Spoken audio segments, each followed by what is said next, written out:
Good morning, good day, good evening, wherever you are. I hope you're having a wonderful time. You can call me Dragon, and today we'll be working on MonsterStone and see how far we get with finishing off the last level. And yes, we're actually gonna work on a level today, which is something we haven't done yet. Because so far, let's get all this out of the way. So far, we have mainly been working on the settings menu, which has taken an excruciatingly long time to get through. And as it is right now, actually, we might as well give it a go and you can see what we've made. So first off though, in order to do so, let me just get the right folder. This one, delete that. So, although it doesn't seem like a lot of progress, making a settings menu turned out to be a lot more troublesome than I had expected. There's so many visual elements to get right, and not just get right, but also functional and, well, let's say easy to use and implement more of. So first I had to make a whole framework setup. Let's lower that music down because we can do that now. But making a whole framework for like all the UI element types with the sliders, with the drop down menus, with the toggles, because though Unity has built-in stuff, we had to make a lot of adjustments to make it work with everything that I needed it to. Now I also quickly want to show off just what I did off stream between today and the last one, and it has to do with the drop downs, because now things like what is it called again? Fast approximate anti-aliasing used to be a scroll menu, but now it is just a drop down with all the 5 options listed. And of course, if you go too high up, it drops upwards instead of down. So as long as it stays within screen, it'll like drop down basically. So the only scroll thing, like drop down menu I have now is the one for resolution. I also fixed this, so if we were to play this outside of Unity, it'll only list the resolutions now. I mean, you can kind of see it here. It no longer shows the refresh rates, it only shows applicable resolutions. I revisited the full screen function so that now there's no full screen mode selection anymore, because from what I could tell, the full screen functionality and the full screen mode functionality, though separate, actually do some of the same stuff internally, and that was kind of like not really that user friendly, so I decided to stick with the full screen implementation instead and keep that generic. But yeah, we've got that in video settings, and everywhere else where there's like a limited selection of things, it should be a drop down menu without a scroll now. Because, you know, when there's only 4 options and by default it would list like 3, there's no reason for it to be a scroll menu. You can just like have that last option there. And even in the most extreme case, it's only 5 selections that you can choose between. So I decided to just do it for literally everything except the graphics setting. And pretty happy with how that turned out, really. But yeah, we can set all the settings now. I got motion blur implemented, we've got bloom, we've got depth of field, which is actually the first thing we made. We can set the texture quality, the shadow qualities, even the FOV for the camera I've implemented now, so you can actually adjust that in game between, what was it, 10 to 160. Default is 60 though. And yeah, in video settings we've got resolution, full screen, VSync, max FPS, which is unlimited by default, anti-aliasing, FAAA, and anisotropic filtering. And then under gameplay we've got some camera settings even, although I realized like after I implemented the input system, there's actually some of these functionalities that might not be super necessary. Because I realized that for some settings, and I might have to revisit this at some point, but for zoom in, you can actually reverse the mouse wheel functionality so that scrolling what would that be? Backwards would be zooming in, and scrolling forwards would be zooming out instead. So there's something there that might overlap a bit with the gameplay settings. I don't think so, because it's just for the rotation inversion. So Q and E for rotation, and then it's like, oh, opposite keys basically. So yeah, and we've got our auto clicker, which I was very happy that we got implemented. We obviously also have the implementation for the sound settings using Wise's framework for mixing, so you can not only adjust the volume levels of the different channels or whatever, but you can also, for the relevant ones, like preview sounds. Really happy with this. So yeah, as far as this goes, I think everything's pretty much been implemented that I wanted to, and then some even. So for now at least, that means the settings menu is done. Like, there's nothing that I want to change or add to this for the time being. I mean, we even have it so that it saves your settings and keeps them between sessions, so assuming you click back to the main menu, of course. But yeah. Oh, and the reset to defaults functionality. I didn't show that, but I did change the text to actually say, oh, you want to reset the video settings, so it's a bit more clear now which settings it is you're actually resetting. But that's it for the options menu for the time being, at least, which means we can go in here and take the options menu UI and just disable it. Well, actually, let me just double check something, because right now it's on the video. Yeah, that's probably what I would want it to default to, so that is fine, because whatever this is set to as default is the one that it's gonna be on, like open on whenever you go into your options menu. And video is probably the most common one that you're gonna access when you start the game up. Maybe not so much later than might be gameplay, so. But that's something that's really easy to change. It's just a matter of enabling the right hierarchy. But yeah, we can disable that for now, which leaves us with the actual gameplay UI. Because we have one more thing I want to do before uploading, like getting a demo version of the game onto Steam and then moving towards early access. And that is the final level, at least for the demo. And we'll have to see if I can figure out where that is saved, because it's been a while. And from what I remember, it's like I can actually do this and then find my way back. Main story 01. I wonder if this is the level. I think it might be, because they're like in streaming assets, which honestly also means that people can actually make custom levels and then shove them in there, and they'll be like, spirits are talking to me. working. Oh yes, they're coming in clearly. Ah, now they're forming into a gaseous material. I can actually see them now. The spirits are very powerful today. There's only one person who would use that against me. Hello, Ammo, how are you doing?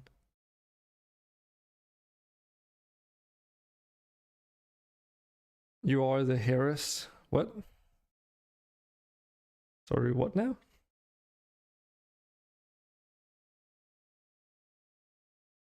Also, Depth of Field might want to change some settings on that, because this is a bit too much.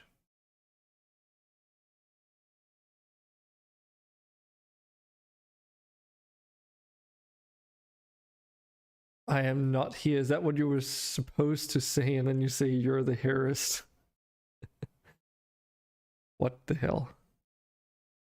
A little bit stressed, if I'm gonna be perfectly honest. I've got some deadlines that I don't know if I'll be able to reach. And I had to call my call the well, you would probably know about this, the Ulysses Center, because I'm getting less of a payout because I'm on this program apparently. And according to what she told me, I should have been informed about this, but I was never informed about this, that my payout would be reduced while being under this program. So I was honestly freaking out a little bit. But if it really becomes a problem, there are solutions to it, she said. And it's a known problem they've had for a little while now, and she is going to take that to her superior essentially, because she agrees there needs to be a solution to this. Because as she and myself pointed out, you do a budget which is supposed to indicate what you're expecting to earn and such, right?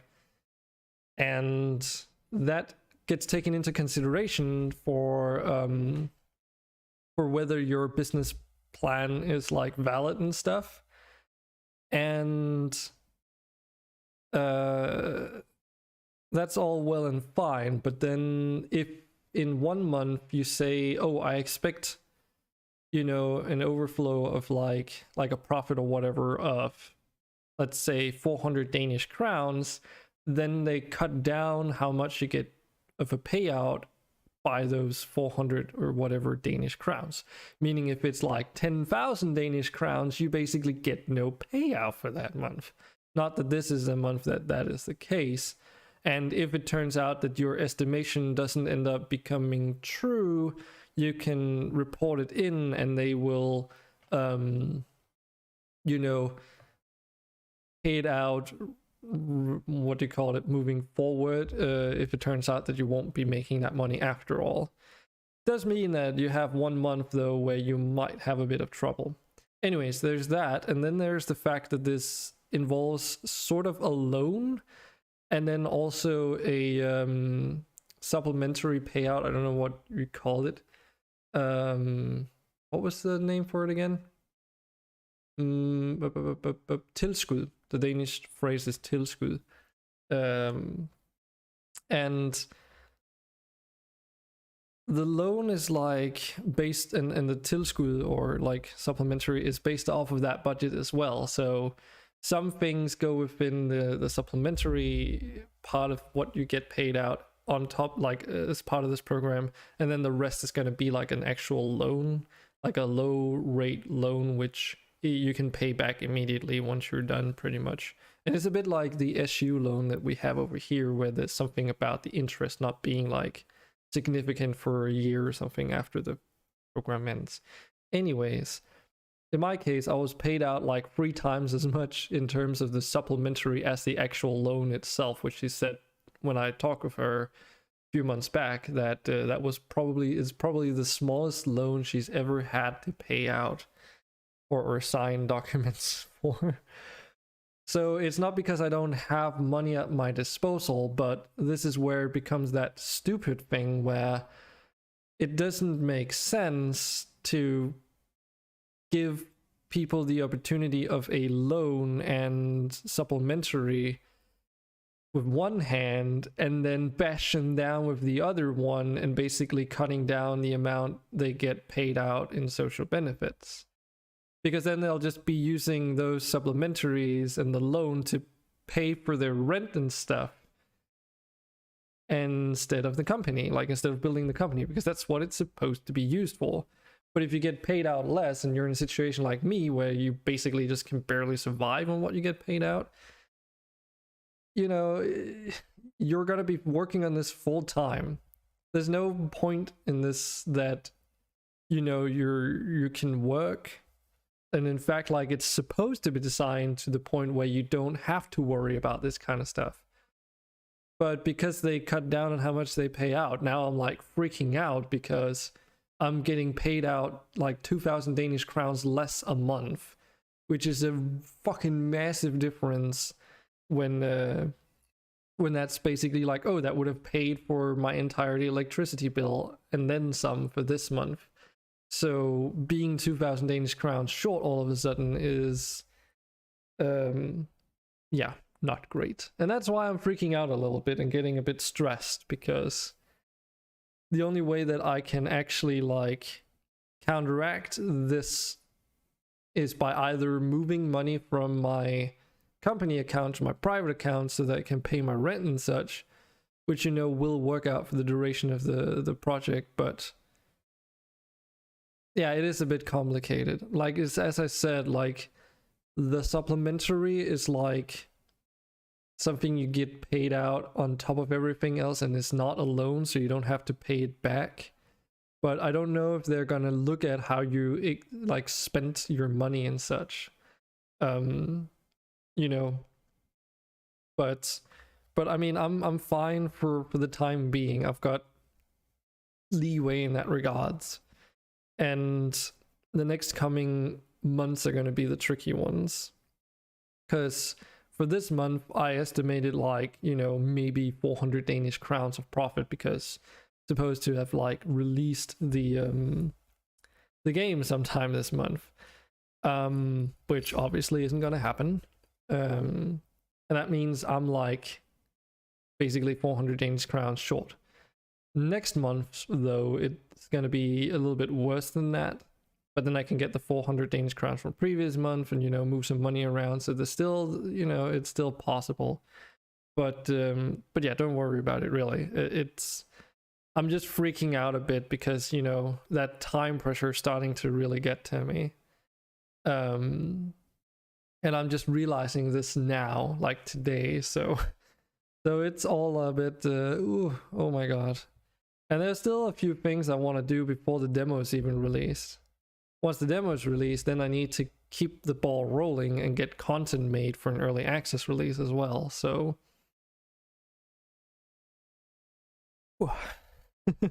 the pressure is definitely on.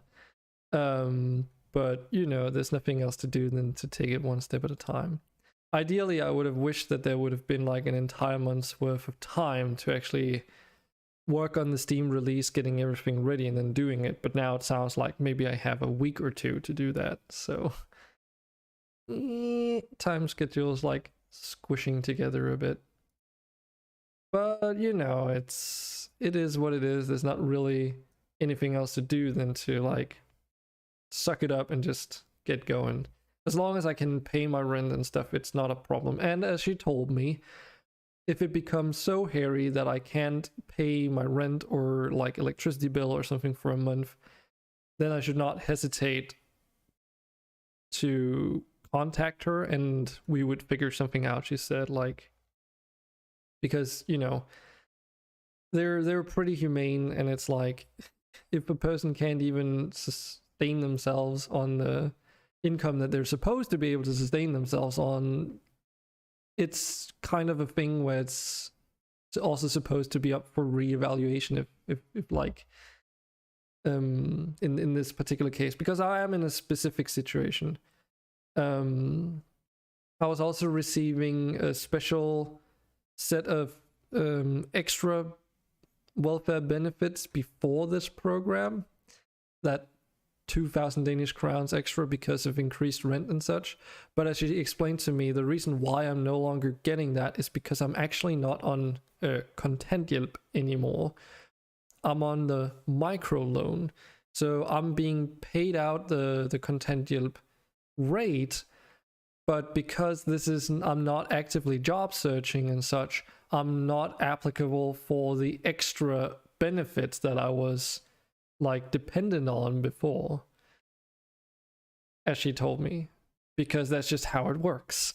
Like the rules state that you have to be like actively job searching, and because you're not doing that anymore, then from a juristic standpoint, you're not eligible for this. And that's what she was talking about, and she said like, okay, this is the thing that she's brought up to her superiors and stuff like. And they're looking at it actively right now, she said. But we all know how this works. This is something that could take months, if not years, before it changes. Bearing in mind that this program is also relatively new. That system is really good. Yeah, I mean, it's because it is really new.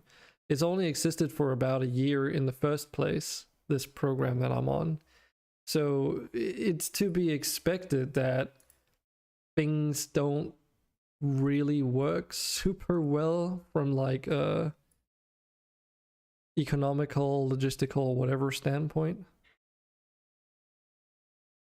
So, you know, they're aware of this.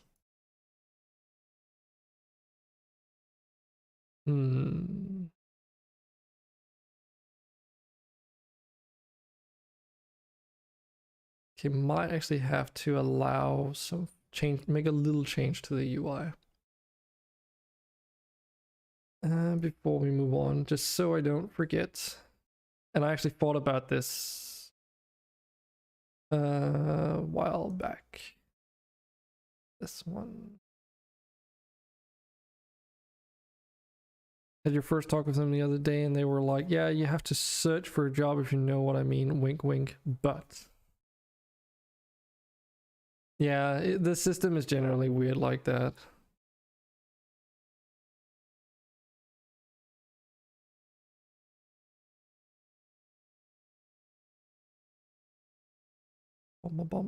And it's in graphics.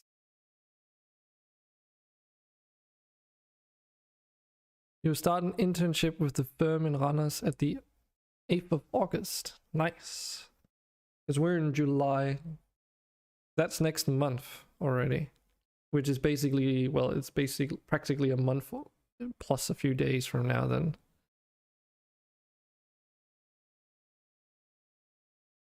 Cool. So is it just like internship, or is it internship with a promise of getting hired after the period? Or at least a possibility of it? DO, focus distance. This is what we need to touch on. Bullshit. I just need to see how far this value. Okay, so it can go from 0 to 8. Okay, so I already made sure that this could be actually scaled up. Good. Because as you can see right now, the DOF is a bit too strong, so definitely need to be able to adjust these settings.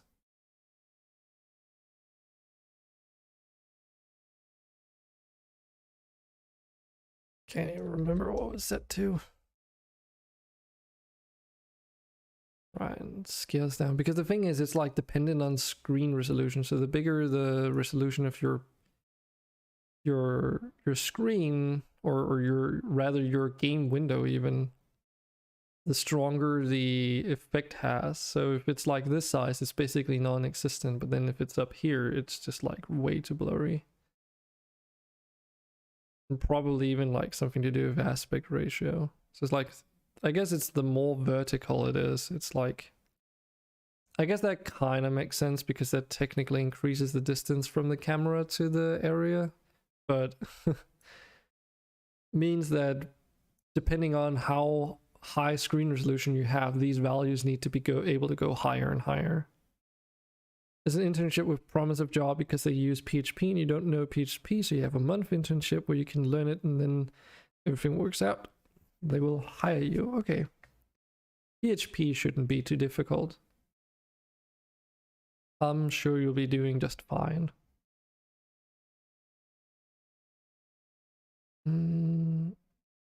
Where was that? Oh yeah, settings manager. Because this is actually where we have the default settings. Oh, so it's set to 1.5. But I can set the default to be disabled.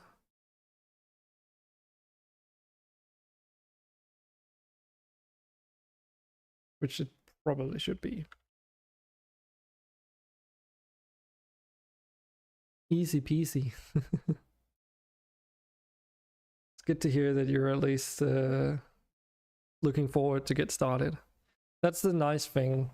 Because I've done an internship where I was literally told there's no possibility of getting hired afterwards. And it was that weird conversation where I was talking with them in person and he said, well, so what is it that you actually want out of being here with an internship? And I was like, well, you know, kind of need the experience and I don't really have anything else better to spend my time on anyways, because getting a job was really difficult. But he did outright tell me that there would be no possibility of being hired afterwards. And, you know, gotta admit that is not something you want to hear at the very first talks about an internship, you know? And then even doing really well and getting praise after the internship and then not, you know, even like that was so many years ago and there's still no job opportunity being offered. So talk to the senior developer and the owner and you had such a nice talk. Amazing. And after he said, tell you what, if on your CV it said PHP, you were already hired. Nice. That is definitely positive reinforcement if you know what I mean. But this is actually what I want to work on today, this level here. This is the only level in the demo right now that is unfinished. And it was released in this state originally because it was supposed to focus on the dialogue and the options that the having dialogue adds. But there are a couple things that, you know, obviously it doesn't look very nice.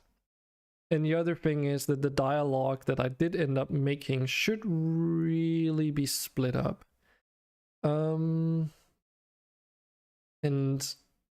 we'll have to go through this a bit slowly because I can't remember how everything works. Let's see here. Dialogue trigger. So we have a dialogue trigger here, which has a object called dialogue. And I think this is currently a scriptable object. At some point I need to revise the dialogue system to not utilize scriptable objects, because this, although like it's nice to be able to see all the text in Unity, but the settings for each single dialogue, right? So I can like change this piece of dialogue, this dialogue 1, 2, 3, or whatever. The issue is you cannot move these around at the moment, which means since there's like 67 lines of dialogue, as I said, it technically also should really be split up in multiples. Because there's no like way to move the dialogue around or insert in the middle of things a dialogue piece. If I need to like cut down or move around parts of the dialogue, I literally have to remove them gradually. So the alternative would probably be to have it in XML format. But I haven't looked into how, you know, to make your own XML format be readable by Unity. So it's something I'll have to sit down and like fiddle around with until I figure it out. But for now, these are just gonna probably stay the same for the demo. But yeah, it's like, oh, you've got the name of the character in the dialogue, so I can put it in however I want if it's like supposed to be an unknown name, for instance. And I can insert an avatar expression, which is basically just a graphic. And then I can set the position, which is, should it be in the bottom or in the top of the screen, basically. Because the way the dialogue works is that one person can only talk at a time. So if there's two people interacting with each other, it'll be like one person saying something in the bottom, maybe, if that's the primary conversation holder. And then in the top, that person will only appear once they actually start saying anything. You'll develop your own CV homepage in PHP during this month to get familiar with it and learn a bit of Laravel afterwards and see how it goes. Laravel. Never heard of that before. But hope that it works out and you get a nice...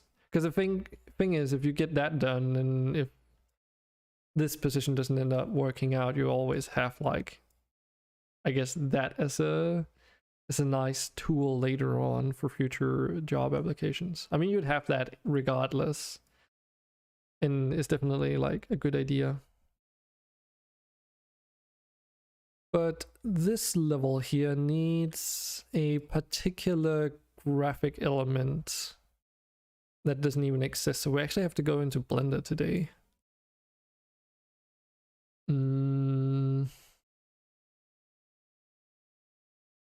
But let's see.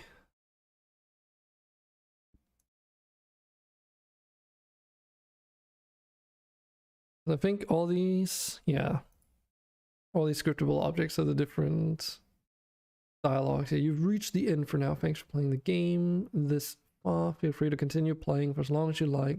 Hope you've enjoyed everything so far. So there's also like a bit of a developer comment there, like saying thanks for playing the demo essentially.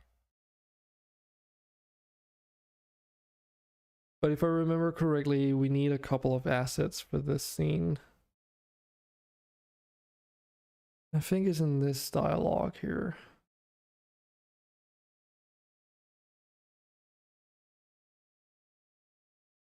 Viking DLC when? Let's start with maybe finishing the game first, and then we'll see if that becomes relevant. To be fair, like some of this stuff is already set in like northern mythology inspired stuff. I mean, the names of the characters are like Old Norse inspired names. Hey sister, it's been a while since I've seen you. How are you doing today? Then again, I guess I am also streaming much earlier than I usually do. Cracks in the game when? That might not be so difficult. That could actually be for the early access version if you want.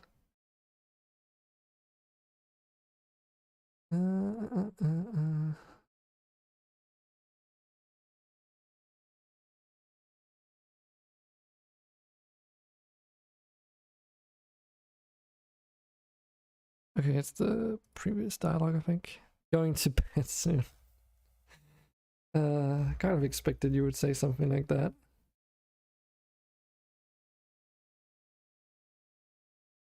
Let's see. Okay, we have to go through this dialogue here because I have to see what objects I need. There's Runa and there's Eirik or Eric.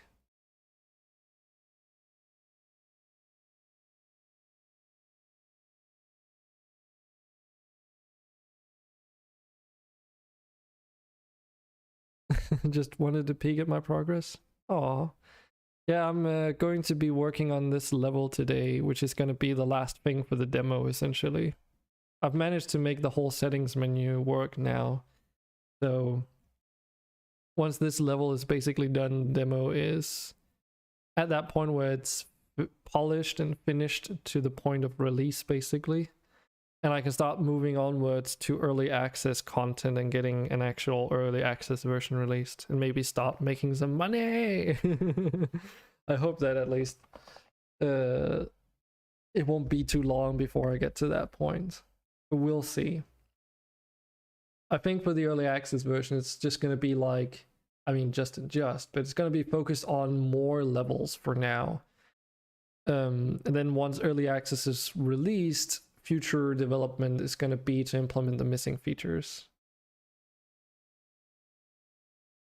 I will, Ammo, I will. I mean, so funny that you mentioned that.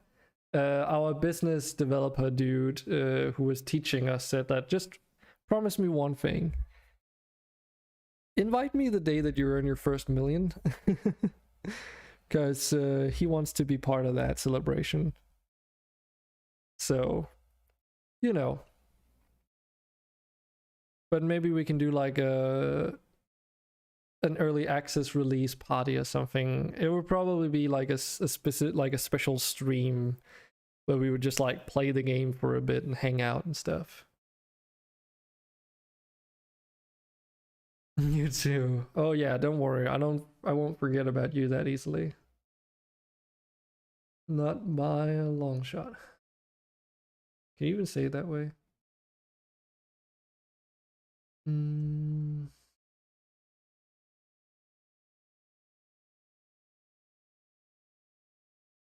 Is it is like this ancient technology that does like a scanning thing?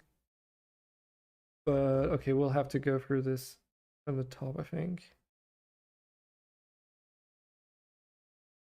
Yeah, so it's like the set piece that I kind of need in here is like some kind of vault type structure, which is supposed to be placed, I believe, up against this back wall over there. That's why it's like an indent.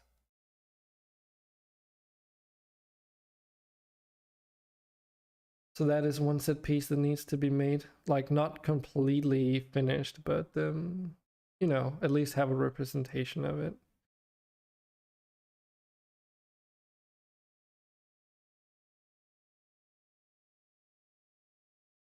And then this muscle head tries to basically break through.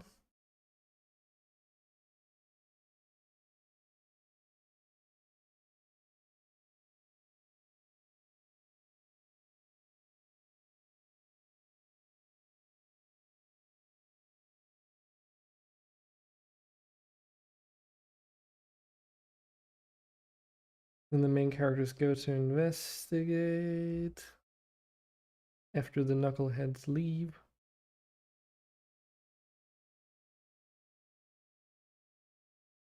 Right, and then there's the next piece of dialogue.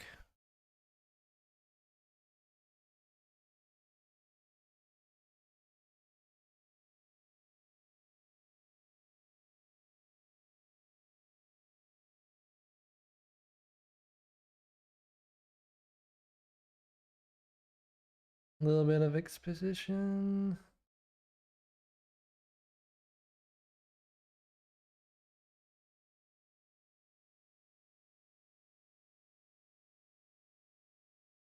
And then the MC kind of like touches something he wasn't supposed to. So like there needs to be some kind of interface as well.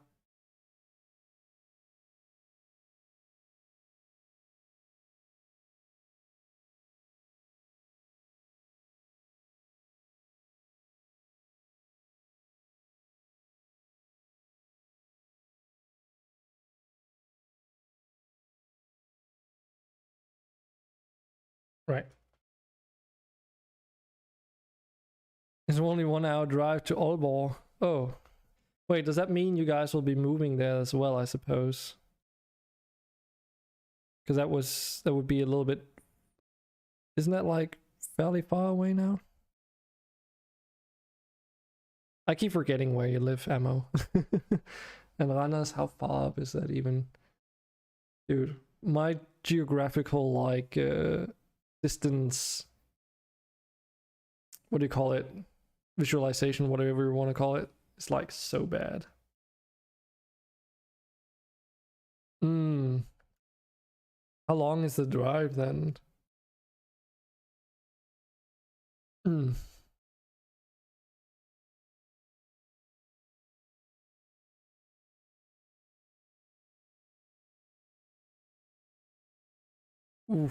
So that means you have to be driving 2 hours and 40 minutes every day? Yikes. That's gonna be really rough.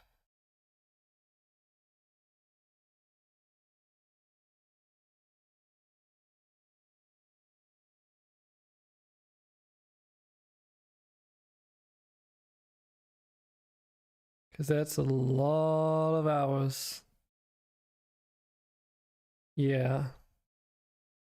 Because if it's like every day, that adds up really fast. Especially because, you know, you're doing it off the clock, I suppose.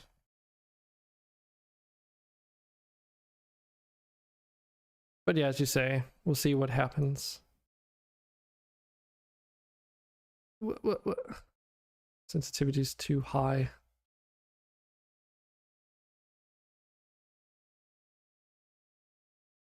There we go. All right, first things first. I need to find an old graphic. And then make up my mind if we're actually going to end up using that for anything.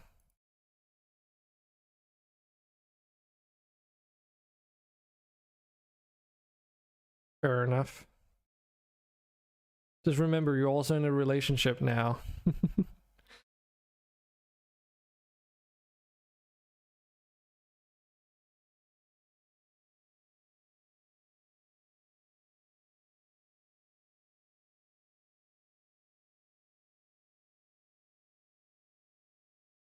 I'm sure your girlfriend would be a little bit miffed if all she got to see was like you getting home and being too tired to basically do anything. Alright, fair game. Fair game. Well then, there's no problem.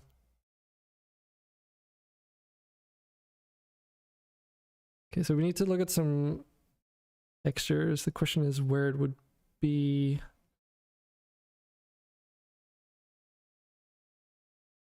Here it is.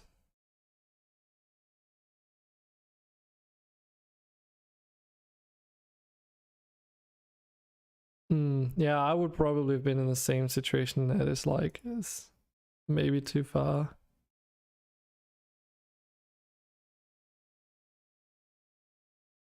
There goes 85% of your time and 90% of your money.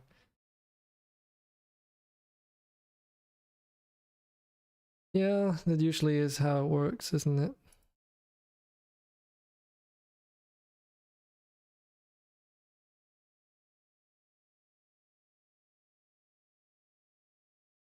Maybe in 2 years, that's a long time.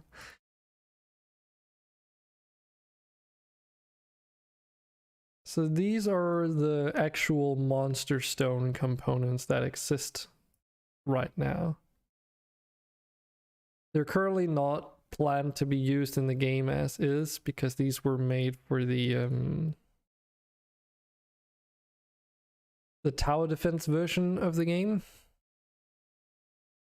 With the idea being that each of these would represent like a wave of enemies, and it consists of multiple visual components.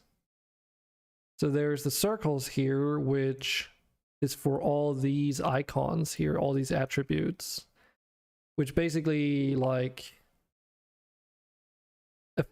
would affect the mobs in various ways. So like, oh, do they have a shield? Do they have HP regeneration and that kind of stuff? Armor and so forth. They could have up to basically 6 traits, if you will.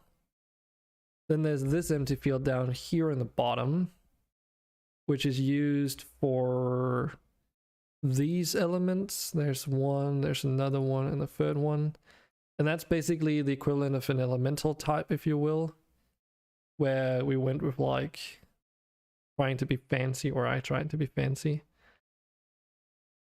And then the last component, I think, which goes around the... No, there's actually 2 more components. There's also a visual element that goes in the middle, which is the creature type, denoted by these icons here that I made back then. It's like a conceptual thing. And then finally a timer that goes around the edge, essentially. Owner also said you can, of course, work from home at some point when you get to the office twice a week or so. And he said is thinking about an office in Phoenix, so you could work from there. Oh, okay. Go get groceries and stuff with your girlfriend in Germany, so talk to me later. Right, have a good one, Emma. Thanks for dropping by. And see you laters. But yeah, these are the graphical elements for the actual, well, MonsterStones. Farewell for now, mortals. Indeed. Now the real question is if this is actually what's going to be used for this game as well, or like an abstract version of this. Because it is, after all, the namesake of the game. And the general plot for the game, and this is like something that you start out knowing almost at the beginning, is that the main character supposedly has a MonsterStone on him. But in the context of the story world in this game, the MonsterStones are not, like, they are really rare. Like actual legendary artifacts, essentially. Like, you know, you only hear of these in Legends. The main character basically has this thing being passed down. The idea being that, you know, this essentially MacGuffin is what's gonna give him access to places that any other person basically wouldn't be able to in the story world. Case in point, this potential place here. That's just a conceptual thing right now, though. Don't know if I'm gonna, you know, pursue that idea further, but the idea is that he's basically the chosen one because of this MacGuffin, and that it is like an item of super high importance in order to basically progress the story with. And he doesn't know what it does and what it actually is. For him, it's just a family heirloom that he's been told to keep safe. So that means if the authorization device mentioned is kind of that MonsterStone, so that means if we're gonna have like a vault and then like some kind of console or something, it needs to have some kind of indent that is in a relative shape to this, or something along the lines of that. Don't have to make the actual indent now in case I want to change the design of the MonsterStone for this game, but it does mean that there needs to be a place for such an indent to exist in the first place. But other than that, I would imagine it would just have to be some kind of terminal, and that would be fine, at least to suggest it. And once those two assets are done, the rest are just going to be like trees and rocks and stuff and bushes that we already have at our disposal, so shouldn't be too difficult. Oh, right. The alternative thing that I was thinking about implementing was the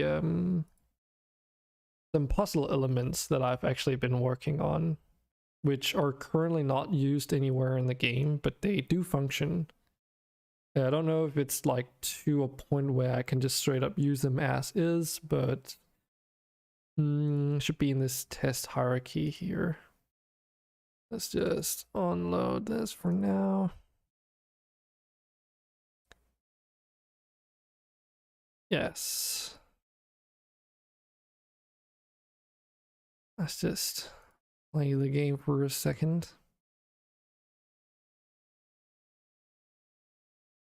Because I was thinking maybe implementing like light puzzle elements into the story levels, because that's like one place where they wouldn't become obnoxious, since you only play through them once.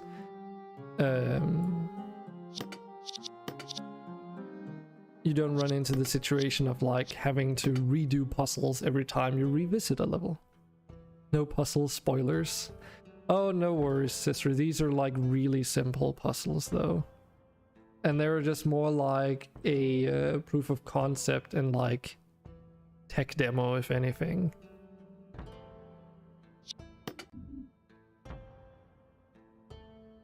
All right.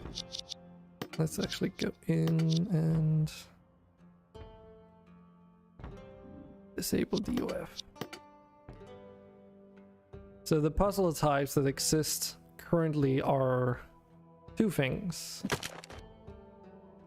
There's these push button puzzles, which is just like, oh, every single button has to be, you know, pressed down essentially. And there's like a method for this, but I usually just click around because I can't like fucking be bothered to figure out the actual method, even though I made the puzzles in the first place.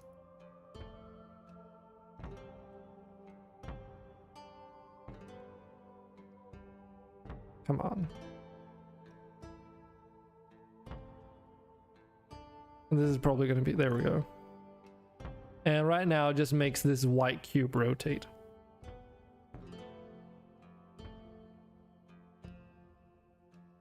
And the other thing I've got are these mirror puzzles, which have like in-world grabbable elements. You've got your laser beam or light source or whatever. And if it hits the mirror, it should reflect it just fine. And if it hits, and you can adjust these up and down as well if I let you. And of course, if it hits another mirror, it reflects as well. And there's an endpoint, like if you hit that, then it rotates the cube. And as far as I remember, I've like stress tested this fairly much, so it shouldn't be prone to breaking.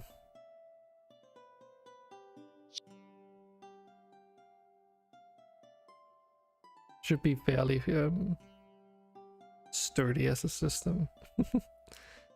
But yeah, it's got all the functionality, and if I remember correctly, it just sends an event to a particular game object, and then that acts as the trigger. So those are the kinds of puzzles I have right now.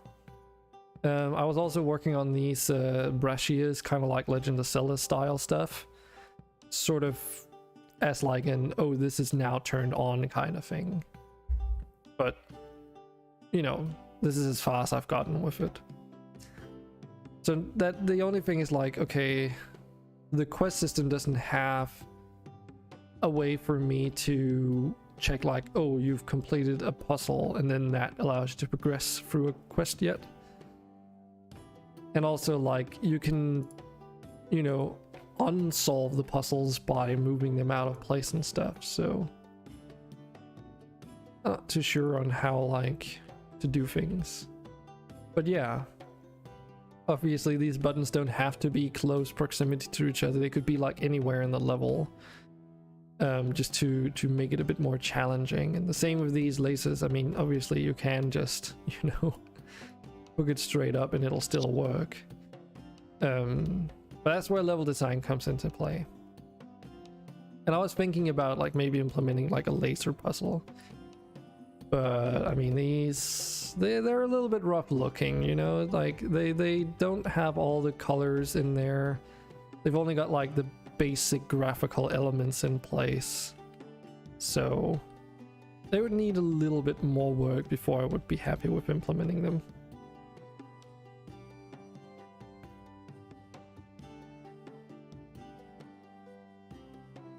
But yeah, it is a bit of a modular system too. Like you can have these where they can only rotate sideways as well, like these mirrors here.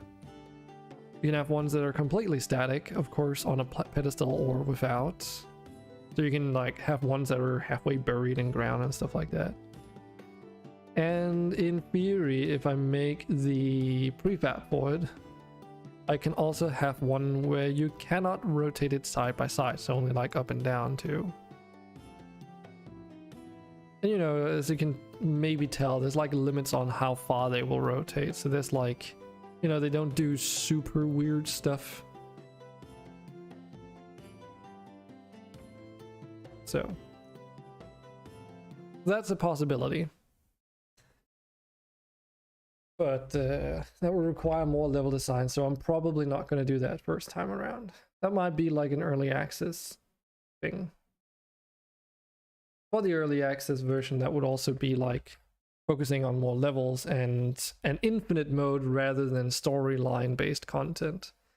And I might even end up picking out the storyline stuff in the first place for the early access release, until hopefully one day there might be interest in like a linear narrative to follow, because the game is structured around an infinite mode, but you know, you can still make like a story around it and stuff. Anyways,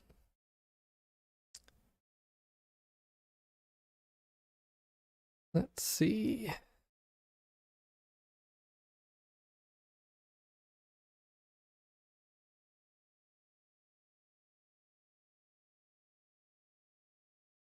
Because we need to keep this a bit tidy. So here are all the models in the project so far. Do we have anything else? We have one that's called Other Structures. That might be like a thing. Oh, right. I forgot. Scene view. This was supposed to be like the building for the tower defense mode, if you will, where mobs would have like 8 like entrances that they could enter through.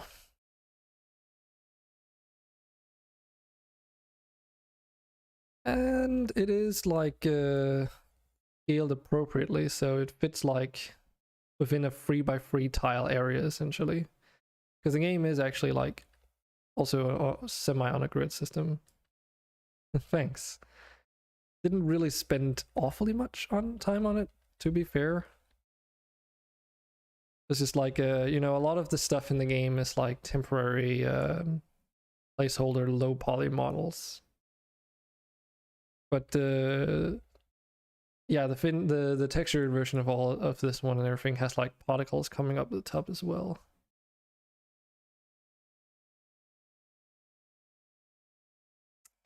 I was wondering actually if I don't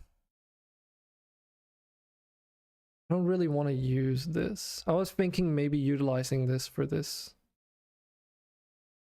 scene here and like making a modified closed up version or something, but because this is like, you know, something I was intending to use as basically what it's supposed to be in this game, but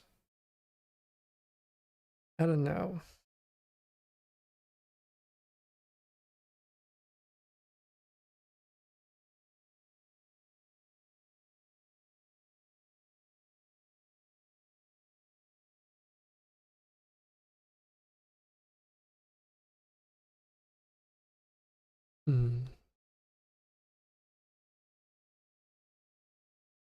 Oh, right. I actually have an interior model as well. I wonder what this is gonna look like. It's gonna be massive, of course, but there's a reason for that. This here, just because I felt like sharing it, is supposed to be like a 3D menu backdrop for the tower defense game that we were working on. I wonder if there's actually like a prefab of this.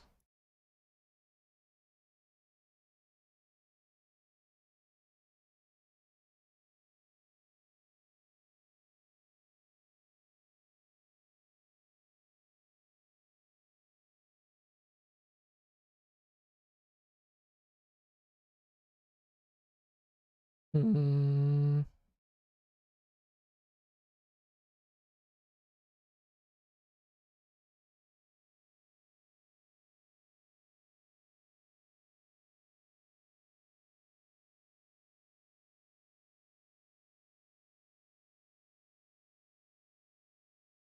Doesn't seem like there's anything here, at least.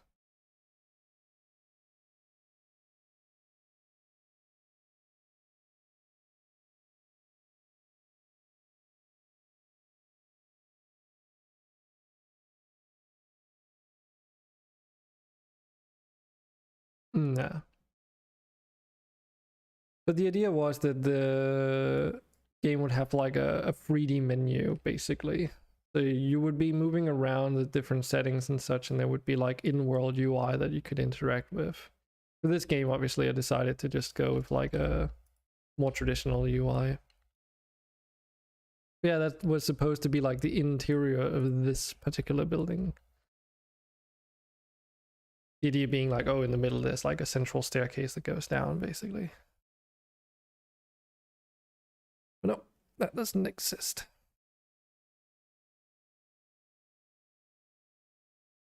Let's see, we should have some stairs in here as well. Dun, dun, dun, which we might want to use for this level. I'm getting ahead of myself.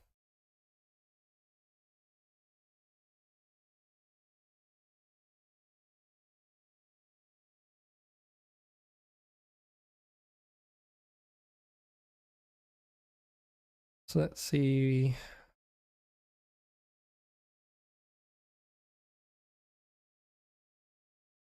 This should be the meshwork for the level itself. That's located in level terrain, idle level environment.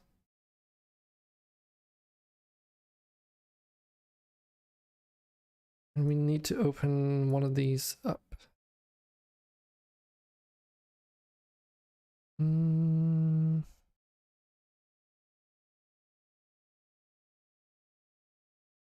So what is this one called? Here's 0 idle main story _1.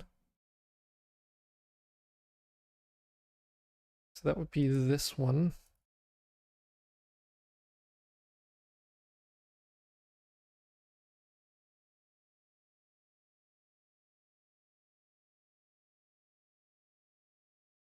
It's been a while since I've been in Blender, so pardon me if I don't remember my controls properly. But yeah, this is basically like a bit of a behind the scenes on how I make the level geometry, if you will. Because it just starts out like this. Purely tile based. I mean, there's even a step before that, but it doesn't really matter. I think this might actually be, this is the step before that. I really need to make a documentation on how to go about this, because there's like subtle things that you need to do in order for it to truly work the way that it does. Like, it just have to be, oh my god, I forgot that the Blender was changed. But yeah, like edges need to be like a certain height difference than the rest and so forth. There's like a bunch of stuff that needs to be right.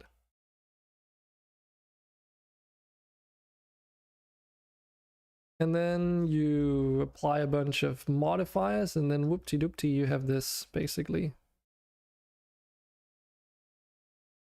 And yes, it does create some artifacts that you could go around and cleaning up, but this is not a performance issue. It's not really something that I'm interested in doing at the time being. The reason why I wanted to go in here was because now I need to fucking remember how to use Blender. Oh goodness. Should be this, right? Yep. Because we need a reference point. Though, then again, that's just like, it's just a 3x2 basically.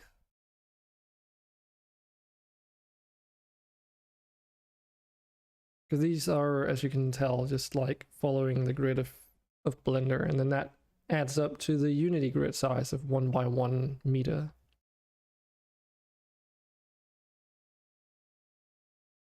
So if we go back to Unity,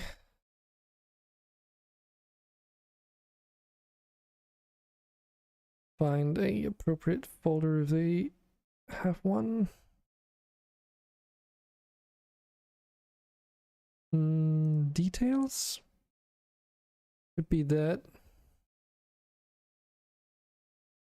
There was also the the other structures folder here, which might be more appropriate.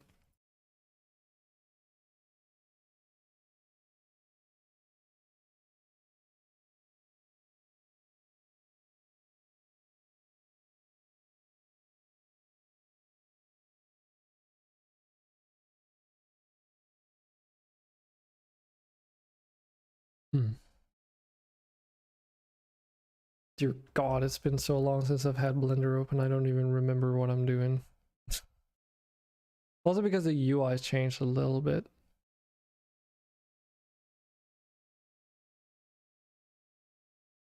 See if I can fucking remember anything.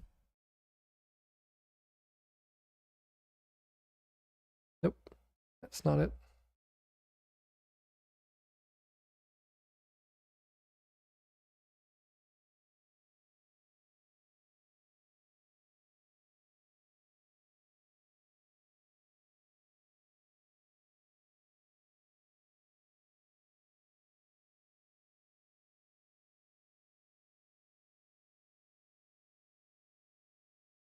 Nope, that was not the one either. I can't remember the freaking shortcuts. God damn it. Oh, this is gonna be great.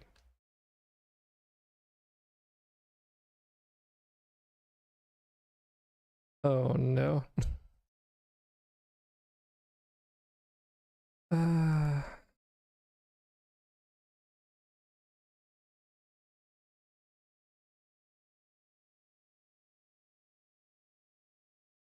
I really can't remember the shortcuts. I know that A does a selection and everything, but I thought I remembered that W would open up the context menu for like subdivision and stuff, but that doesn't seem to be the case. And these are of course for face selection. Ugh.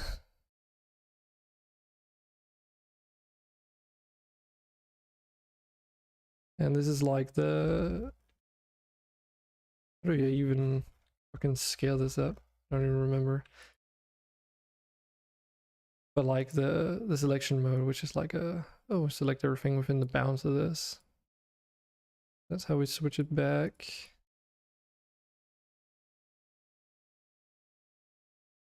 Yeah, and... I thought right click was like for selecting stuff. Has that been changed? Because left click still sets the origin point.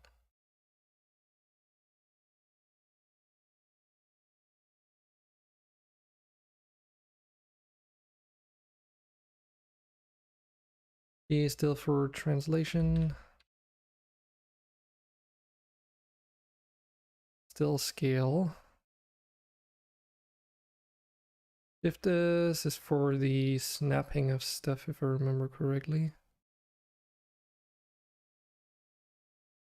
I thought that right click was like fucking selecting stuff, but it opens up the context menu.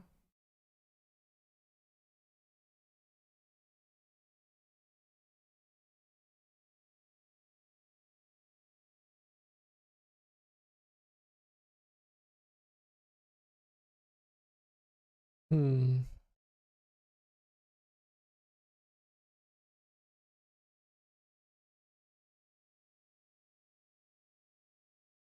What are you doing, Linda? The ones I've selected everything, I have to double tap A to unselect it.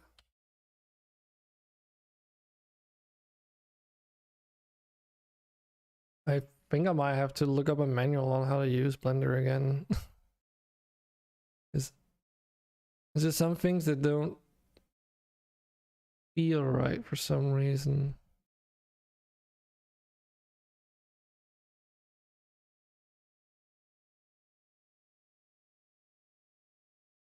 Controls.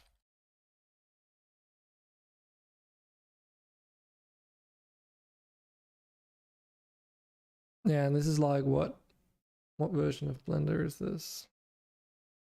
2.9.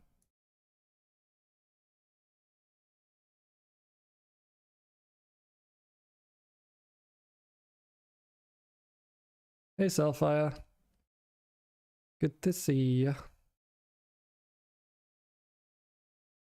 Yep, I did. Because I had to get up early today to do a phone call before, like, between 9 and 10. So instead of just like sitting around on my ass for like several hours and doing nothing or playing video games, I decided to just get started already.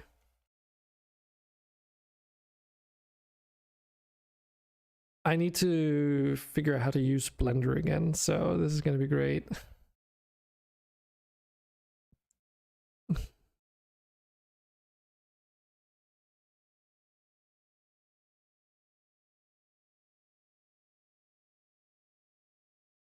Yeah, right click opens the context menu.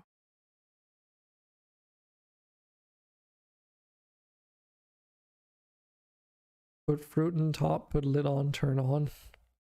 Yeah, it's not that kind of Blender.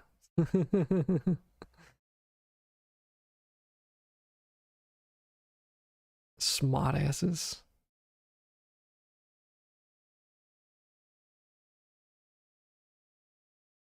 It's for animations, Python scripting, dragging.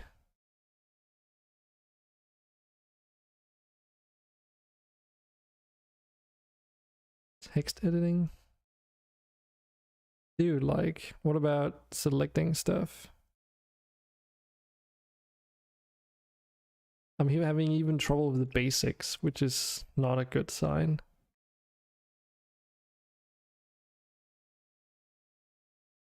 Mind you, I've used Blender for years and somehow, like, I must have forgotten how to do the basics. Unless they changed it, which is not an impossibility. I just seem to remember that right click was like selecting things.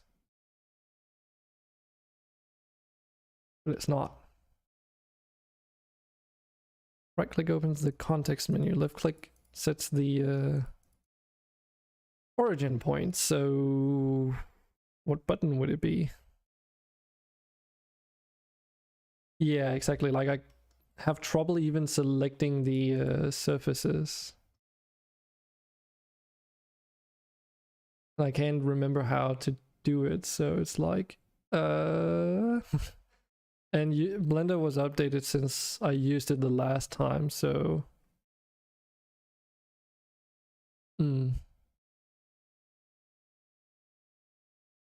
input here, no. Key mapping here. Key binding.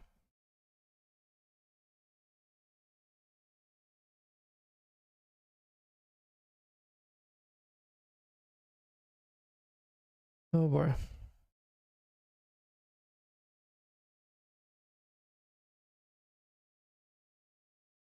You mean you can watch me and I'll have to relearn it? So set the 3D cursor. Shift right.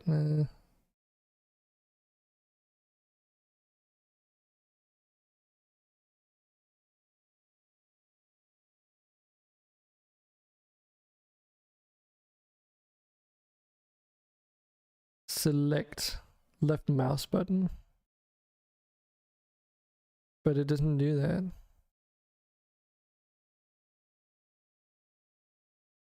Yeah, neither have I.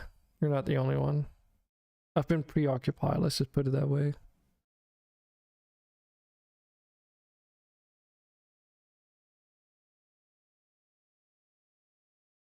But yeah, it's just left click. But then why doesn't it do a selection?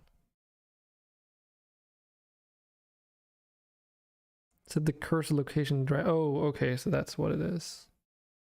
Do they not just have like a regular selection anymore? Do you have to use the selection circle? Because then that's why it's changed to being just this is the default.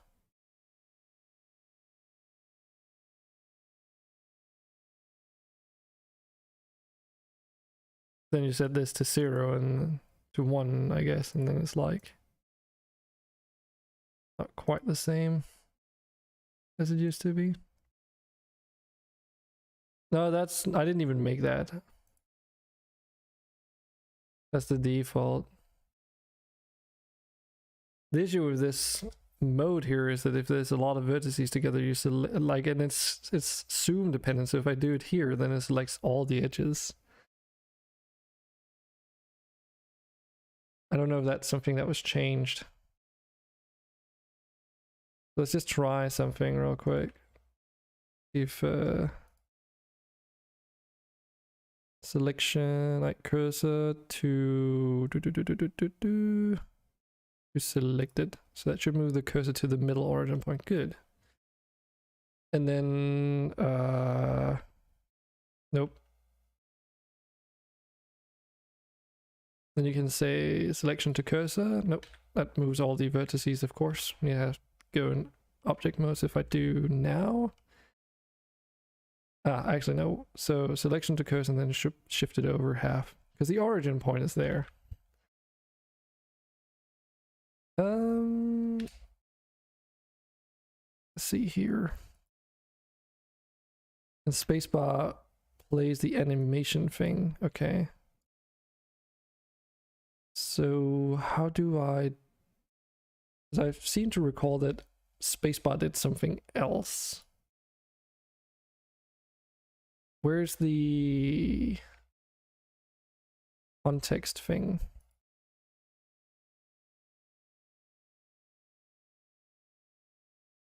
Oh, okay, so if I press W, it changes the selection mode or something.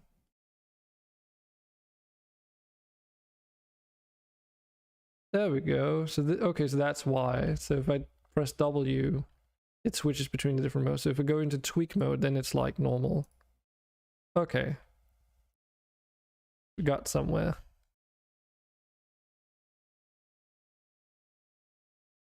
If you want me to, I can actually set this up so that it shows even more.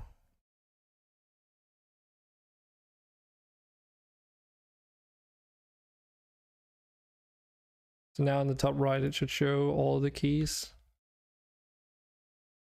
Well, almost. It doesn't really show all the keys, does it now? It doesn't show when I press Control.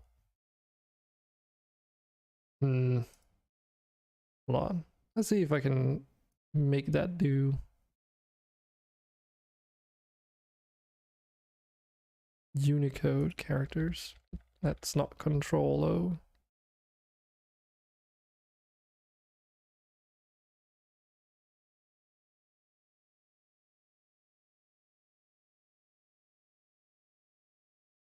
It also doesn't show mouse inputs. I might have to find a different solution for that. Because it doesn't really work so well for this. I really need one that also shows key inputs or mouse inputs. Anyway.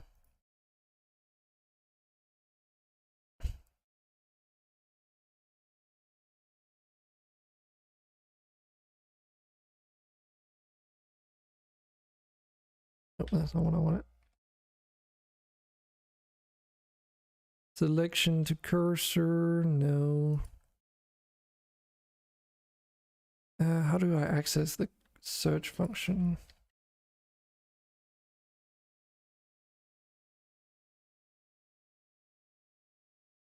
It's on F3 now. I'm pretty sure that used to be the spacebar. Yeah, because then you can do like set origin. Then we can say origin to 3D cursor. That means that the origin of this 3D object is now in that like in the center point between those four vertices. That also means that if we rotate this around the center point now, it does just that. Well, you know, instead of rotating around the edges.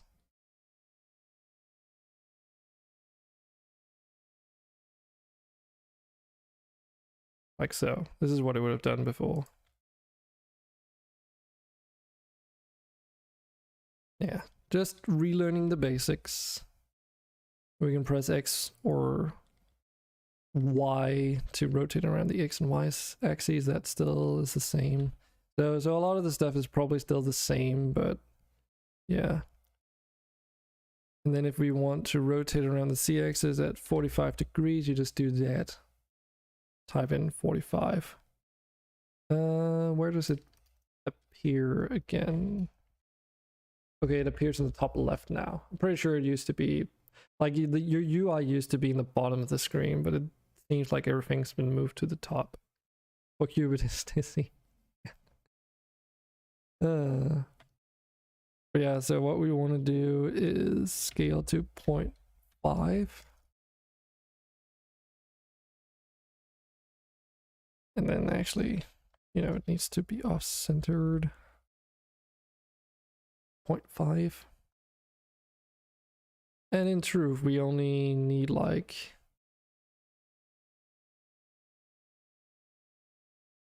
the bottom face. Okay, so how do we do that again?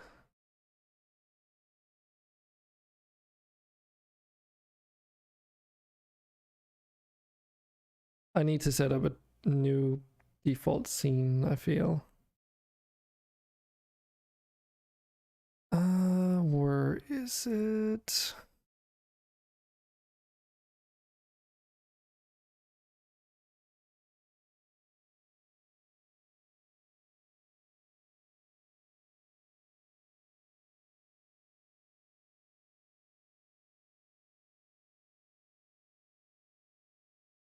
Toggle the camera view. Switch the current view from perspective log. Okay. Move the view, zoom in and out. Okay, so this shader settings for the viewport are up here now.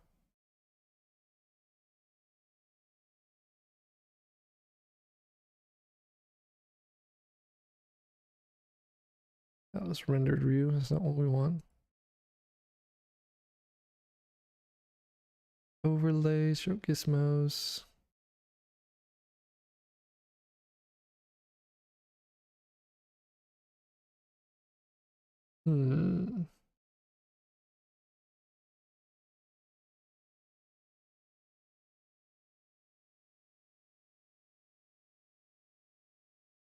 So far so good, but I need to figure out where render calling is located.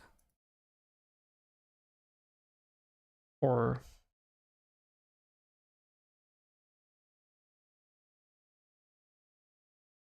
yeah, backface calling, that's what it's called.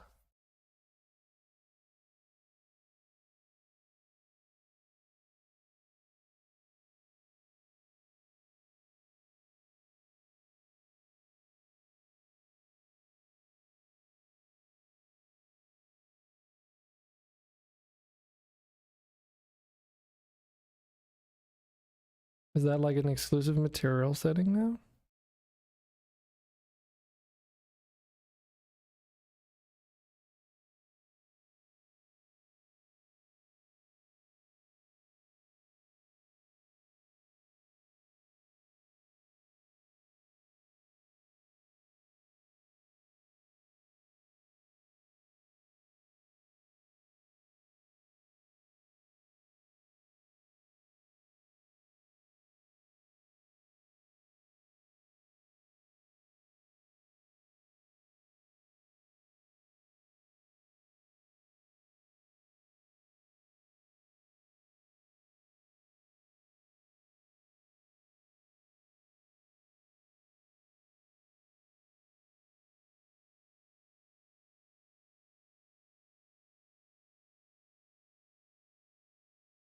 Well, let's close that down.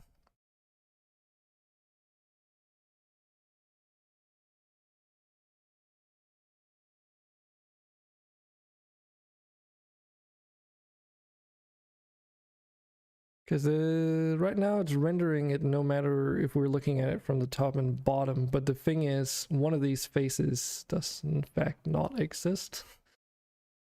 So let's see. Sheesh.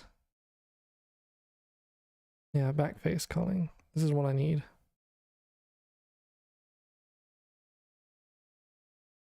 But that is in the other mu view.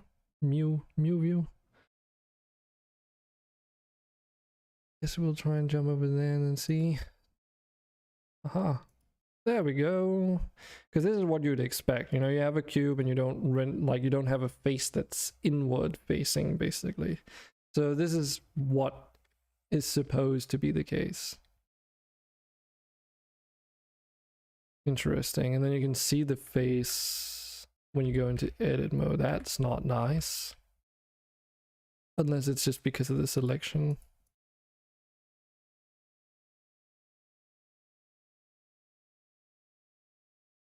Kinda? Because you can definitely see that there seems to be a face there, but I mean there's not, so...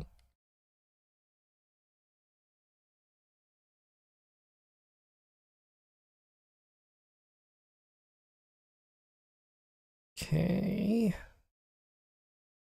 Let's see. Current file.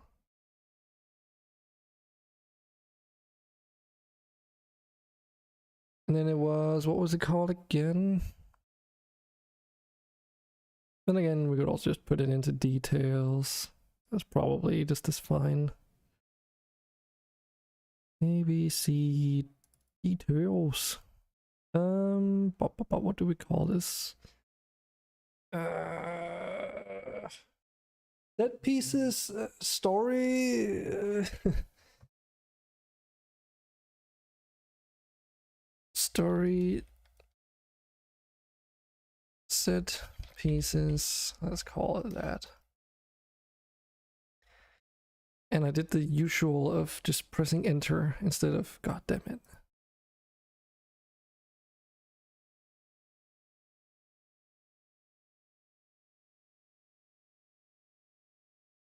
Yeah, so now it's located in there. That's not what I wanted. You're supposed to go in there, my friend.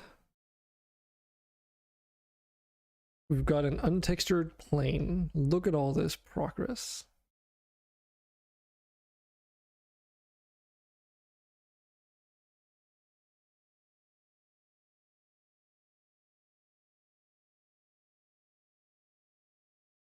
Okay, so far so good. Before I do anything though,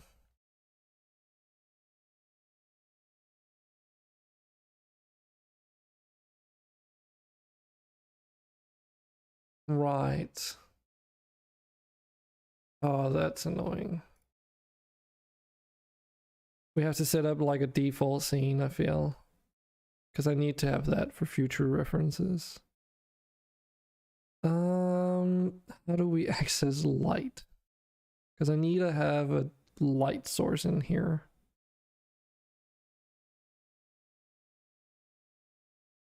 For the shaded view. Doesn't seem like light sources are part of this. Hmm.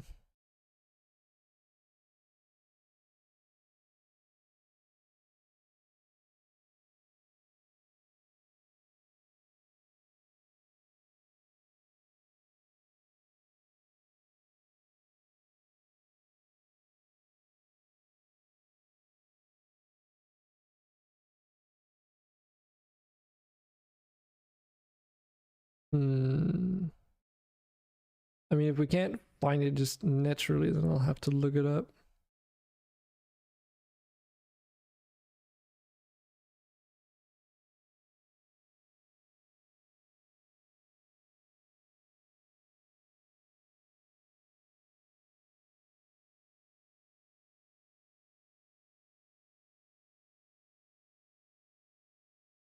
Dude, I'm so fucking lost.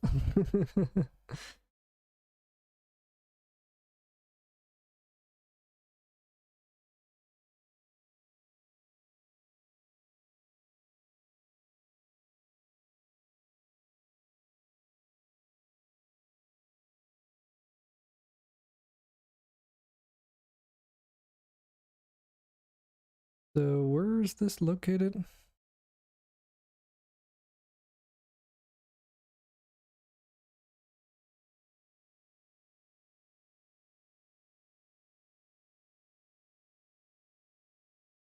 Hmm.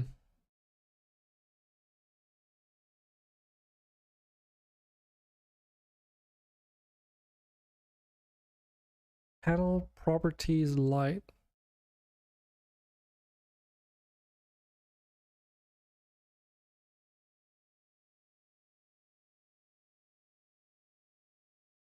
So these are like the different layouts for the work environment. Uh,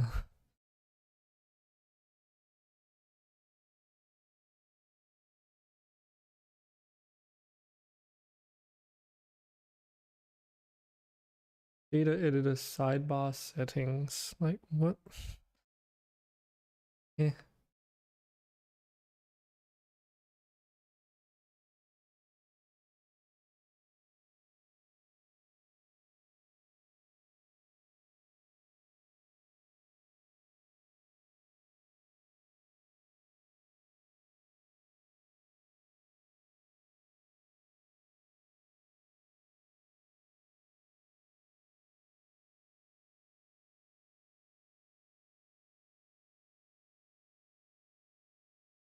Great. The shortcuts have changed. So it used to be Shift A, but that's no longer the case. The light is not part of this.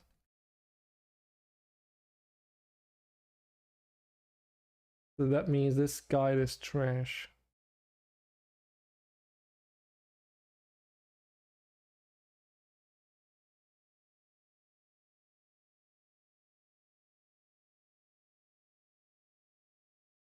Below the 3D view.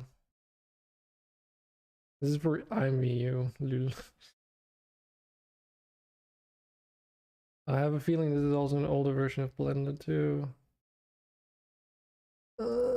Why? Let's just fucking watch this, I guess. So in this video, I want to talk about the basics of adding lights to your scene. Take a boring scene like what you see in front of me and turn it into something that looks like this with just a few clicks and adding a few colored lights to your scene. Now lights get added to your scene just like any other object. We're going to press Shift A and you can see here we have a light option. Shift A. Oh, I know why. I'm an idiot. I'm gonna go and take a drink.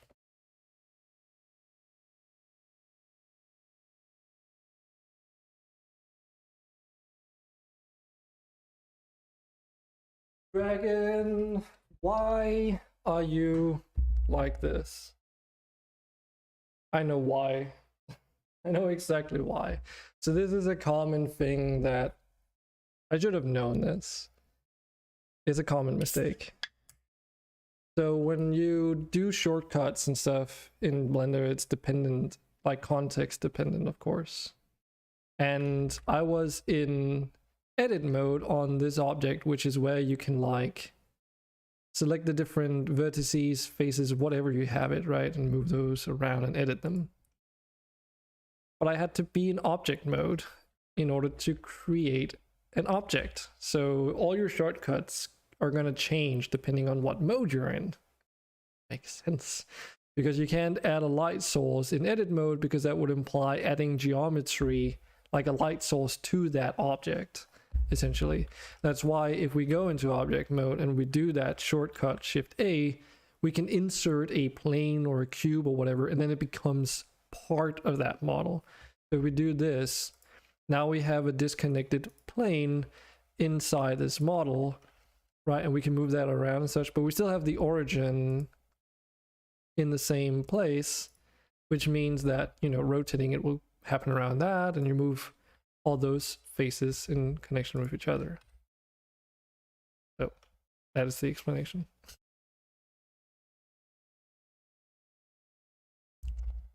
All right. So we get our sunlight.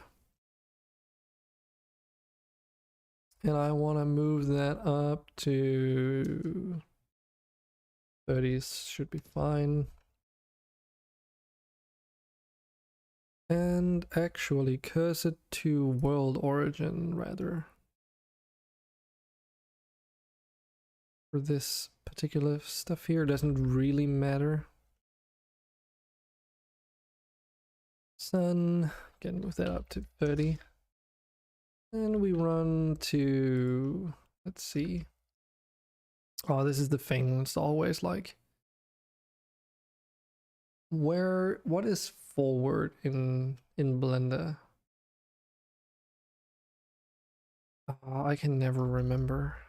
What if we add a mesh monkey? Which faces forward?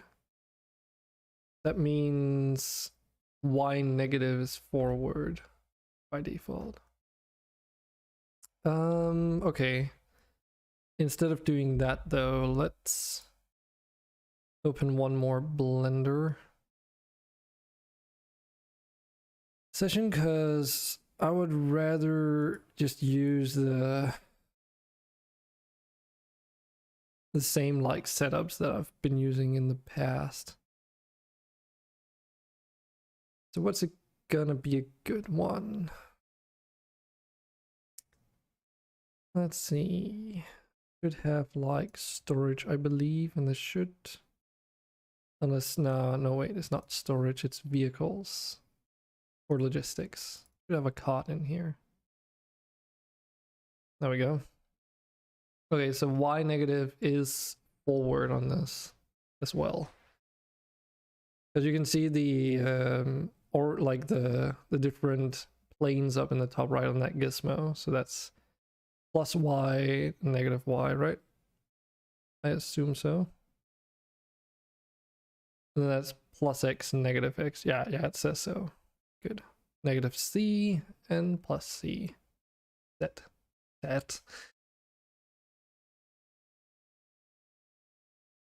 And there's a reason why that's pretty important to get right, because the origins in here are not the same in Unity. Because in Blender, set is up and down, but in Unity, y is up and down. Take a guess as to why that is. It's because of 2D platformers. If you're playing 2D platformers, you effectively want, like this, X to be a horizontal plane and Y to be a vertical plane. Then once you dive into 3D, set becomes the depth plane, and that's how you get the third dimension. But in modeling, that is not the case, because you model from like a top-down perspective rather, where depth is like downwards, or like is like the height of the model. So X and Y is the width dimensions, and then set is the height of it. So instead of set being the depth, it's the height, basically, is the explanation. And then in 2D platformers, Y is the height, because it's up and down. And that means you need to do a little bit of interpolation when you're exporting the models. From what I remember, it should be happening automatically in my project, because you can make fancy import scripts and stuff like that to make it work. Unity does come with some by default, if I remember correctly, but fuck.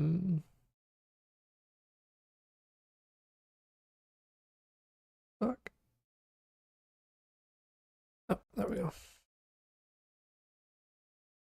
X and Y are the base plane in 3D.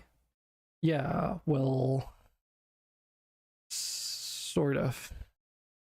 They're just placeholders. The ground. Not in video games.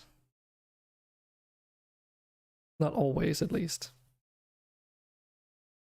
If we go into Unity, you can actually see that. Let me just get it right, though. So in Unity, as you can see here, you have the gizmo up here. Y is up and down, and X is the horizontal plane. So for UI, it makes sense, right? Because if we're looking at it from a strictly 2D perspective, X is the width of your monitor and Y is the height of your monitor. Adding set, though, to the dimensions just means that you have depth in your image, and that is how you get perspective. So yeah, not only that, but it's also that plus X is like usually your forward in Unity, if I remember correctly, just to make it even worse. So you know.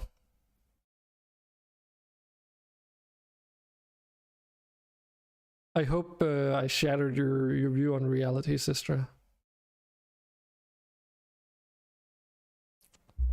So yes, X and Y is the round surface or whatever in 3D modeling, but not in video games. That would be X and set.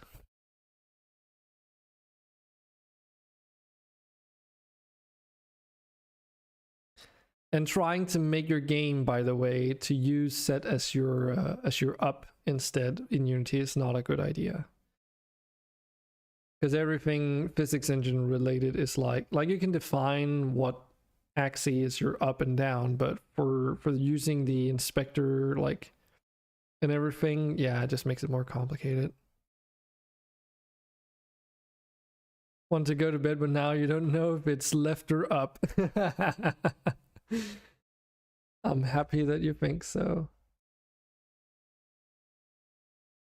And I remember having this discussion with my good old programming buddy in the day, because set is not up and down, it is the depth perception. And I was like, no, set is up and down, not the depth. That's X and Y. Because you're going like, yeah. And he couldn't understand it, and I couldn't understand it until I was like, oh shit. We realized it was because there was a difference between 3D modeling and game like engines. It's weird.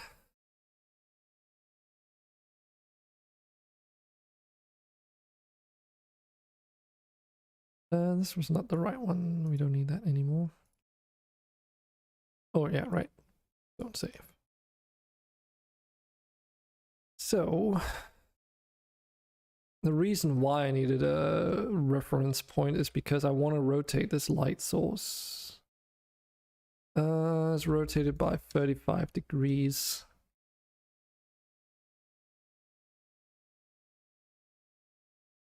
So if we go into shaded view, you can actually see the sun now. Right, Sistra. Have a good night's rest, alright? Hope to see you some other time. Who knows, maybe once I've like gotten into this a bit more, it might be a bit more interesting. Laters. But yeah, I wanted to have like a light source with a little bit of perspective for when viewing the model with like actual shading, just to get a better preview of it. So, I wonder if these still work. Yes, they do.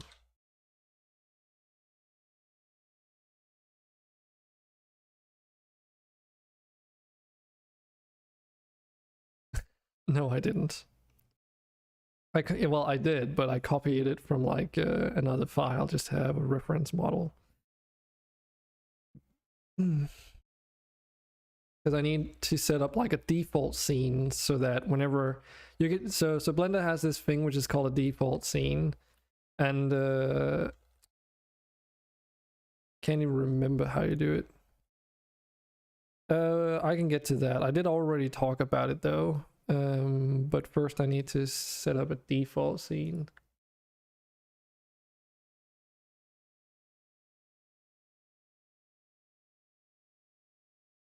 Startup scene, whatever. Actually, I might just be able to go here and say save as. Maybe not. Bop, bop, bop, bop, bop, bop, bop.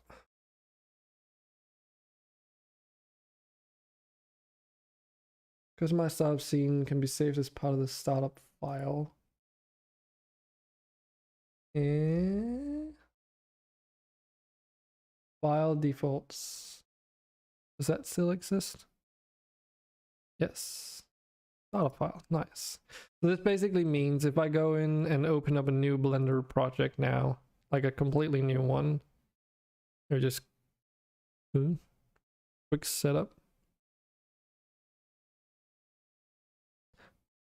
Oh, okay. Spacebar. Oh, tools. No. Play. No. Search. Yes. I guess I never set that up, huh?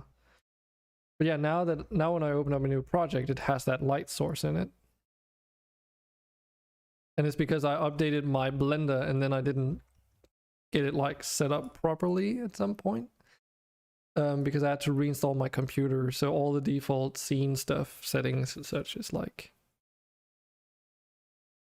you know, you're in and out. Fair enough. Disable in renders. No, that's not what I want. How do I lock this?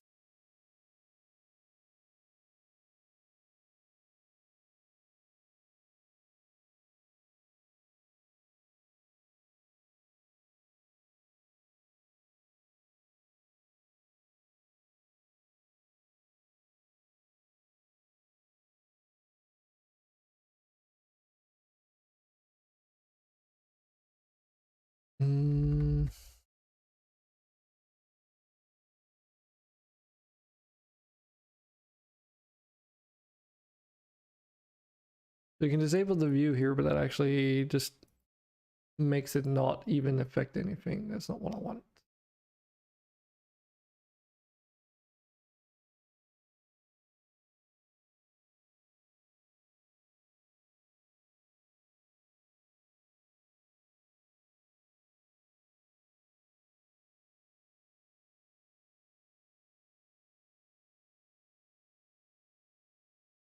Options.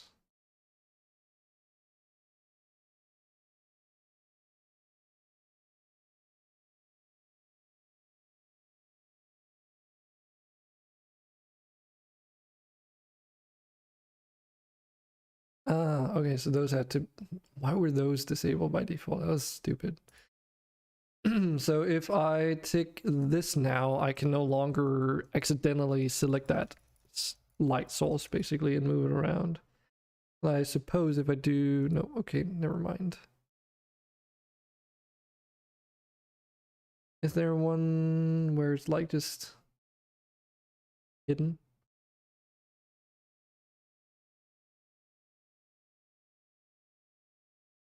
Because this is just selecting it, but if it's not, yeah, I guess no, that's not the thing.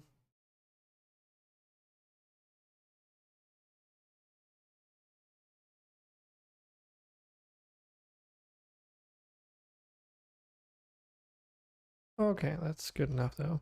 But like you still get to see that there is an actual like light source up there, like it exists in the scene, but I guess that's fine. Okay, let me think. There might also be something in shader settings I have to set up. Or do I? Nah, that should be fine, I'd imagine.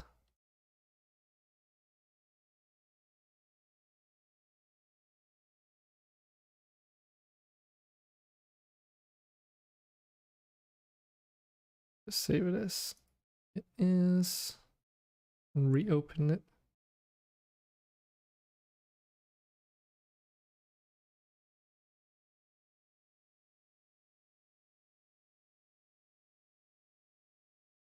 I'd rather start with a plane than a cube because of the type of project that I have. But yeah, the default scene also saves everything like forward and backward and stuff. Let's actually do something there. So E should be extrude, yes. Move along x-axis by point. Okay, 0.5 in the other direction, but that's okay. There we go. Because now I have a sense of direction which is forward as well. I've not done that in the past, and I think it's about time I get that right. Oh. Default, save startup file, yes. Okay. Let me just think if there's other things that I would like to have in the default scene.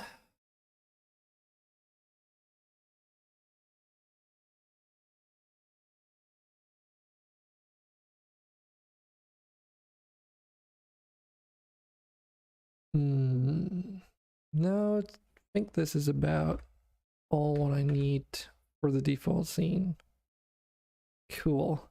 So the thing that we'll be working on is for the final level in the demo. We're going to be working on like a model to put into place here, which is like some like suggestion of like a vault kind of like structure, if you will, like an ancient ruined vault, basically. That is going to be the goal.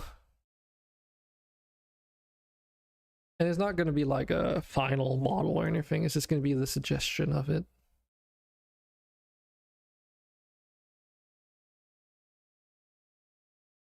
And let's see. The surface area is about a 3 by 3, but we need it to be a little bit larger than that. As the terrain does kind of like not exactly intersect.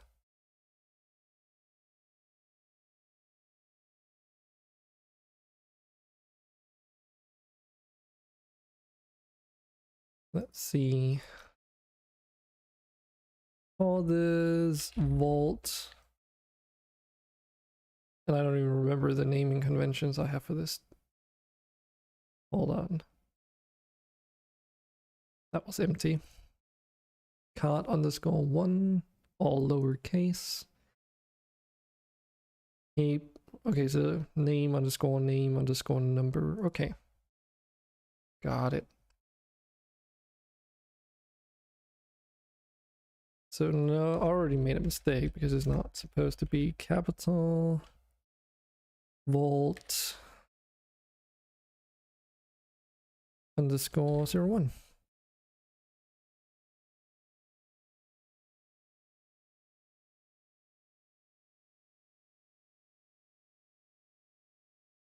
You automatically import it.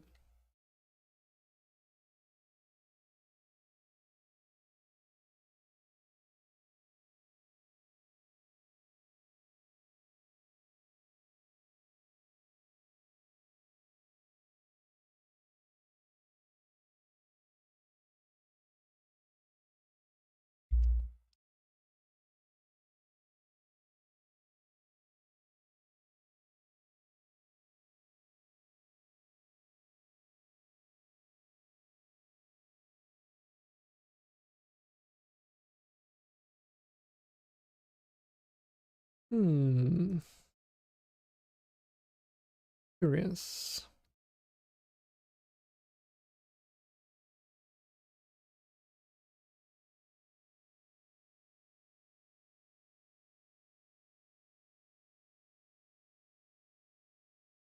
All right. Shift A. So they don't have the hemi lights anymore. Interesting. Okay. Because that's what I just noticed was in the old files here, the flowers, they have a hemi light. But it seems like they actually have a sunlight. I don't remember if that's something they didn't have in the past. What was I thinking? There's something I wanted to do in here and I forgot what it was. Oh, right, I wanted to set up the prefab.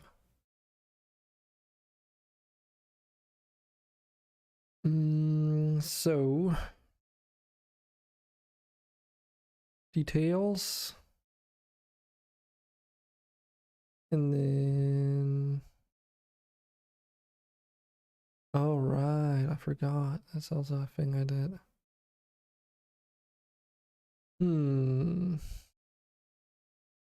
Question is if I should do it in this scene then. This is a master scene that contains all the detail props in the game. And the reason why this is to make it consistent scale wise. So in the case that I make one object, it has a relatively appropriate size to other objects. So for instance, and then what I do is I've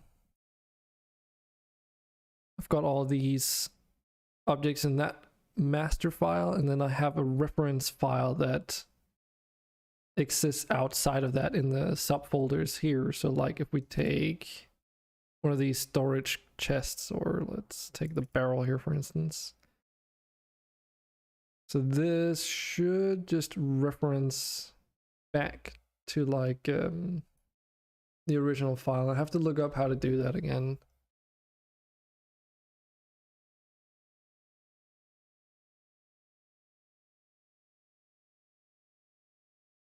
Because there are some strengths in doing it that way, but given that Blender was updated in a major way since I did this, it's going to be a challenge. Because the benefits is not only that everything keeps to scale, but you also avoid a lot of shader clutter, because this file over here, this master file,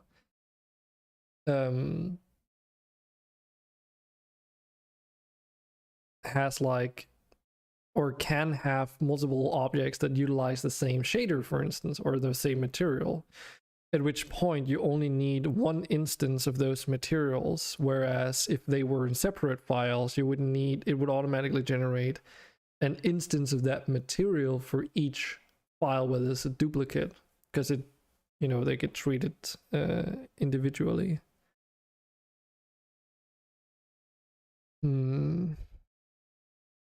Okay. Does it make sense to have it in here then?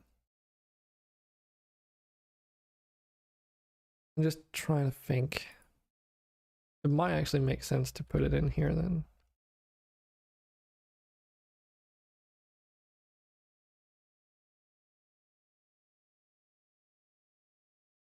Because you'll also notice I have like a small like house here as a reference object.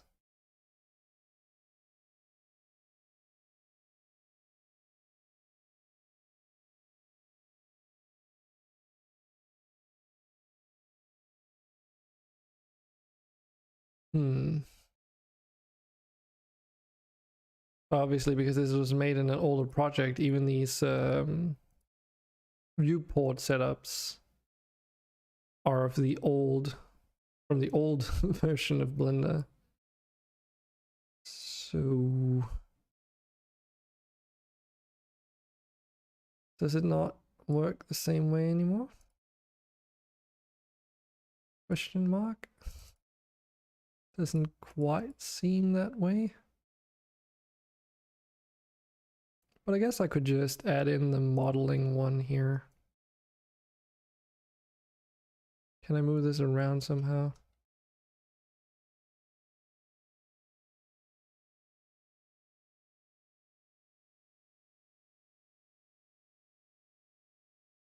Oh, I can.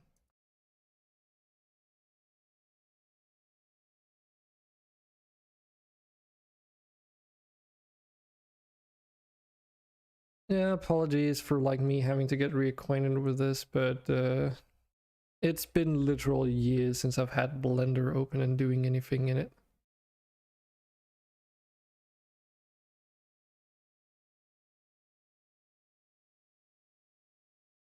Okay.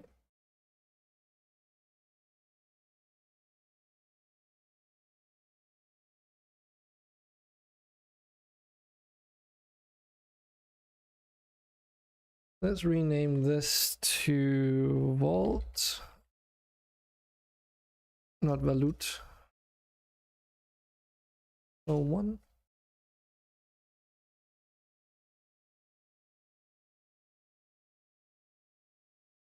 This is the mesh for it.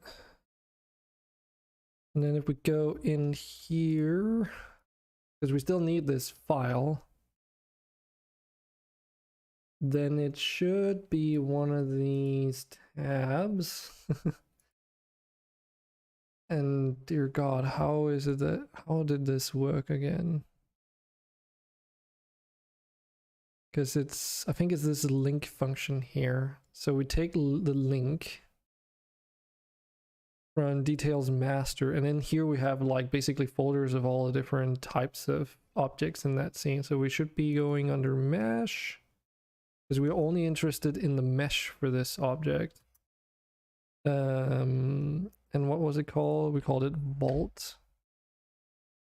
Okay.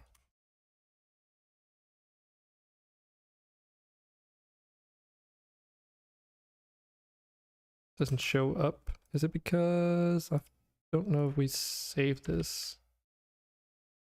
Save details blend. Okay, let's try that again then.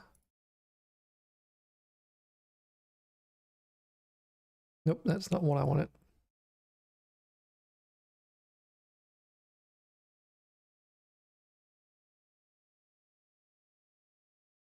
Right again. Oh, right. I think I know why. It's because this is the object that's currently called Vault.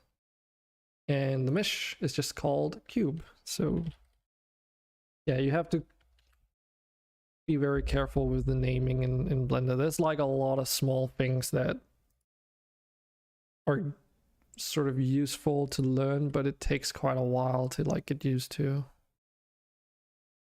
Now if we go in here and do mesh, there should be one called Vault, and there is.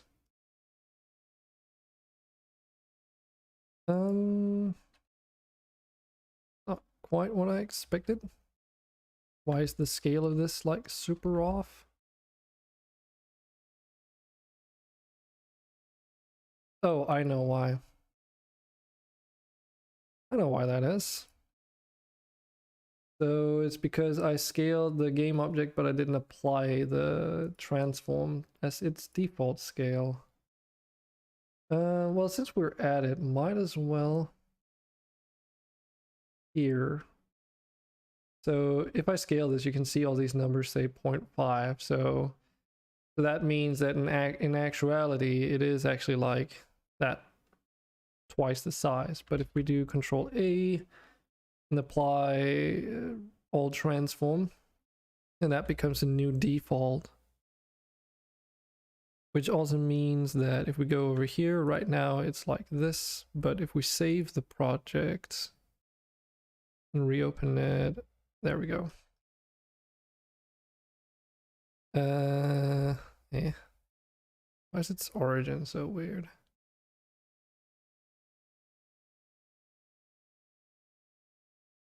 Oh.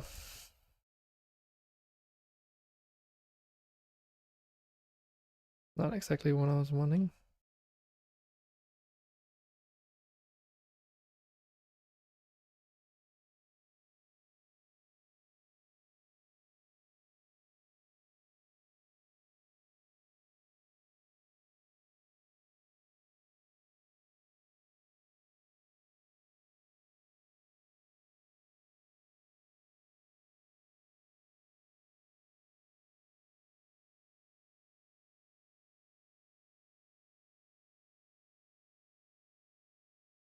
All right, now it's the set origin. Nope, not that one. Set origin to 3D cursor is what it was supposed to be. I think it's because I said all transform. One of the transforms is the location, so let me just see if that is indeed the case. Just yes, okay. Because I said the transform, all transforms, it also said the origin, which is not something I should have done. All right.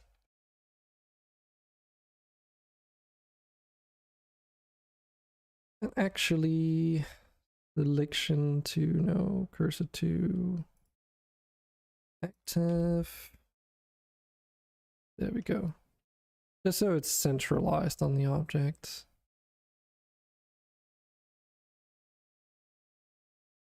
Okay. So if we reopen this, there we go, that's much better. That means now we have Vault 01 here, like the object and the mesh in here should be called Vault 01, but now this one is grayed out, and that's because it's using the referenced ones from detail_master.blend, which essentially means if I import this one into Unity now, it'll be like this, and then Blender normally re-imports something every time a file is saved, which means if I update the master file and save stuff there, you'd still have to go in and manually re-import the children file. But it does mean that anything that happens in the master file is now automatically applied to this. Like the mesh is automatically carried over to this one. And that means if we go to Unity now, as I said, it'll be re-importing. It'll be re-importing both of them though, because we have opened and saved both of them.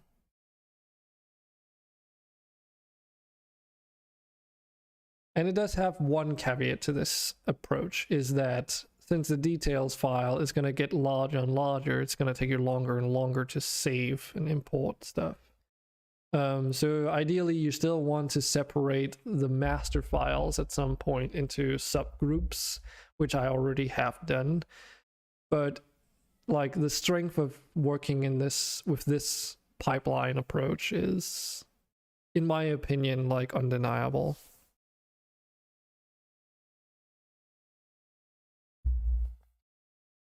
At least in a solo project.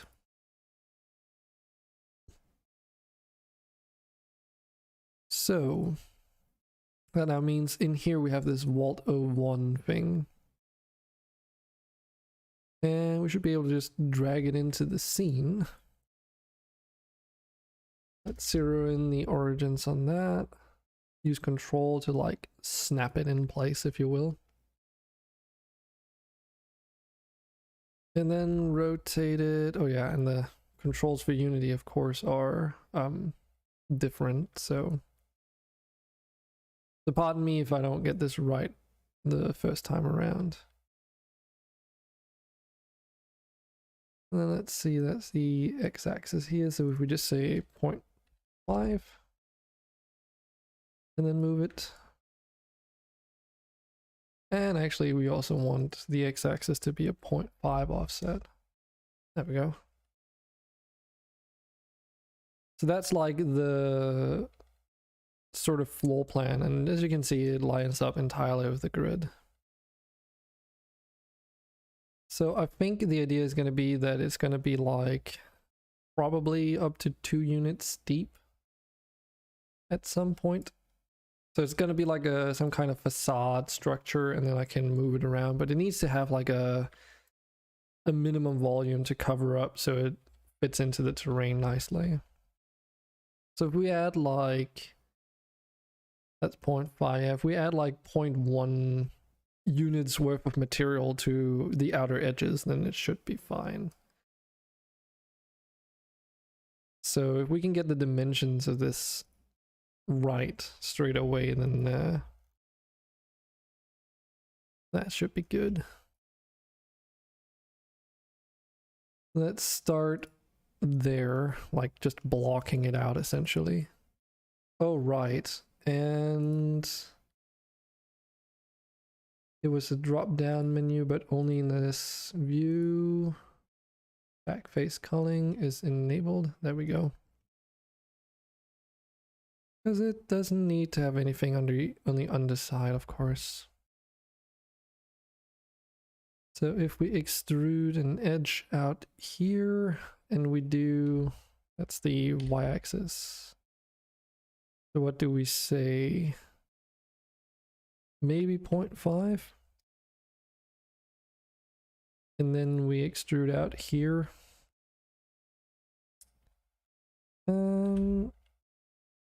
Maybe the x-axis, and we set 0.1. Don't know if that's going to be enough, but we'll see. And then x-axis 0.1. Let's just see if this is good enough for now. Oh yeah, and if I remember correctly, I don't even need to like change the child file here. I just have to re-import it if I recall. We'll see.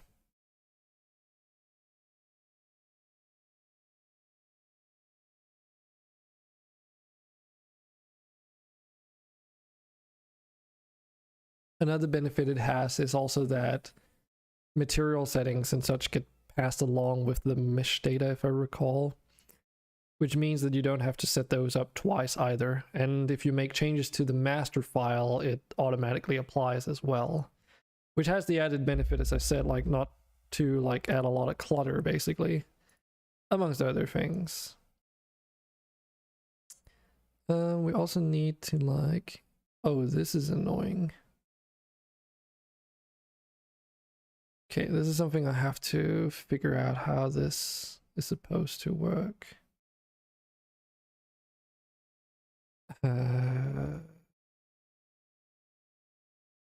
Don't tell me it's, oh my god, it's done. It's gonna do that for every single, oh no. Oh no. Oh my god. Are you for real? Oh no, that's okay. I was just about to have a fucking heart attack. Although this does have a Hemi and a sun.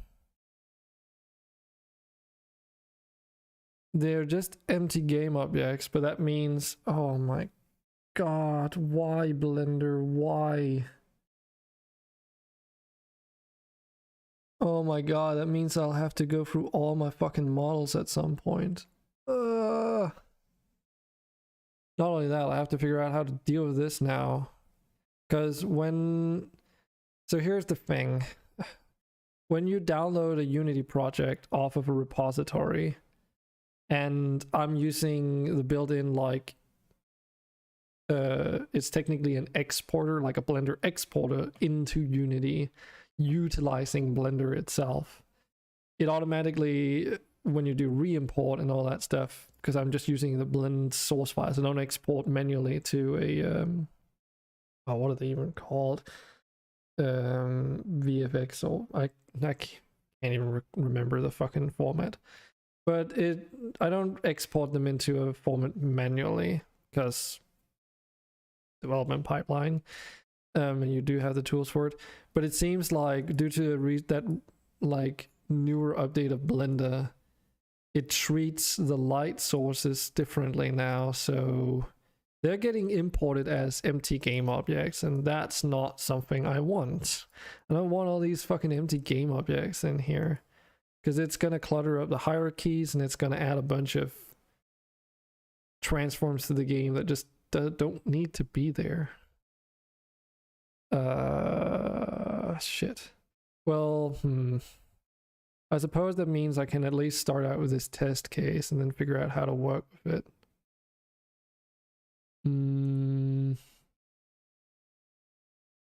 Unity Blender exclude lights on import export. I guess it doesn't necessarily matter.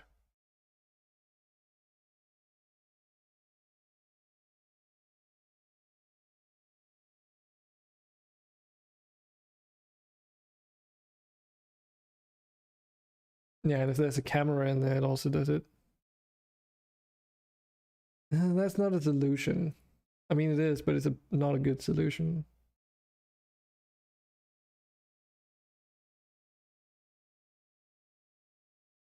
What is this from? This is from 2014.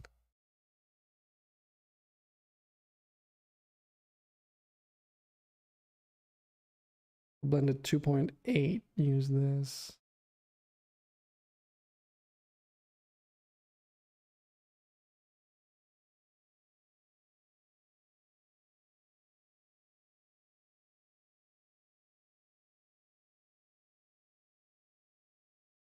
Blah.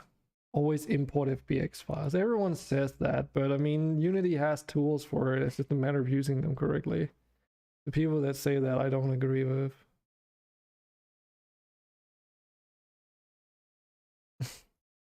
Yeah, but this means that this adds like an extra step that you have to do manually every time, and it introduces steps where you can make errors that you don't want.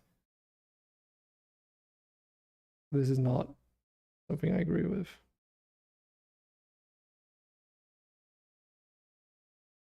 Yeah, you can do this, but it doesn't really... It means I have to go through all my fucking projects now and reorganize all the hierarchies, which is going to take hours to do, and introduces another step of error that can happen. So no, I just want Unity's importer to deal with this. So...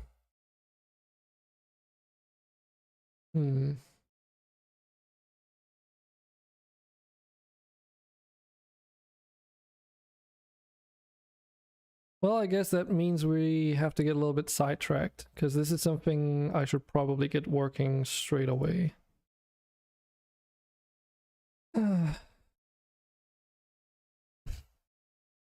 What is this? A Unity Editor Data Tools.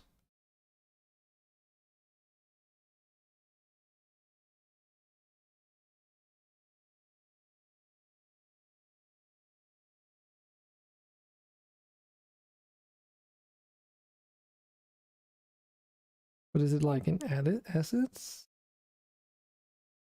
Or is this like the install of Unity? Because I'm pretty sure there's a...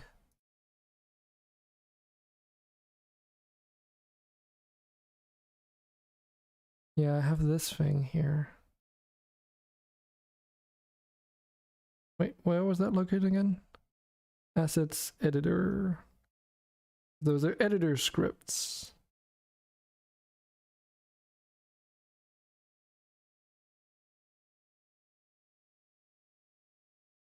You can make big tree in Blender.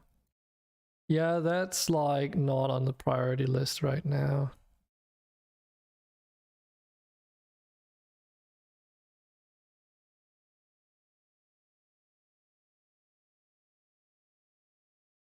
This, if I remember correctly, is like the whole overhaul of the Blender exporter to take care of some issues that exist with the default one. Like, for instance, this thing. Normally, when you do the import of Blender files, it just rotates everything 90 degrees around the x-axis. Not only that, but it doesn't apply it. So it's like you drag the file into the scene and then it's like in the inspector rotated 90 degrees. Weird shit like that, basically. And it does a bunch of other stuff, but then I really hope that I would never have to touch this again. Because as you can tell, this is not something I made.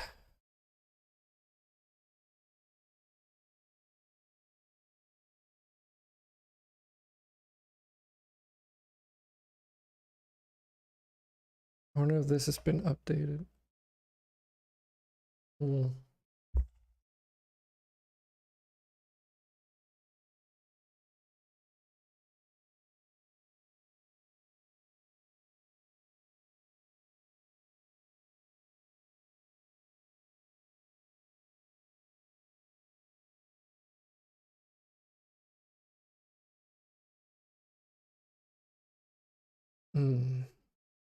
Yeah, there's no new recent comments on this. Damn.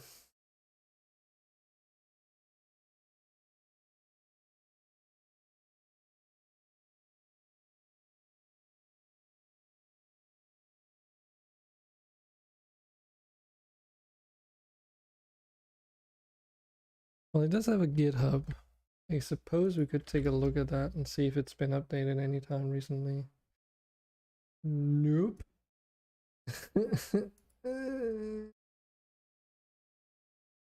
Rip. That's also why there's like these tags in some of my folders, like importer and such, because that's how you like tell it to use this in the first place. Oh my god.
Yeah, so that's like the thing, right? So people say like, oh, you need to save it as an FBX file, but that's the thing. It does that natively, like under the hood. Why not just rotate back 90 degrees? Because then it's rotated 90 degrees. The whole rotation of 90 degrees normally, that it did in the past at least, makes it point in the right orientation. So if you rotate it by 90 degrees, it's no longer in the right orientation that you wanted it. So it's going to be 90 degrees rotated in the wrong direction as opposed to how it was in the source model. It's 2.9 the newest version? I think so. It's like they made like major overhaul changes to the whole UI and everything.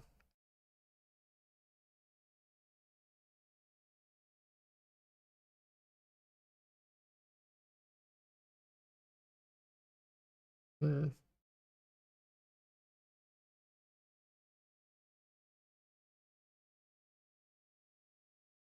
And that's the thing I'm a bit worried about, that I have to figure out how to insert this into the right space. Because this was in 2014, but this was in 2019. And I think that's after the change.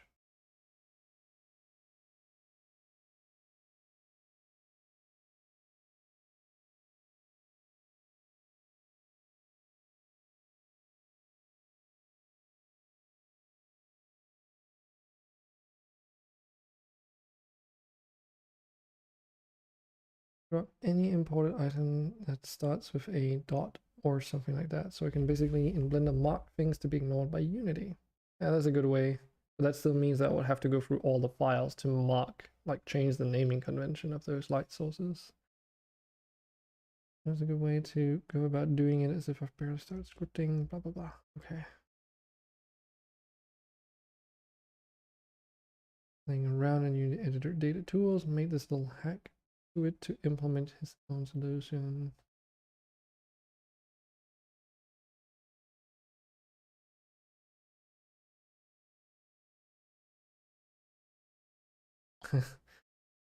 Hackums here.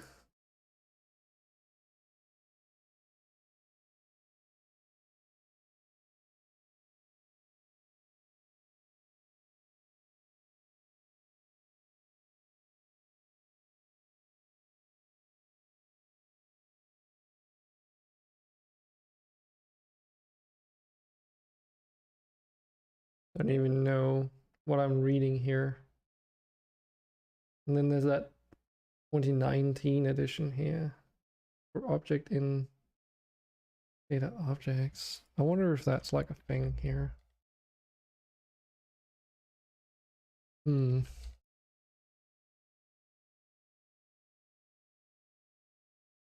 Oh, not dash. But nope, that does not exist here.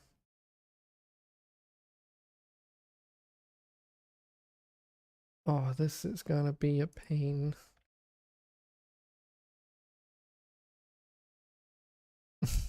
Chill vibes, a bit of a random question popping in here.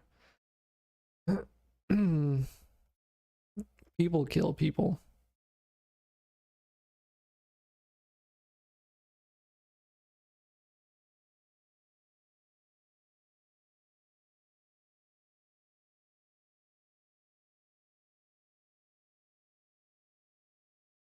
Besides, those are two different things. It's not a this or that question that you can really answer.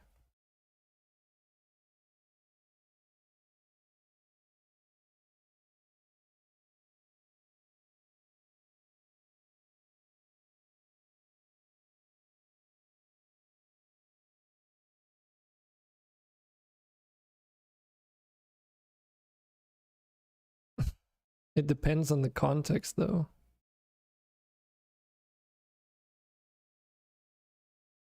A gun on its own is just a gun. A gun in the hands of a person is like a gun that can actually do stuff.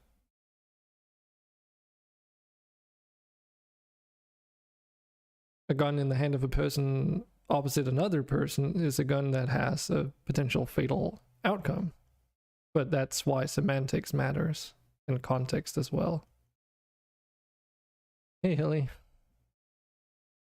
You're up early. Hope you got some, well, I guess you, hope you really got some sleep last night. I'm ripping my hair out over this issue that I just uncovered.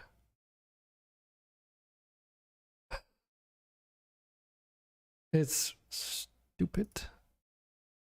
12 hours, jeez. No, neither. I'm from Denmark.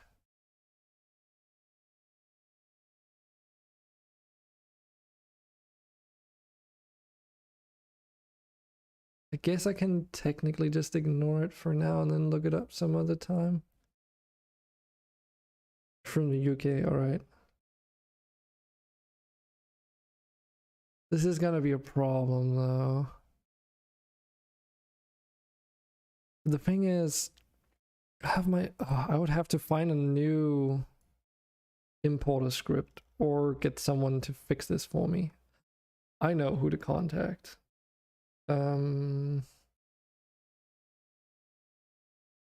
Okay. I'll probably ask that person off stream at some point. I think Loki might have an idea how to fix this. For him, it's Better Call Saul. Not quite. I've got a programming buddy that might be able to help me out, so I'm just not gonna worry about this extra stuff in the hierarchy for now. Even though it is kind of annoying, it's not like a end all be all problem. Technically speaking, could just unpack prefab, drag that out, delete it, and then make a new prefab out of it.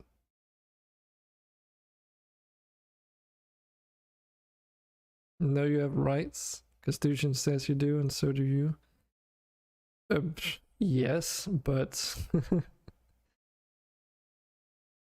not sure where you're going with this, if I'm perfectly honest.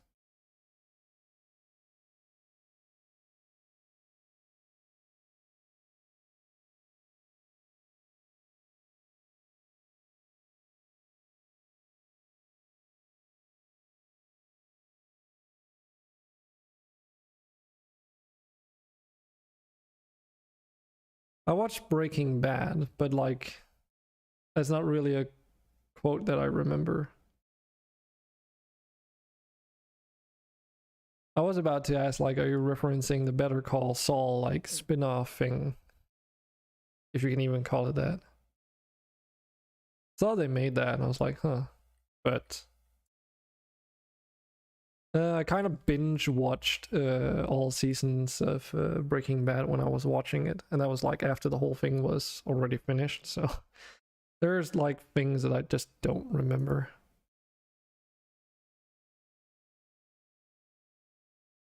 F.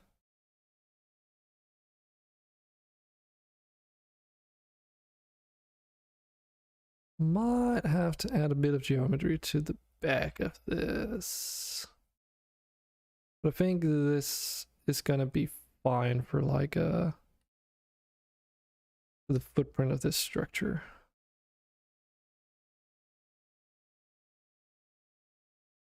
But yeah, have to get reacquainted with Blender has definitely been challenging so far. Not the end of the world, but I can definitely feel it's been a couple years.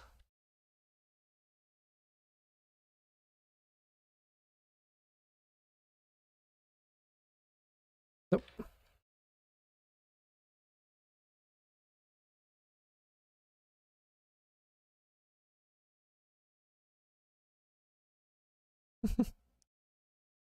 My name.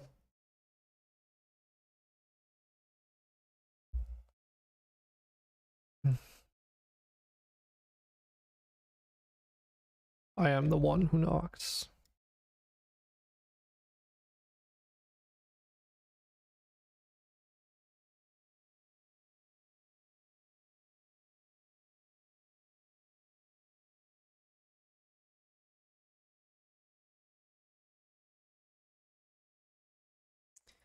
See, how is it that this works again? Nope, not that one. This switches the mode.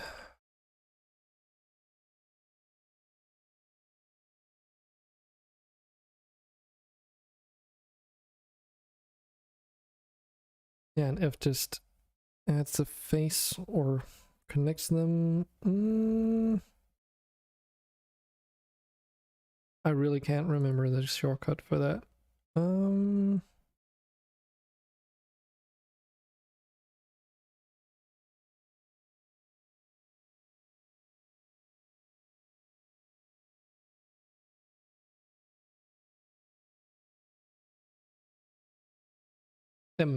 M for merge. There we go. Then we can do at last. if both of them are selected. That way I don't have to set the cursor, which I was about to do, and I was like, oh wait, there's like a solution to that.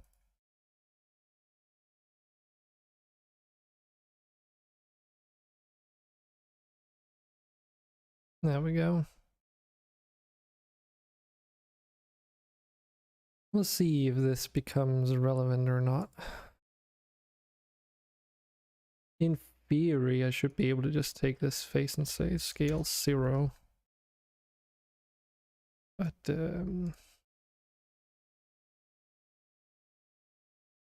let's see how this goes.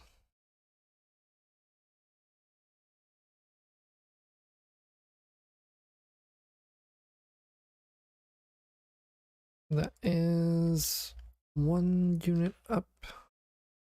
And it goes like a bit higher than that if I recall. 2 units up.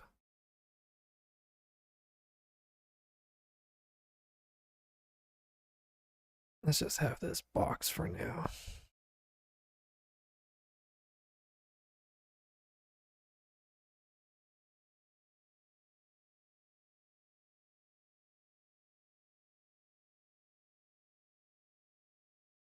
Importing.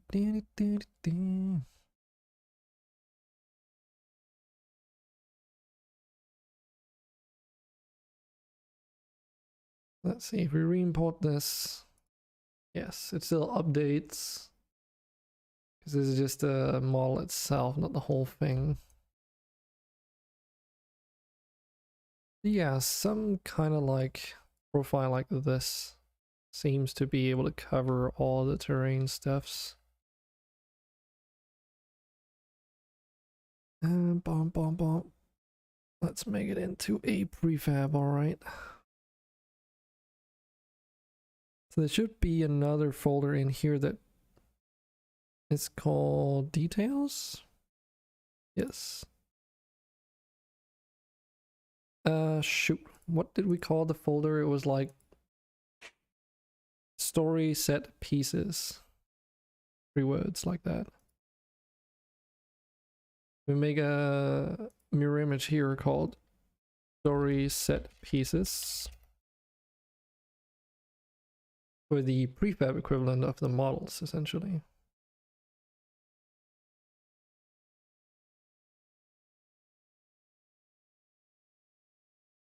Whilst we're here,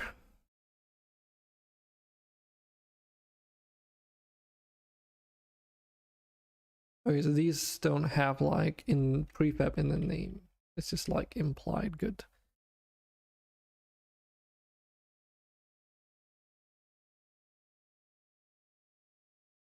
So you sleep after eating just now, all right? I take it that means you're leaving Selfire? But yeah, if you got burned out on 7 days, I'm not too surprised, really.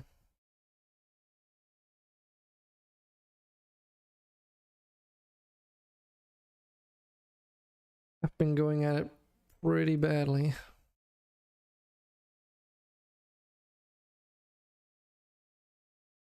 I don't think I need to raise it above the terrain, or dig it into the terrain at least. Yeah. I mean, you've definitely gotten your time investment's worth of fun though, I assume. Otherwise you wouldn't have played for that long. Also level 120. I mean, this, you can go up to level 300, so last time I checked.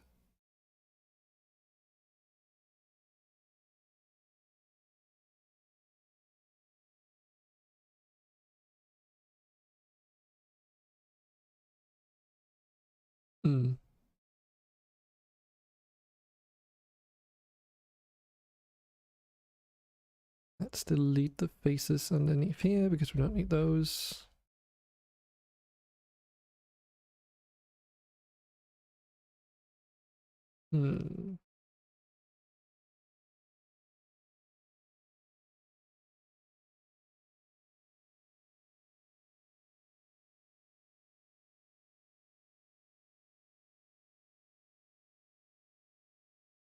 Let's actually just make this a box for now.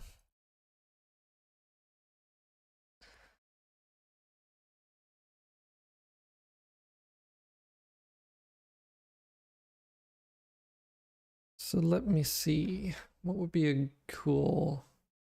Maybe like an archway or something like that.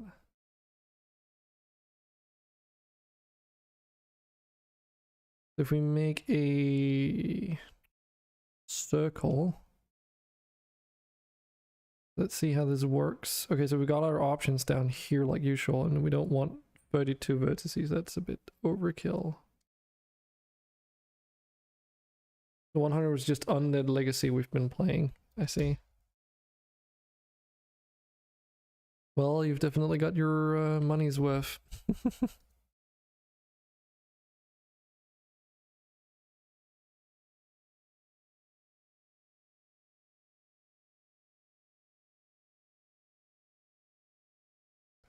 Oh, right.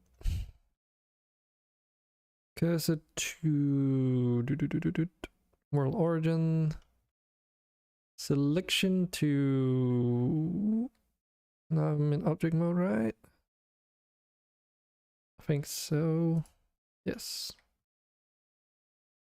Move this back. And then we click like this. And then how do I merge objects? I could have done this in edit mode. Now I forgot how to merge objects together.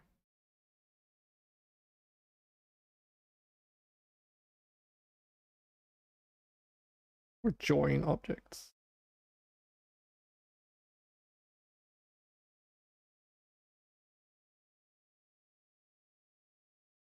Shown in the above image.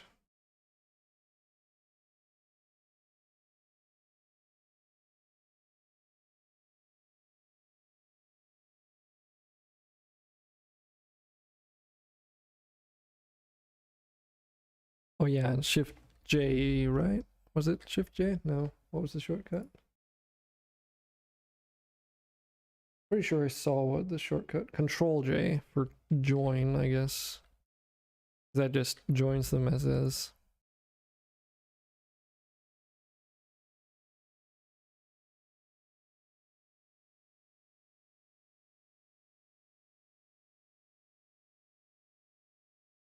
Delete those. What? Must have had all the edges selected.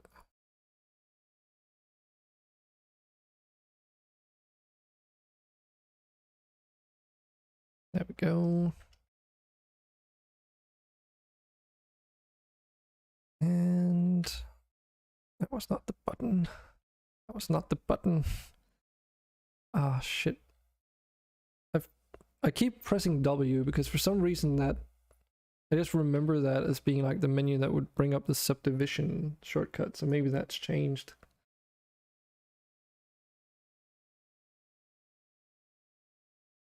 Control E. E. E. E. E. E. Unless I'm just like misremembering. It gets a little bit fussy when you have multiple programs that you switch between. But we can say cursor to selected. And then do all of these.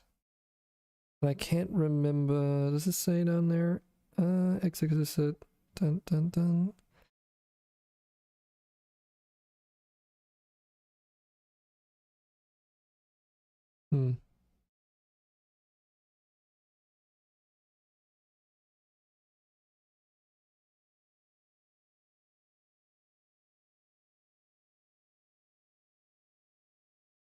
Unless...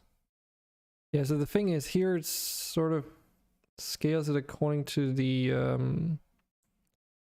middle point of all the selected vertices. But that is not what we want to do. Wonder where that is. Show gizmo, object types, overlays, shading settings. Auto merge, new.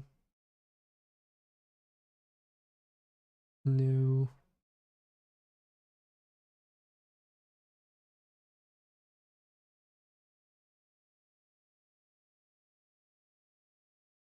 So this thing.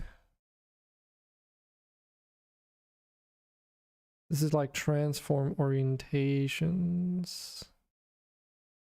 Transform, there it is, 3D point, there we go. So now we're scaling according to the 3D point.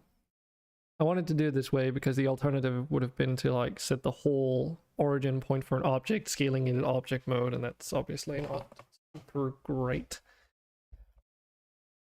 But now we should be able to say like, oh, you know, scale it down to, I don't know, 0.9 or something.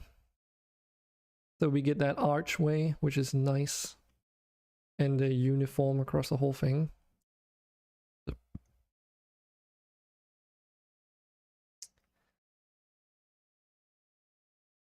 And for the time being, let's just delete this face, because we don't need that. There he is. Alt. That means if we also extrude and then go inwards by about, what should we say, 0.4 maybe? Looks about decent enough.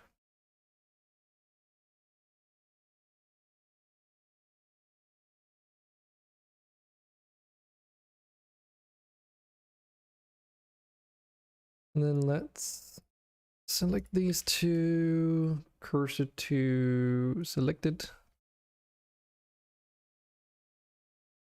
Because if we extrude now and we scale according to the pivot, that position there, then we can like create some 3D geometry inwards. What should we say?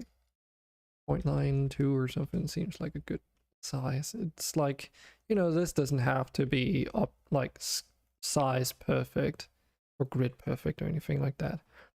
That's why you do like the box, or I do the box first to get like the overall dimensions of the thing in, and then I'm like, okay, moving onwards from here. But I do want a sense of scale of this. I guess I could sort of get that from Blender itself. Because, you know, like if we want to compare it to something like this cart over here, if it's supposed to be like an entryway for like a facility or something where you're supposed to be able to move larger objects through, if it's no larger than like a small cart or like barely the size of a doorway, which we have over here, then might need to make it a bit bigger and taller as a result. I think that might actually be the case.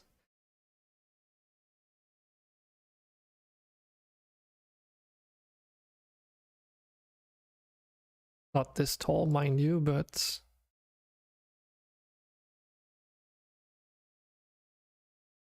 if we do this and scale on the Z-axis, of course, like we can do this, but it means that some stretching is gonna happen.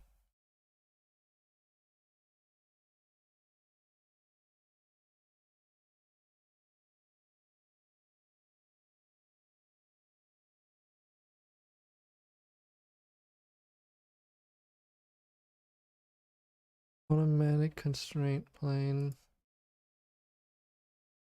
But remember there's like, so you can hold down Alt and then S, which affects how the scaling works. And it's got something to do with like whether or not you're doing even thickness, as it's called, but it doesn't seem like you can do yeah, that's a shrink flatten instead. So it doesn't allow you to do like XYZ specific stretching.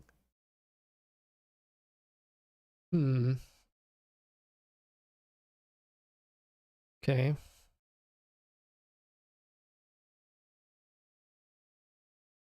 Control A. So what can we do? Circles. All right. Well, what if we scale it on the Z axis to 1.6? Seems to be a bit more appropriate height at least. Don't even know if this is even tall enough. But now I have an issue with this archway being like, yeah, weird. How is it if we do this and scale it inwards? Does it do the same thing? Kinda. But here you can at least do like a shrink flatten, where you say like it should make it even thickness. I don't know if that's actually the truth.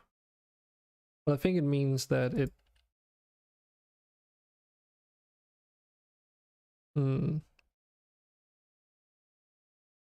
Yeah, okay, you can definitely tell because here, like the closer I get to the point that it's scaling towards, it's actually curving inwards after a little while to keep that even, as opposed to just doing it normally, you know, it just scales in towards that.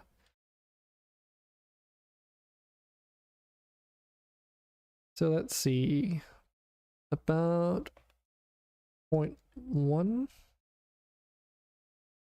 in the negative space.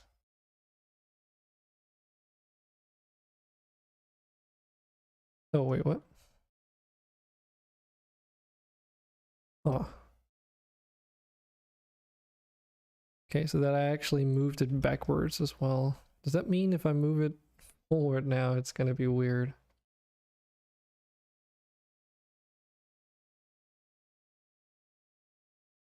Okay, so we can use a trick here where we take the transform of this vertex here. So there's the y-axis, right? Yeah, so just if it's just like negative 0.6. There we go.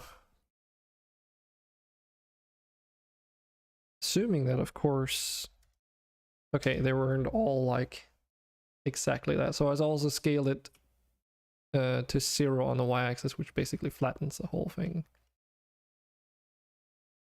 Now the question is if this is still like evenly scaled. It's always a bit hard to tell, but it seems like it at least looks a bit more nice now. Okay. So far so good. So now we can do the same by extruding a bit forward, I would say. If we get like the suggestion of like a 0.002 or something. Okay, that's a little bit too small.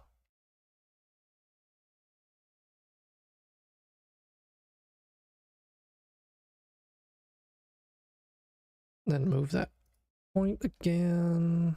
Cursor to selected. Like those vertices. Extrude. Alt S for the even thickness scaling. Yeah, it's a little bit weird how it like... It's almost like when it does that, it scales it according to like a different origin point. Hmm.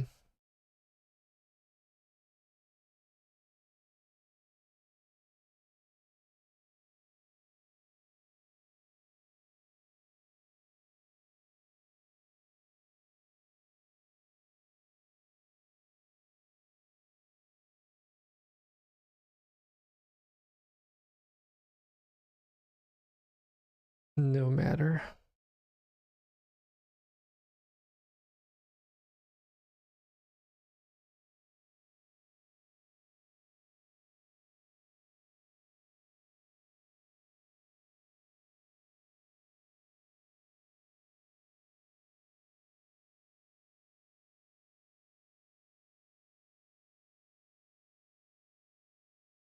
Just a little bit of a slope around that.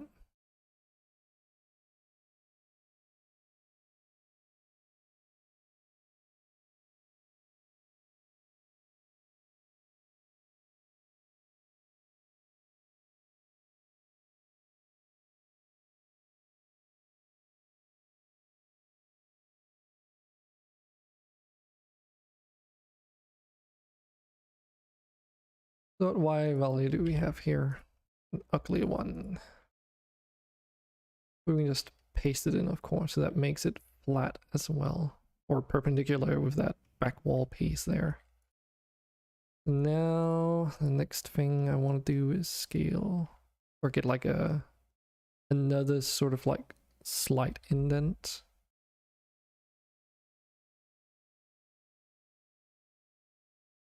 And just a little bit beyond what we had before. We can also like go up here and set like actual, you know, coordinates for this, so that we get some more clean numbers on all that.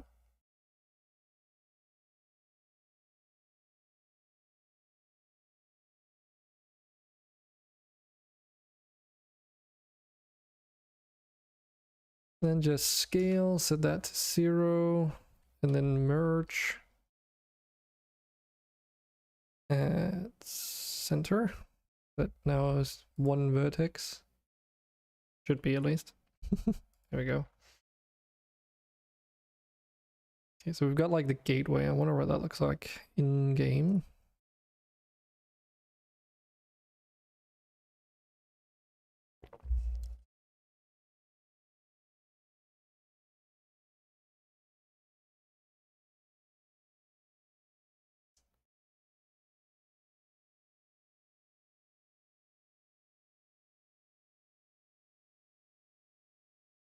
Should be going all the way up to this upper ledge here.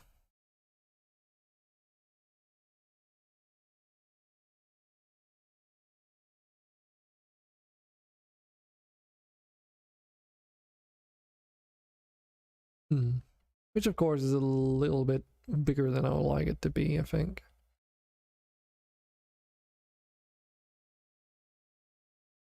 Other than that though, I'm fairly happy with like the scale of everything else so far, so.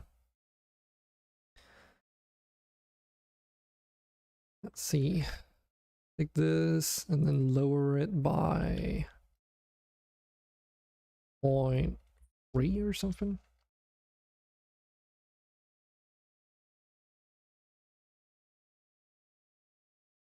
And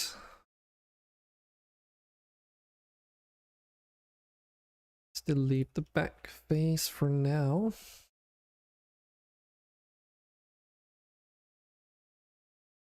Keep pressing W. There's something that tells me that used to be something important. Shit, what was it again? It was Control E, because that's where subdivide is. Into two equally, or 3 different parts.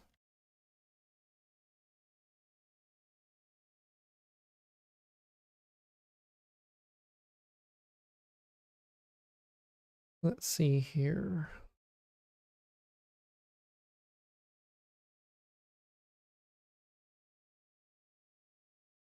Give it like some basic shaping at least.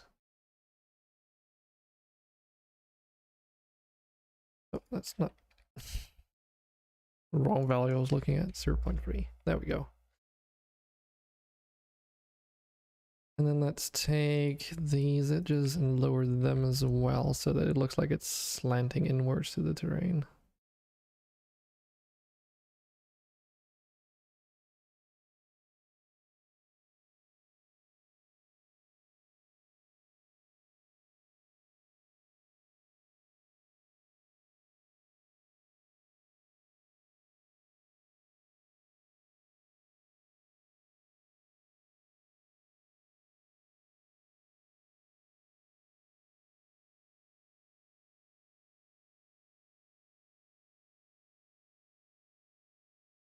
Can't have an idea.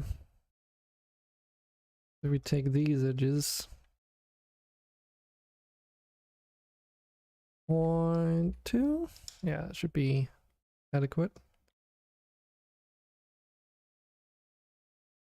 Take those again out. Then we move those down.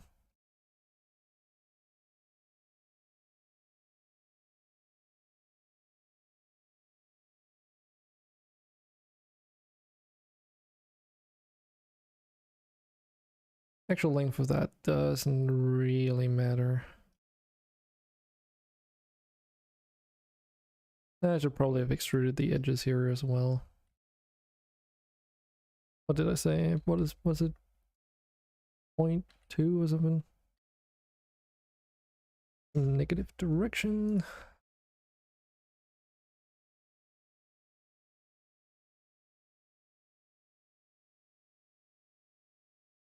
And these need to go down.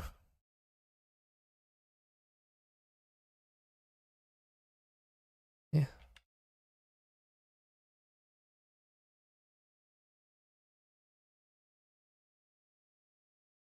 Oh, right, because they're scaling according to the fucking pivot point. I forgot about that.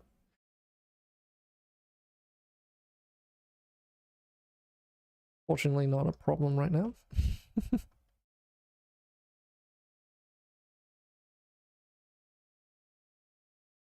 Hmm.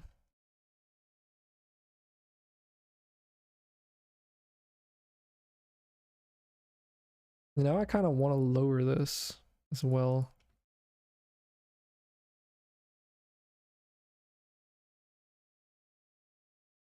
Point 2, I suppose, but then that would be too much. Okay. 0.1 then. That's just about enough, or just within about any clipping. It does mean that I have some extra geometry you have to delete now, though. That's not a problem. It also means that this connection here is going to be a little bit wonky, but we can fix that up. Question is this what I want to go with?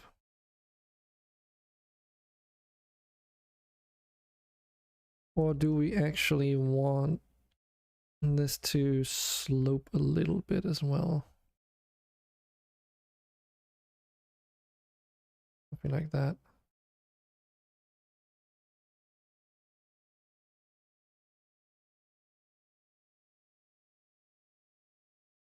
Because I'm not going for like high poly in this game, I'm going for like a mid to low poly kind of experience, or 3D models and such.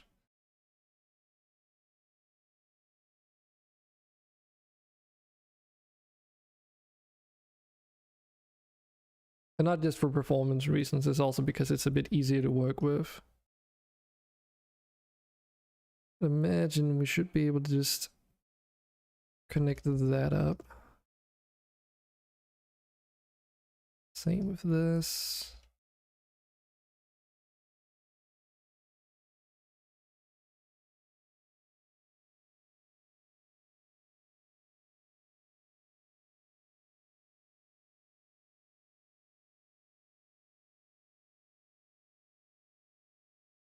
Oh, how does that work again?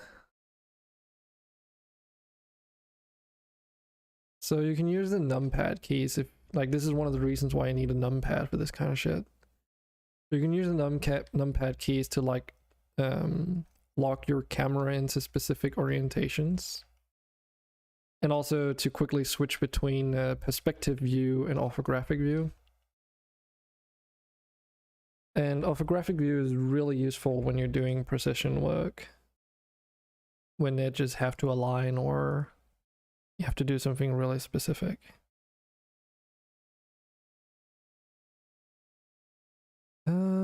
So what was it again? There should be like a knife tool or something. This. I wonder.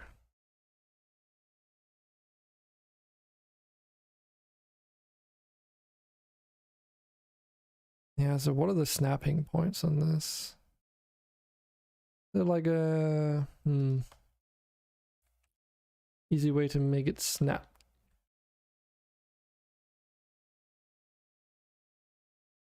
So I can hold down control and it'll snap to like the halfway points on edges.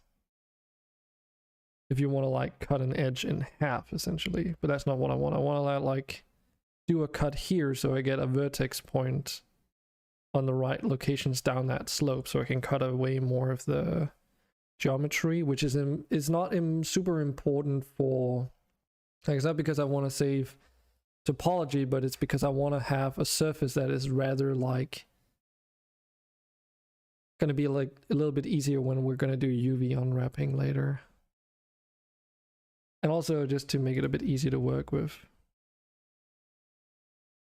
Let's see.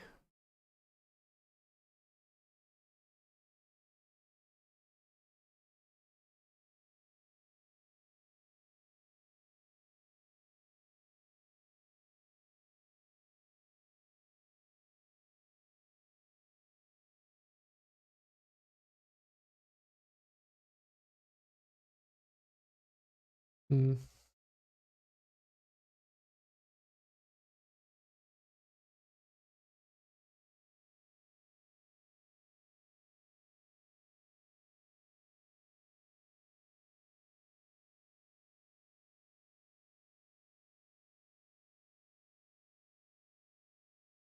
Okay. I might have to do it the way that I was actually expecting or thinking about. Okay, not an issue. If we do Control D, it makes a duplicate of this vertex. Then we just take it over there, extrude it, and then we have like an edge that we should be able to use as a guide, I would imagine. Let's see.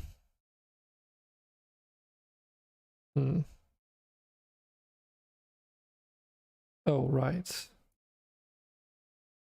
Okay, this might have to be a face like that.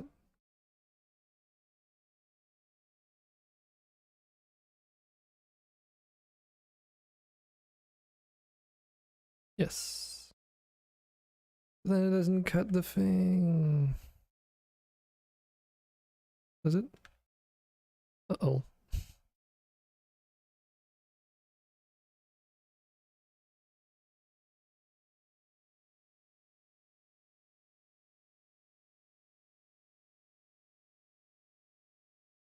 Oh, because then it takes the halfway points there. Oh, that is annoying. Is there really no way to do this?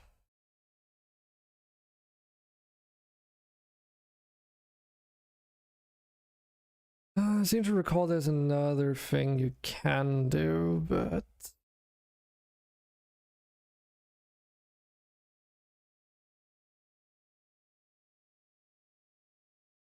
So if we do like this...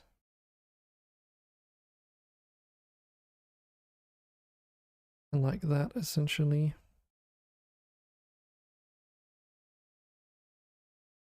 Oh, wait, that's like a tool I used to have. Does that even...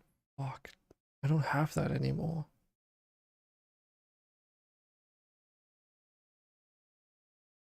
Oh. It passed me, put this in somewhere.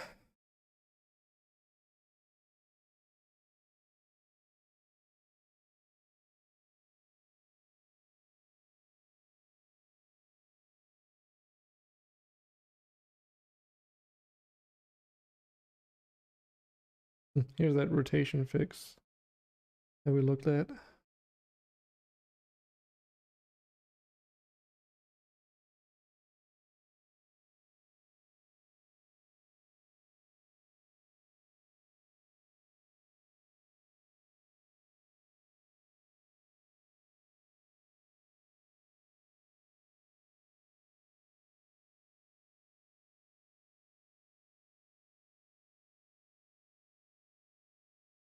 Magic UV. I have no memory of this place.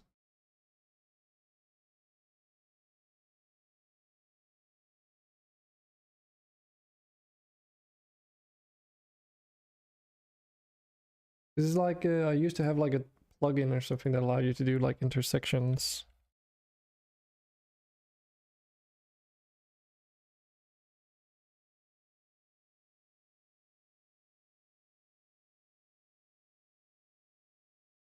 So we'll like take two faces essentially and then create vertices at the points of intersection.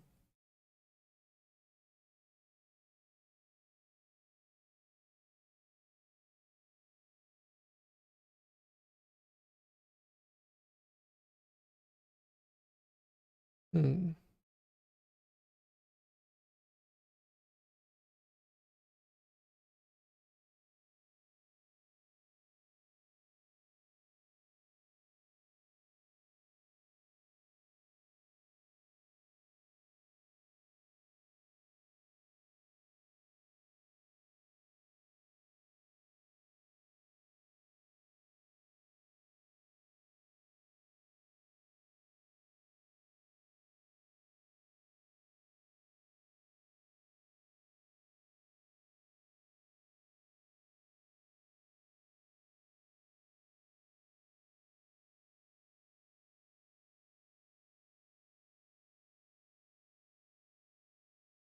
The intersect tool lets you cut intersections into geometry. It's a bit like a Boolean tool, but does not calculate interior-exterior geometry.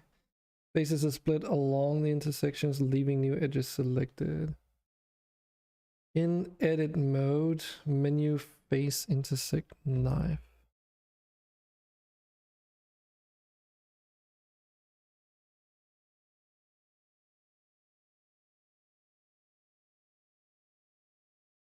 Ah, okay. So that should give me something. Oops. Now I have like a clean cut of this and I have a vertex there. So far so good. And in theory I should be able to, well, probably easy if we just do the same process on the opposite side. Gonna be a bit tricky, but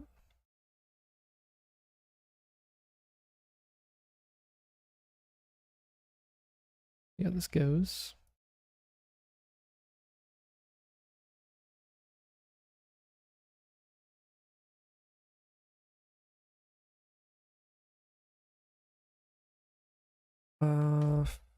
Flip normals. And then it was face, intersect knife. We can delete the excess. And I mean, now that we've got those two edges, we can technically just delete that one as well. Oh yeah, that's right, we get that edge, I suppose, here, which I'm not interested in. Dissolve edges, no. Do I have to dissolve the vertex then? Oh, okay, it's because it's an actual face, this one. So now we should be able to select those two edges, join them together. And now that slope is like, well, perpendicular to the ground level. And instead of doing that twice, we'll take this, duplicate it, scale on the x-axis -1, which you can do, and then you do have to flip the normals. And then I'm pretty sure W used to be like the menu for welding together as stuff and such.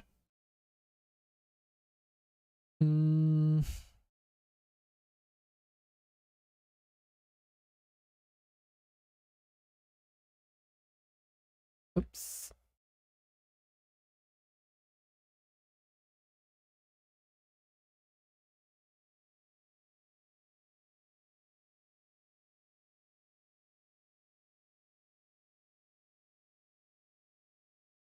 All right. Probably because it has to be in vertex mode. Let's see.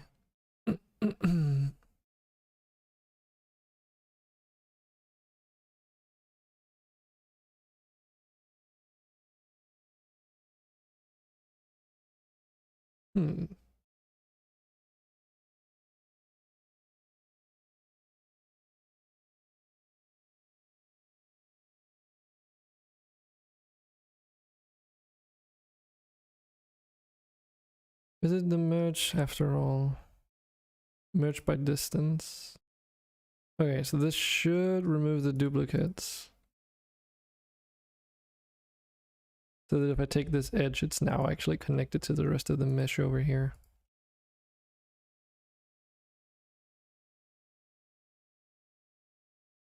For some reason that looks weird. Yeah, there's something weird going on there. Oh. No, wait, nope.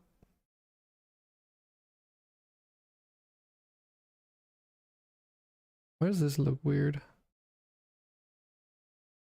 It's like it's not mirrored for some reason.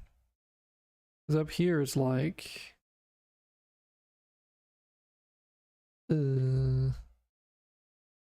like a straight edge, but then the back part is not for some reason. Yeah. Didn't I just like literally duplicate the whole thing across? Or is it because, oh, it might be because its position is a little bit weird.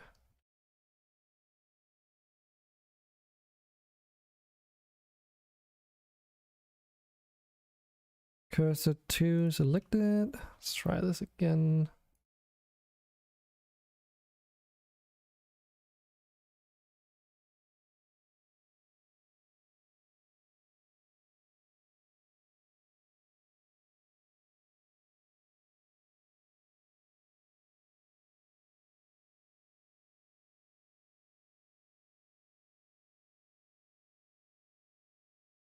This looks a bit more correct now. High distance, remove free vertices.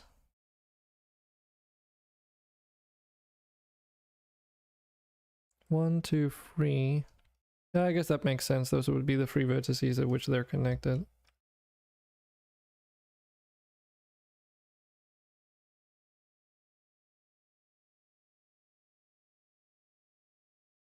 Preferably don't want my 3D model to become lopsided after all. Bomb. How is it that you set the... I'm pretty sure there's like... There's dot and comma, like punctuation, like period and comma. I seem to recall there was a way to like... pivot point and orientation. Pretty sure there was like a way to like say, oh, center view or something. I just can't remember the shortcut for it. So far so good though.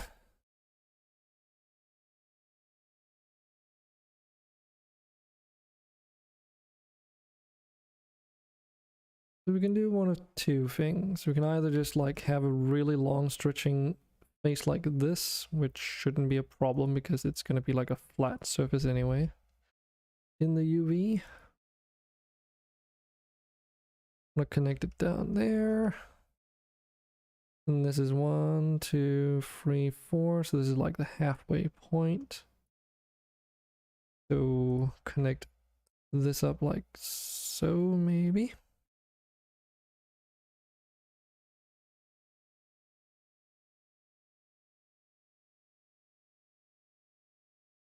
Because as long as it's a try, then it's not a problem. Quads are also good, and that's actually what you want for like animation, if I remember. But anything more than a try or a quad, like if it has 5 vertex edges, if you will, is a no-go. That's not good. That's what you want to avoid. And just keep pressing W for some reason. I don't know why. Get an intersection point there as well. Connect those two up.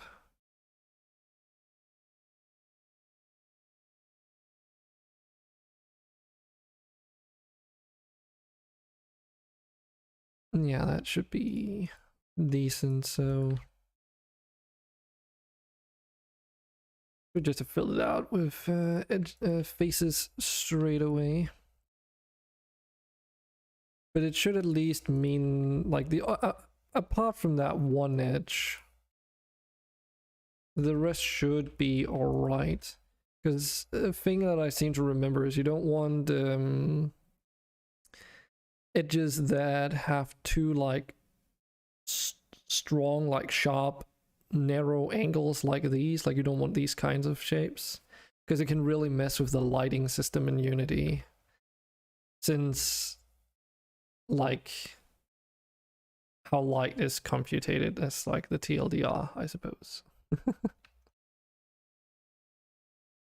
We can also like technically raise this a little bit now to give it a bit more like organic shape, I guess. 0.05. Nope. 0.05. There we go.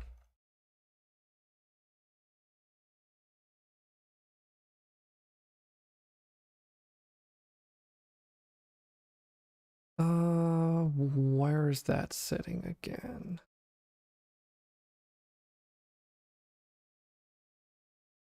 Is that one of these now?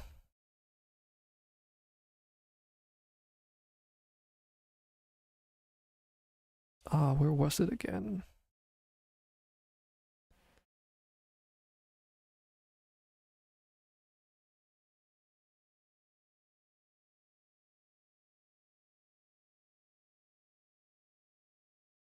Here on the shading, smooth faces. Does that actually do anything? No.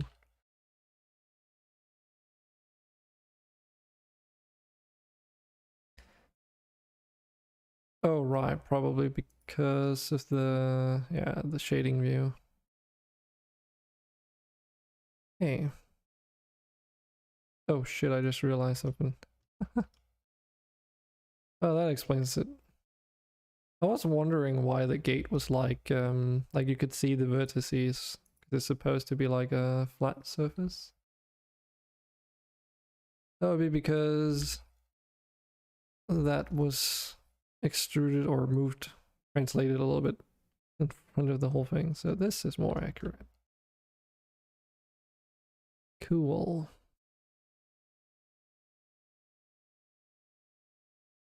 So now what we can also do is, because this entire round floor plan here should be like, you know, y equals 0, I can either extrude this down and have like a uniform sort of bottom shape to this.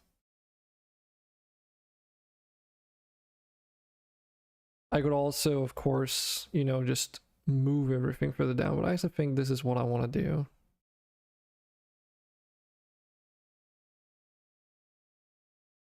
And of course we can clean up the UVs on these sides at some point. Because when it comes to Unity, a quad will automatically be converted into a trie anyway, so if you want to have more control over how those tries get distributed, you turn all your quads into tries whenever you can, basically. As far as I remember, that's like something that I read into. Also should allow for the gate to be a little bit taller. Now the real question though is, do we want the gate to like be up here and then have like a ground platform thing that connects it up, instead of like just sticking further into the surface of the terrain? I would say yes. Let's delete those, because then I can just do an alt selection on that and delete all those faces. And we should be able to just like connect that up.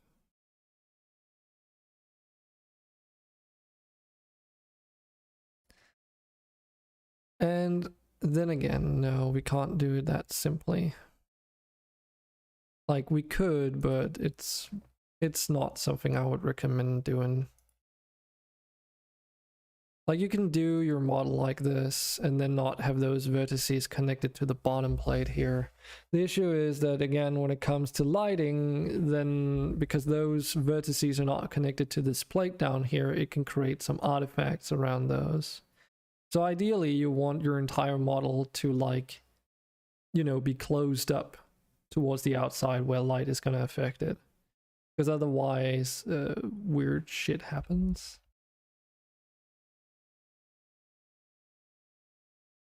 And it's Control Shift E, no, Control E, yes, subdivide that.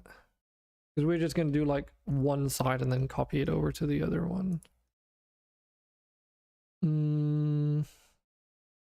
Actually, let's just do it like this. So what's the Y point of this? That should be in world space, yeah? Yeah. So we take these vertices here and actually we can even do it without having to mirror it across if I do like this, I'd imagine. So if we take all those and extrude out an edge, we go to the y-axis, it doesn't really matter how far out. Scale it on the y-axis to, okay, hold on. I think active element, right? Yes. Then we should be able to just set that Y position and it'll all be in line with each other. So now, see if we can get this all right. Do something like this. I mean, the gate doorway thing doesn't have to be functional, so this should be all right. And that means we have a quad here, so that's perfectly fine. And then we have this over here, which,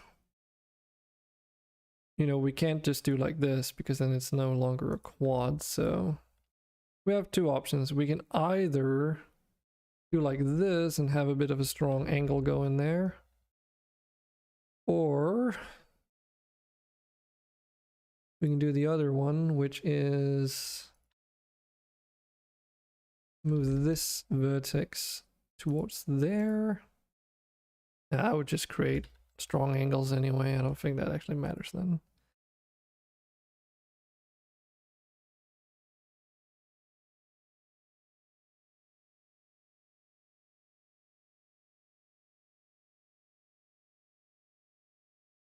Now all this ground floor here is like connected.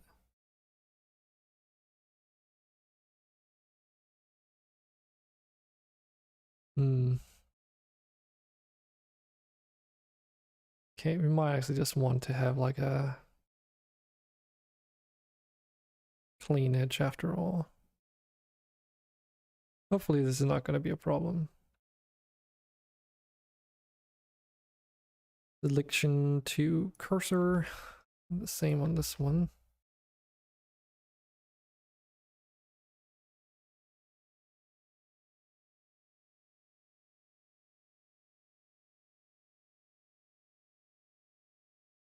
You can also go into the cleanup functions here where you say like merge by distance. Remove 6 vertices, so it basically just merges those. And now we can actually also extrude this out. Like, I don't know, 0.15.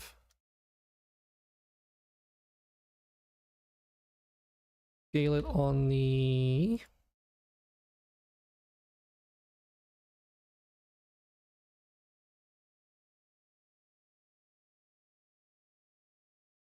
wait, what? Oh, right, it's a median point, is it? Yeah.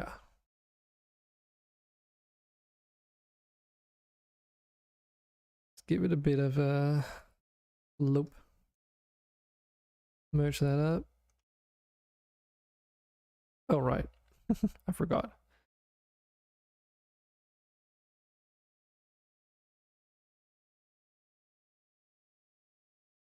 Need to have that extra vertex there. Because it's a middle point, isn't it? We can also slope this a bit downwards to make a slight indication of a ramp. Might want to make this a little bit longer, actually.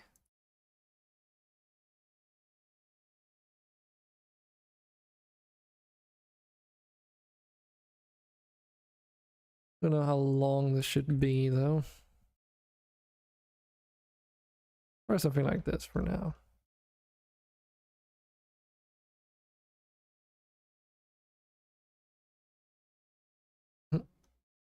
Same? You're saying hilly. Same to what exactly?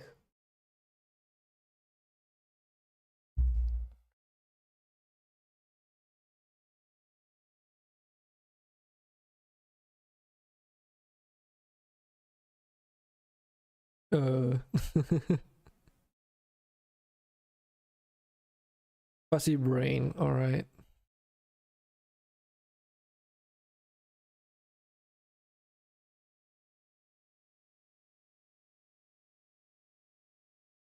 The ledge thing I mentioned earlier. Alright. Yeah, there's also, you have to consider there's a bit of stream delay, so it's like when I say something, it takes like a couple seconds before you actually hear it, so it's nice when like people say like what they're actually referring to. Otherwise it can get a little bit tricky sometimes. Yeah, this should work out just fine. Might want to make it a bit like it is still quite boxy right now. I'm thinking about maybe angling these outer struts so they go like several minutes ago. Yeah, sometimes like I don't immediately see all the messages either, especially if they're like small messages. It happens.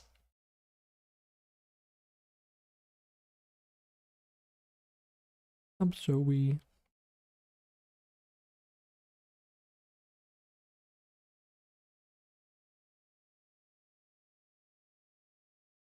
Okay, so what would be a good way of doing this? I wonder.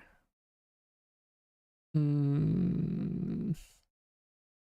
we can technically get the middle, sort of middle point of this if we take these 2 points and say cursor to selected.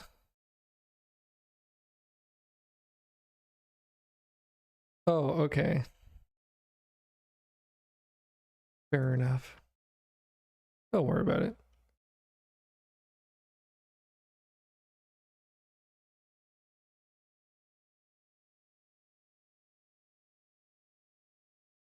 And instead of that, we want the 3D cursor. Okay, so we definitely want those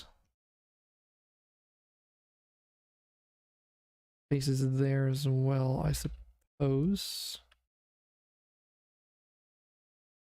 This is going to be tricky.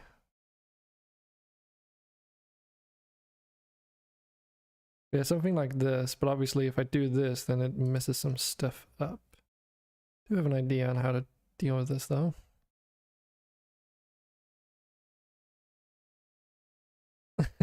That's good.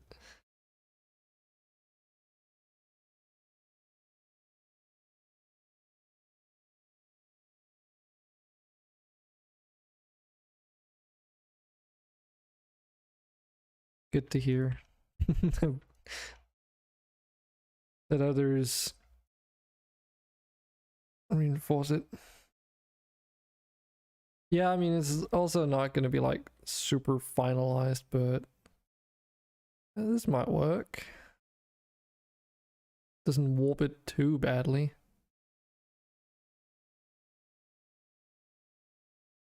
Why is it? Is this not?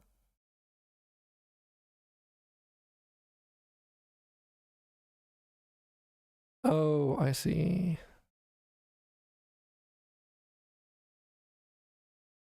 right because it's like that. Yeah. Oh wait, no. I have a solution for that maybe too. If we set the point there instead and rotate around that point, maybe it's not gonna warp.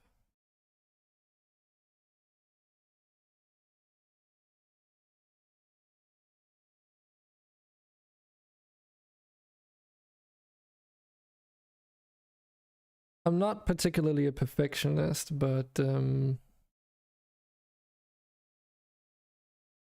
I have a tendency to like clean numbers for one because it sometimes makes it a bit easier in your workflow to work with stuff. But yeah, rotate 10 degrees.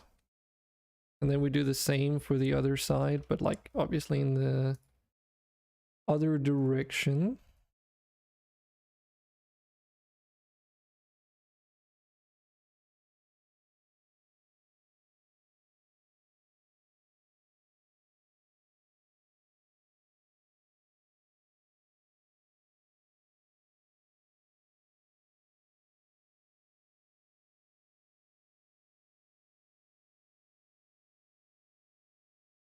There we go. That looks a little bit better. It makes it look less boxy, essentially. Even though, you know, it's low poly and all that.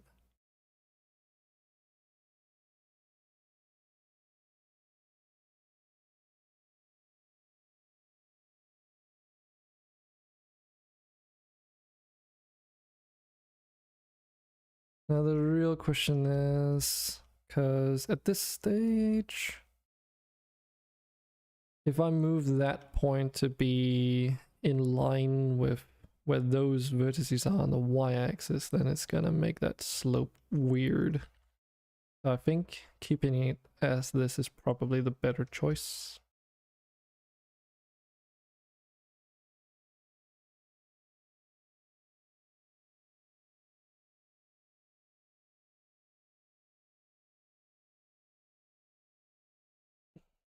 I'm not entirely sure on these slopes that I've added up here. Like it looks good for the fact that it doesn't like cut straight down and adds more three dimensionality to it, but it's just because there's like this tiny corner here, which is a bit little bit questionable. But yeah, this looks a little bit better. Because it also gives you that better like feeling of it emerging out of the terrain. Of course, it does mean like, oh yeah, okay, now it obviously doesn't go all the way out to the edge on that one side, but it's not supposed to be like grid locked in the first place.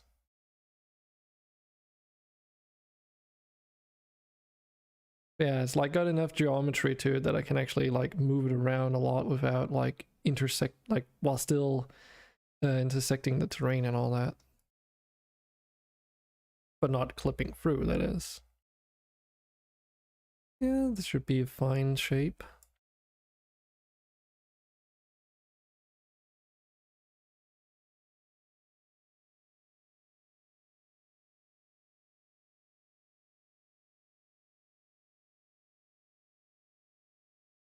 Anything else I want to do to this? Like, obviously, you could make it much more high poly with more embellishments and ledges and all come after you, but not really feeling like doing that yet. At least not to like a super high degree.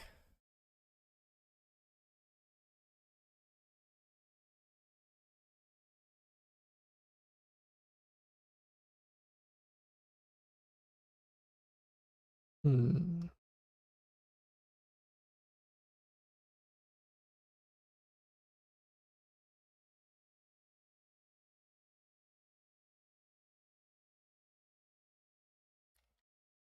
Five or just 0.7.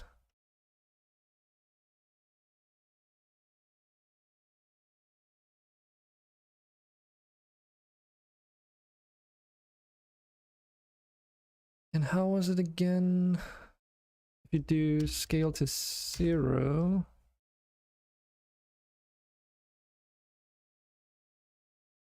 Oh wait, no, that doesn't make any sense. because then I'm just back to this.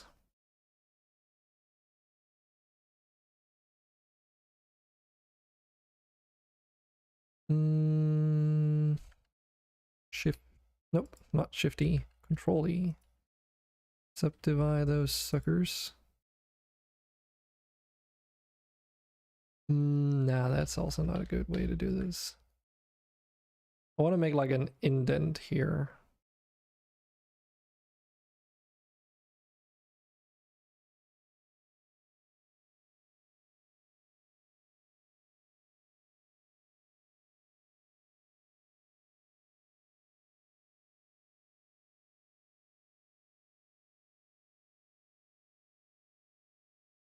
Could do like a point too.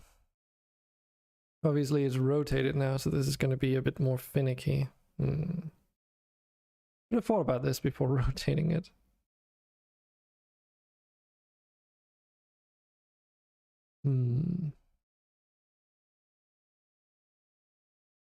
Yeah, it's probably fine.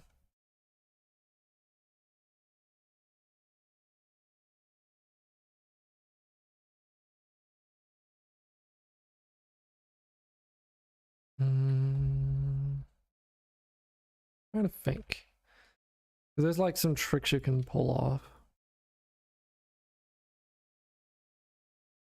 So like for instance, how is it if we make a subdivision on this one and remove this along its... Did they change that?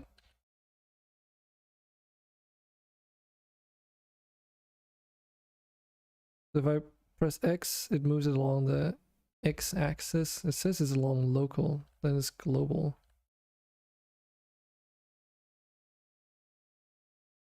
Is it because...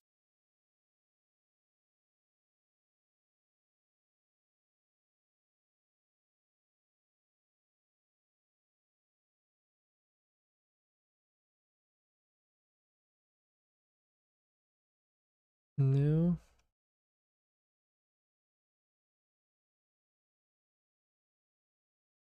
It might be because it's a vertex. Pretty sure if I get the right edge, if I can, that is. God damn it. Just to solve this vertex for now. And delete that face and that face. I swear there's got to be like something with W that I'm just like programmed to touch upon. Wait, what? Why is there still... But I subdivided it.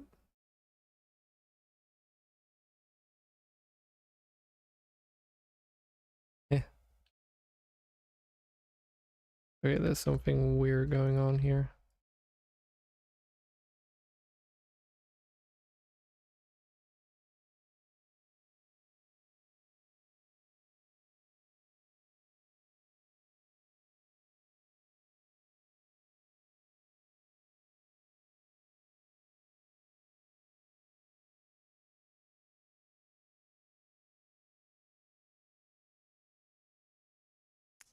So where was it again?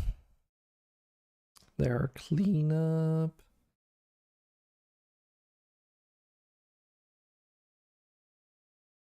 So please tell me, okay, this is one edge now, good. I have no idea why.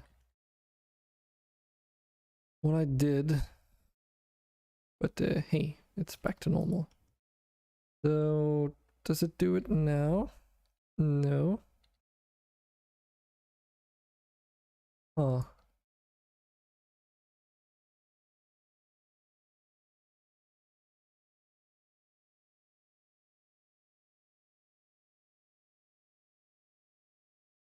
Ah, yes, here we go. It's because I had to switch it to the normal mode. So now, because it's normal mode, we can translate this vertex at least along the normal y-axis. If we set cursor to selected, if take selection to the cursor, it should still... Okay, it gets confused. Damn it. Still, we can kind of do some hacky stuff here, because if we take the edge and move that, then of course it's still along the Y. So it's more like if you want to have a vertex out here and have it translated in this normal direction, but by a certain amount of units, then you can do it this way.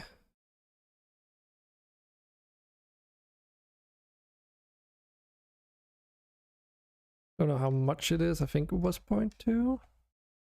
If we do like that and then move it in the opposite by 0.2 again. So now this edge is 0.2 out away from that other vertex. Yes. That means if I do the same over here and then merge them together, then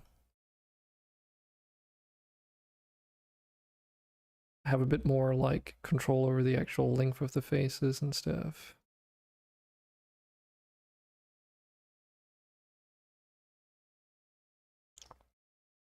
Modeling can get weird. And I'm also getting reacquainted with Blender, which obviously doesn't help. Cursor to selected. Selection to cursor. Now we should be able to just move this on the global y-axis because it's just up and down now. So we don't have to do any fancy stuff there at least. Now if I connect these up, and we would want to do it like this, or maybe even like this.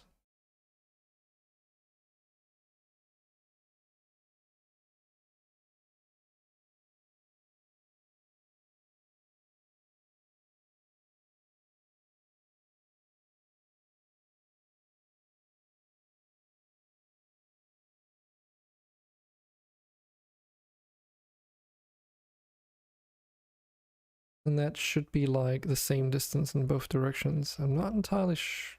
It's kind of hard to tell, if I'm perfectly honest.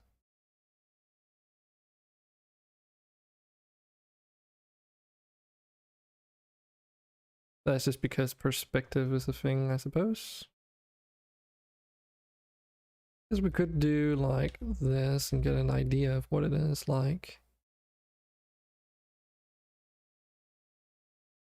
I mean, if we look at the grid, then it seems to be just right. Okay, this is good enough. It's good enough. Select those edges, and then we want to extrude it inwards according to the normal, I suppose. So X inwards by 0.1 maybe?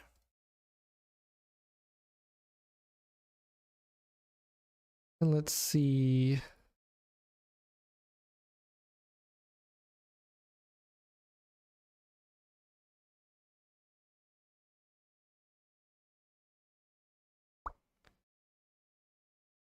Could do like ceiling here or something. But I was sort of wondering if I want, nah, it actually looks, it's probably gonna look better if we just do like this. Just so we have like a bit of geometry there, so it's not just a flat surface really.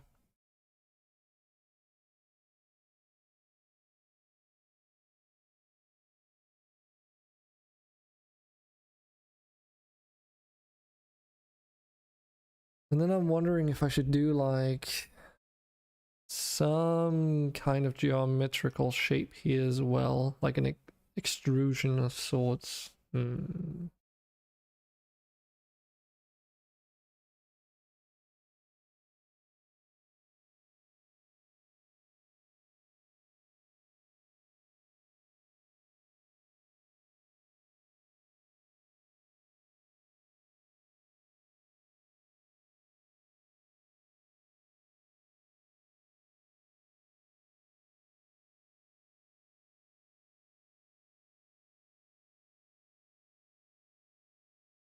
Because this is a very flat surface right now.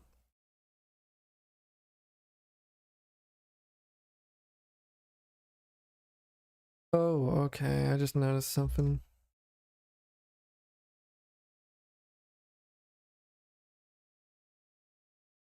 Or what?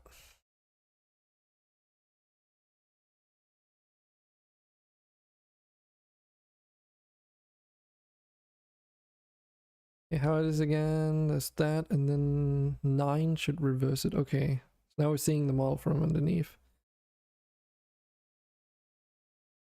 Okay.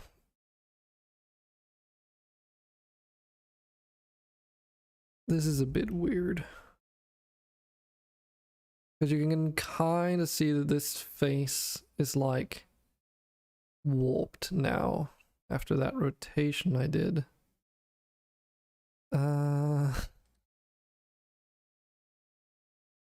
It's not by much, but you can tell when the light will hit it correctly. It's like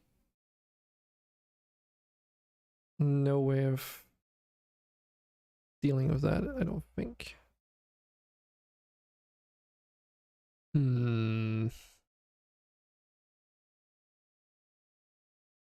Or wait, maybe there is. So what axis is this on? That's the y-axis? Well, the y values are the same, so that's not it. Oh, okay, it's probably because of this edge then. Corner vertex. Okay, so that seems to have done the trick. There's going to be a little bit of warping, but I'd rather have a flat surface and on the other mesh part than like a little bit of warping down there. And then of course this surface here is gonna like bend outwards because it's a separate part, so that's fine.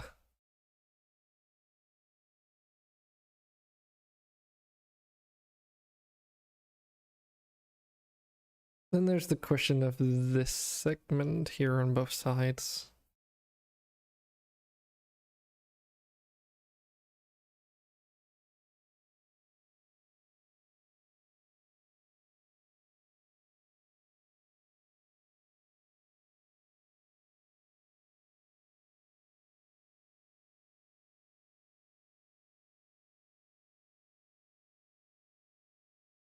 Do I actually want to do that?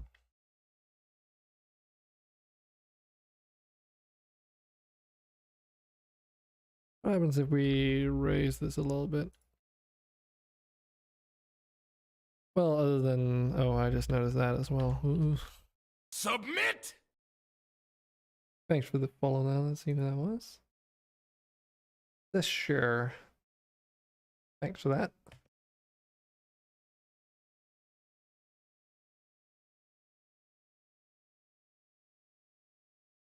Why is there some weird shit going on there? Because these are all y -1, so... Oh, wait, that was probably just because I was... Ah, that's why. I was not scaling to the global set axis, but the local one. Okay. Nah, that's not good. That's not a good look.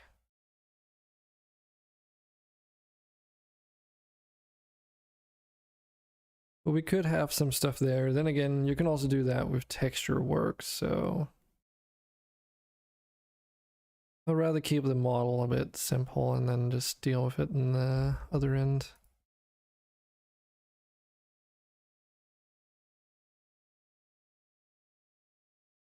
Anything else? Because we can add like details at another day when we're like revamping the model like months away from now. Things like having pipes stick out of it, those can be like their separate meshes and be UV wrapped individually and everything. Stuff like that basically.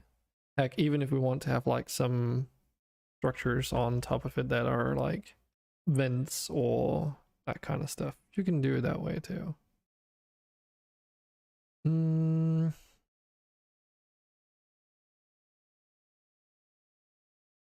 Dun. So if we select all of those, don't press the W key, and we do a subdivision here.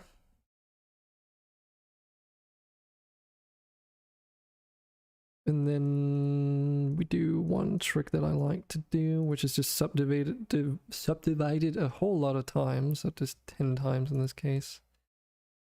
Do it on both. Now you can pull this trick off in different ways, but let's just do it this way. And then we select all of these. And then we say delete and dissolve edges.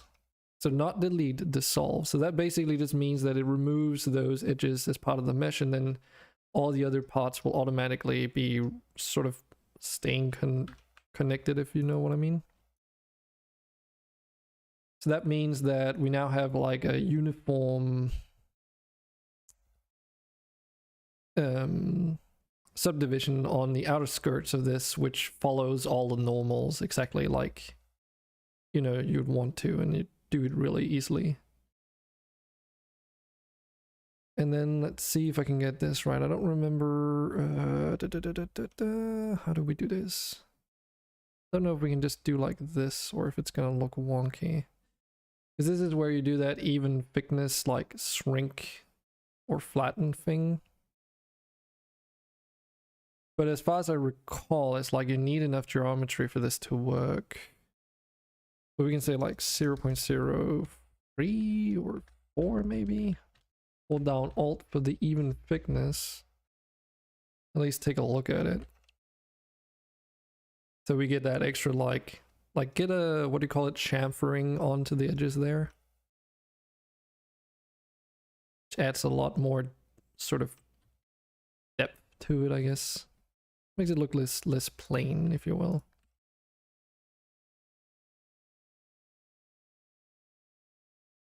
What did we say? 0.04?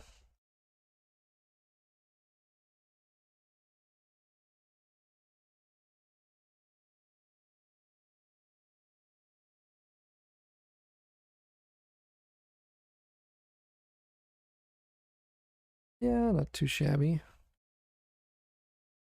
Now the question is, do we also want an edge along here? Like you can also just insert edge loops, of course. But it's more like if you want them to be sort of equidistant to each other, then doing it through subdivision is a bit more convenient.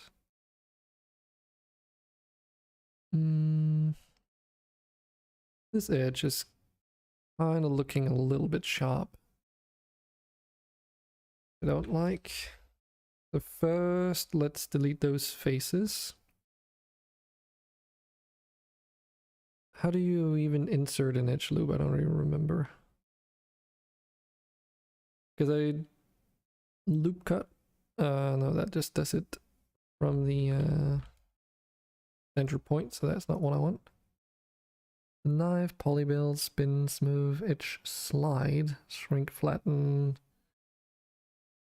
I mean, technically speaking, we could also just like insert, like subdivide it along that axis or whatever you want to call it, and just move it up, but only because of it like having the same X and Y coordinates for all the vertices.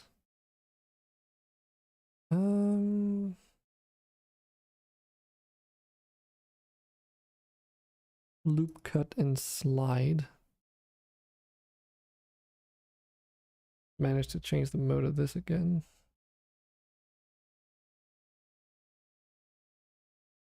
Oh, okay.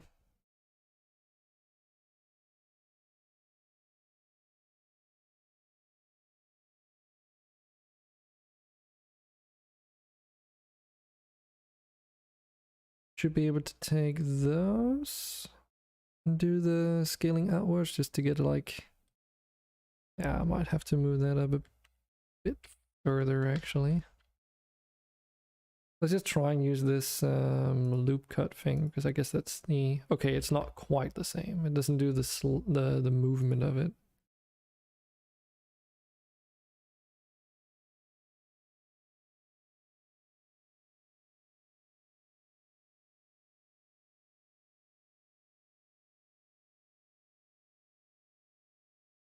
You know, it's just like very, very subtly.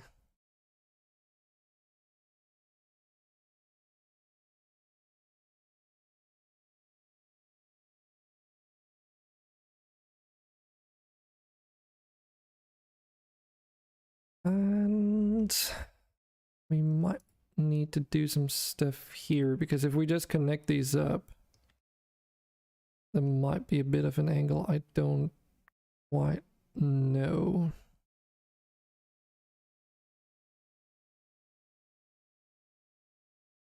Like, say if we were to connect these two up, for instance. Yeah, you can see this, like, it's not quite flat anymore.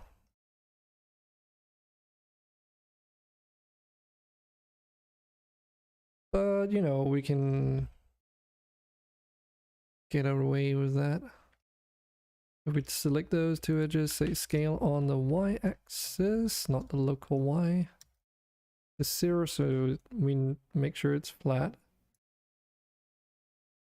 And like so on the y-axis. There we go. Back to flat. I mean, even if we wanted to, we could technically also move this forward, even though it's going to cause a bit of like warping or whatever. Like if we wanted to, but not really any need to do that.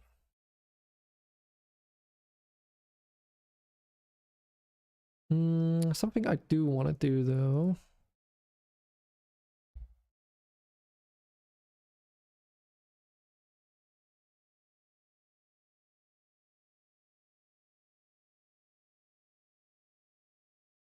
Is this. Because then we can dissolve the edges on that, so that this is just one large trine, and these are not two separate sets of quads, which would be turned into tries, so. Okay, what else?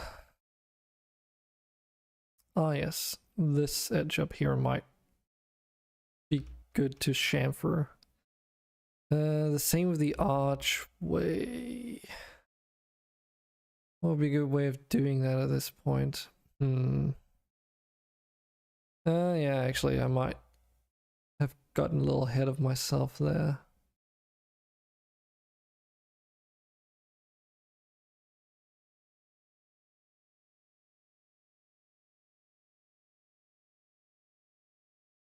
That's okay, you can always reconnect the vertices at a later stage.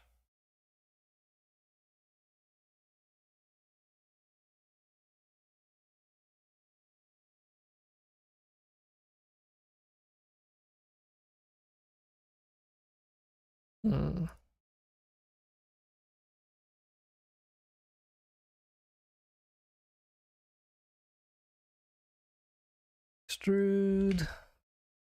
Alt S. Or actually just S. Or should I do Alt S? I can't remember.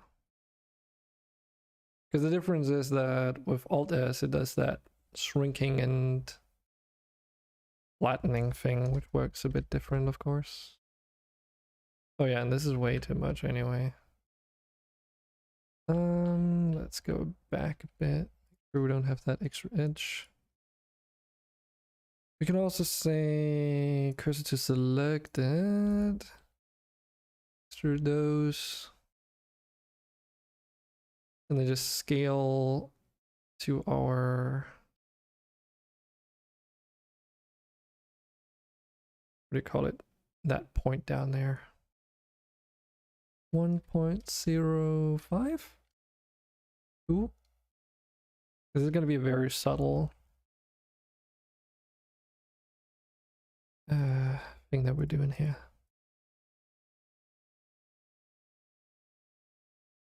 delete those edges we just created down there because, or faces, because we don't really need those.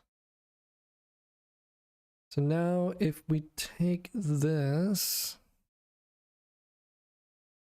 of course that's going to create a bit of a problem if we don't yeah,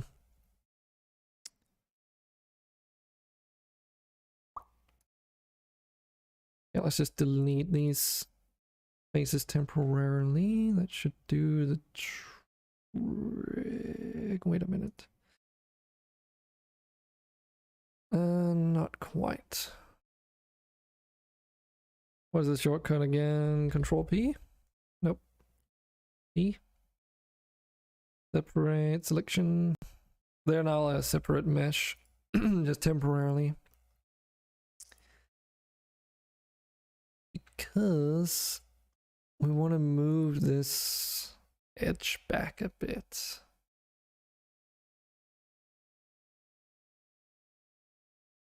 Sorry. Yes, no, this edge. This ever so slightly, 0.01 or something. Should do the trick. And because we did that now, it's gonna create this weird like space in between. So if had that been connected, it would have moved this along there, and that's not what we want. Yes, Control J to rejoin them. Then we got to go in and say vertex, or was it mesh? Mesh. Yeah, mesh. Merge by distance. These are now connected again. Now we can re-add this face here and decide what to do to clean up this mess. Because if I just add a face in between here, that's going to be like a really sharp one. What happens if we do this? Yeah, I figured.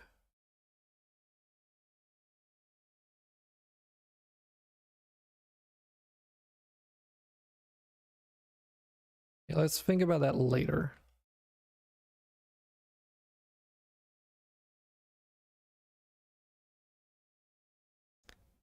For now, let's add back in those edges that we had before.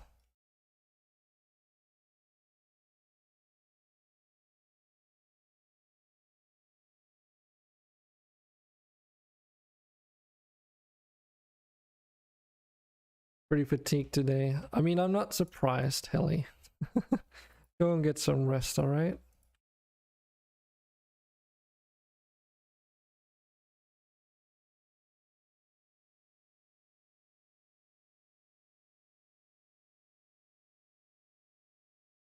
I will talk to you at some later point.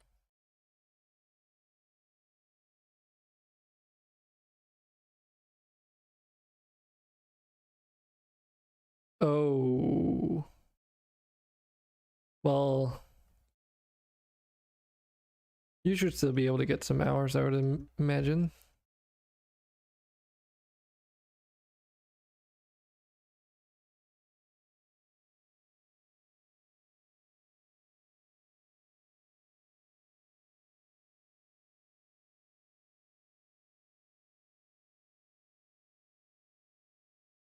You just hope that you do just have the flu though, or something to that tune.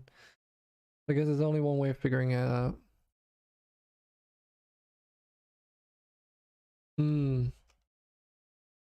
Smart move.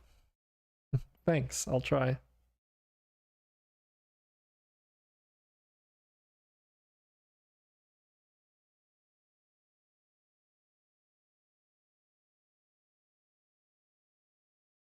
This is technically a quad.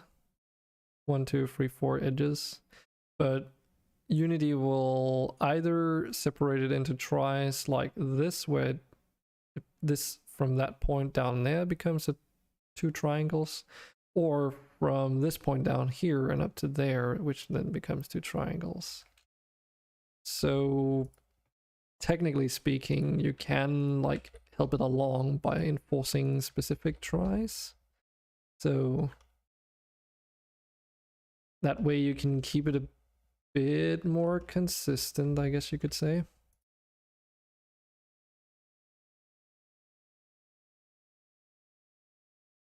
Because otherwise it might split them up in tries in different ways on the two mirrored versions or whatever. And you have no control over how Unity handles that, unfortunately.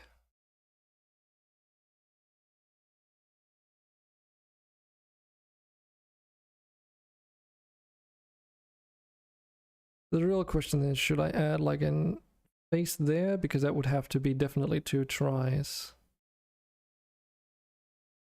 It would be a bit of a pain in the ass when it comes to the UV part.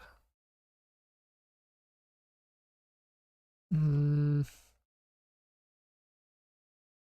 alternatively, you would just connect these 2 up, but then that does warp this face a little bit.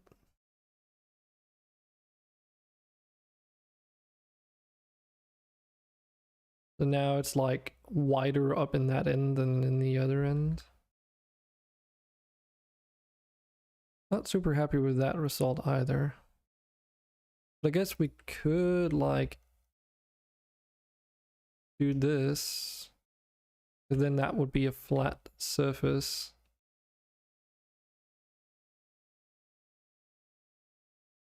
Same here. Now, of course, that does also mean that we're left with a bit of an annoying situation when it comes to this, because we can basically just only do that where we have a really thin vertex that goes across the whole thing, and then turn this into the remaining surface for the slope. And you would kind of have to do that because this being a sloped ramp, we need to have this edge, if you will, that goes from one side to the other across.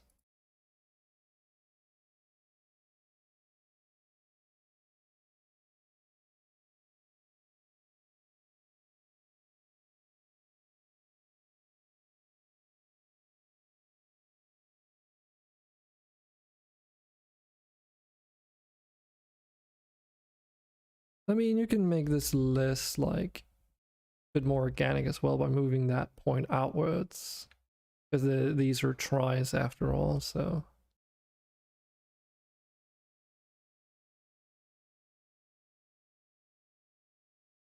and these edges might look kind of sharpish right now, but it's probably just because of the render view. In game it's going to be like smooth edges for the most part. We go to, where was it again? Was it mesh? Shading. Smooth vertices? No.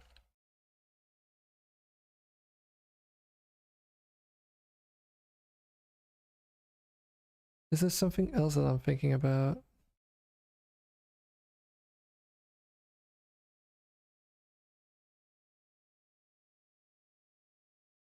Oh, right, because I have to select them all, I guess.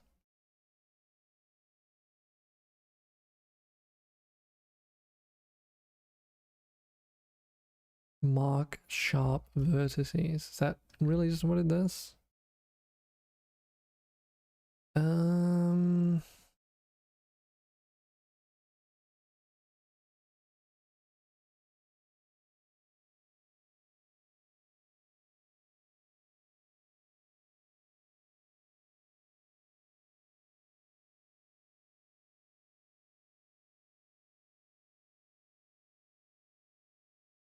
Shade smooth. Oh, there it is. Makes it look a little bit weird because of how the vertices. So this is where like having sharp vertices can definitely be seen, right? You can see that these angles are much more pronounced because we have like a very thin face here, and then that accentuates the smooth shading between those 2 edges here because it, you know, transitions. But you can fix that later on.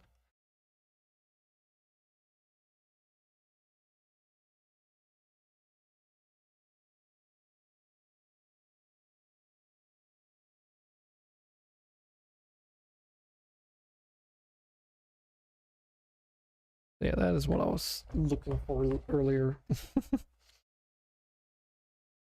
Okay, so that means we've got another chamfer on this archway here, which is very, very subtle. Might have to move that in a little bit more than we have.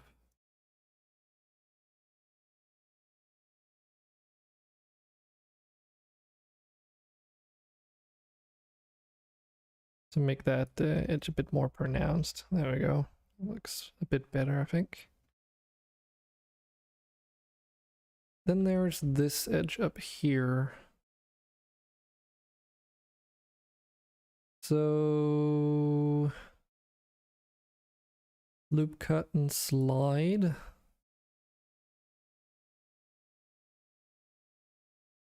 This just has to be approximate.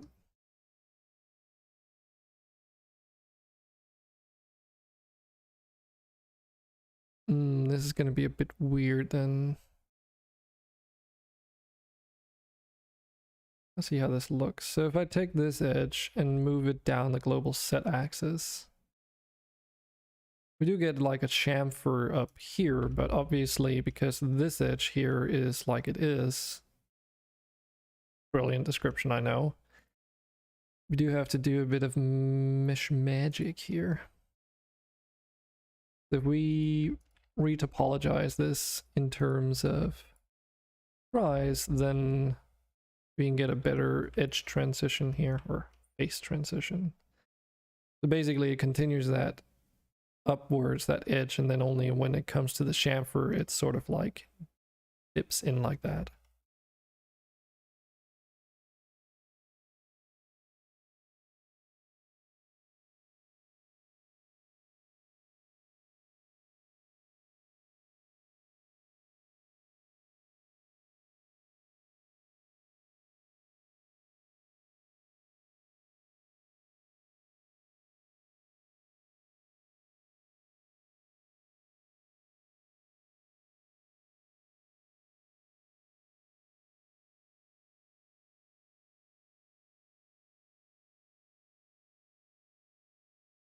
Oh yeah, doing the subdivisions also makes it so that if you want it to be like a certain,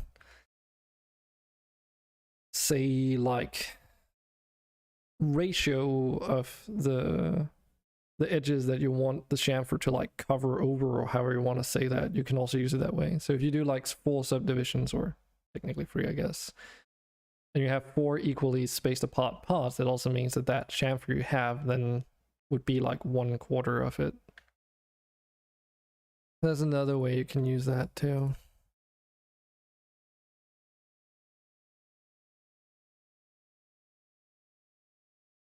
Alright, it's still set to a different like origin or whatever.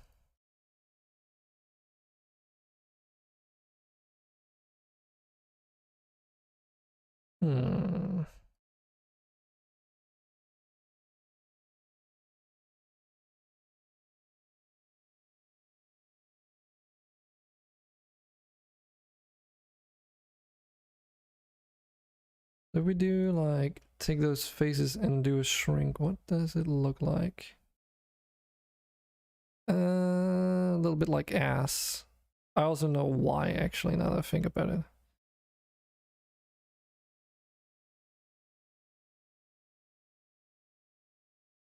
Wait a second. This doesn't quite look right. No, it does not. Let's just redo this.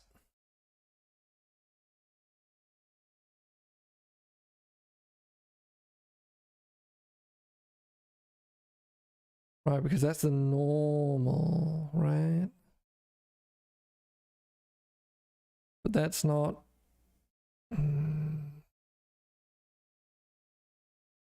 Or is it? Does it like actually... Okay, it is relative to the rotation after all. It just looks kind of like it was off a little bit. I guess that's because of the perspective. Yeah, okay, never mind. I'm just doofus.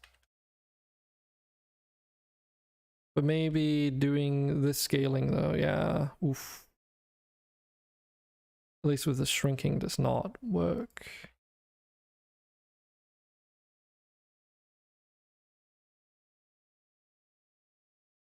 You can also do the thing where you just scale it in only 2 directions instead of all 3. But...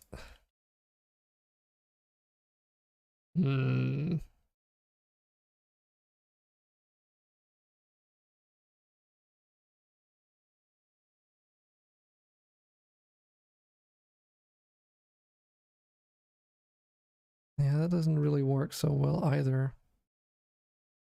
Damn it, I should really have made this detail before I rotated the whole bloody thing, shouldn't I? Damn it.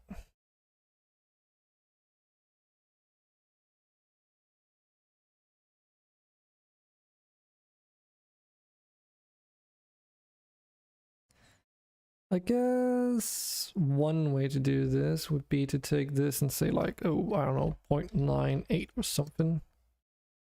And just delete these faces outright. And then move it forward to like an approximate direction.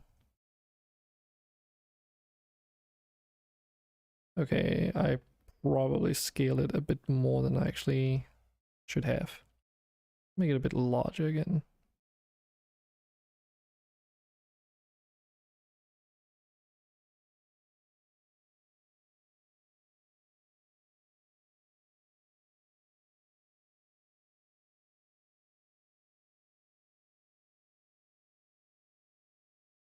Well, I guess we could just like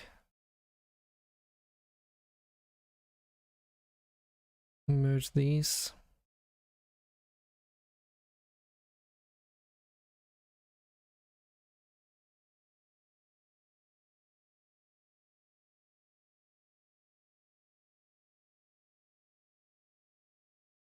And then just get this right.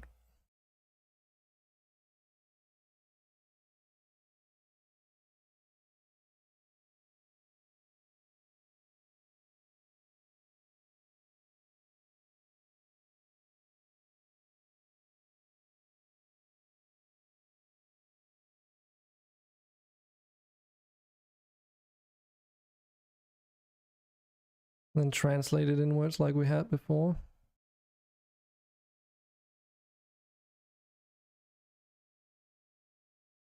Yeah, now there's that subtle chamfering thing. It's a little bit wider on the diagonal because of how diagonals work and stuff, but it's probably fine. Or is it? What's going on up here? Why is this so like...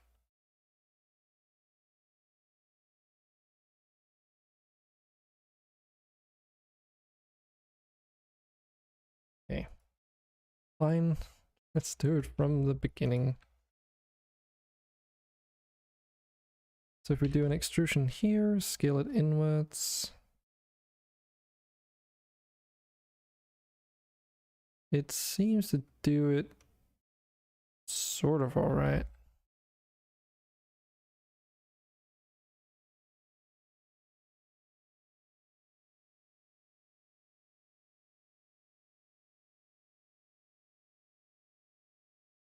But yeah, it's gonna scale the diagonal less intensely than the others.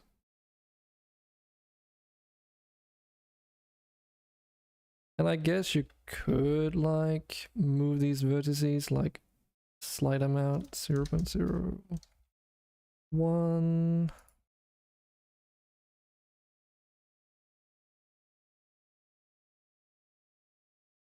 .01 just to try and like compensate a little bit. And then we move it in that X direction by slide amount. Why does it look like it's... yeah.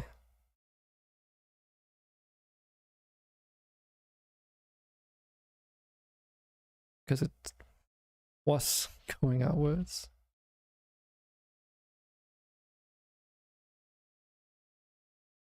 And then extrude, move along the...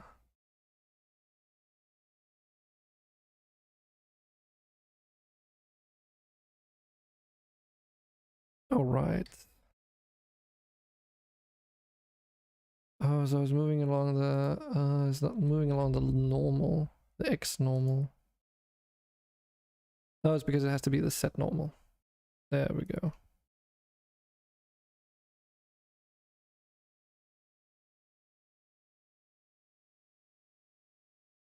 Wait, doesn't that mean that I fucked up earlier?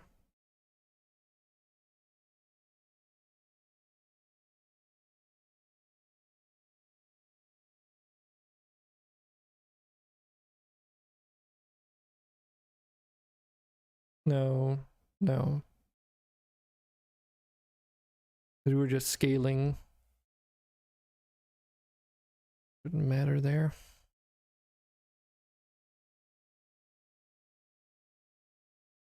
I'm actually having second doubts about this.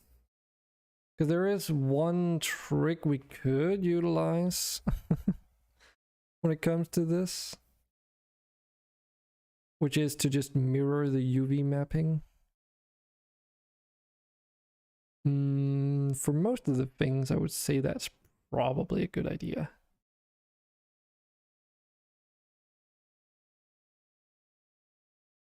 Because we do have a lot of like large surfaces which are probably going to make a use of repeated textures and stuff.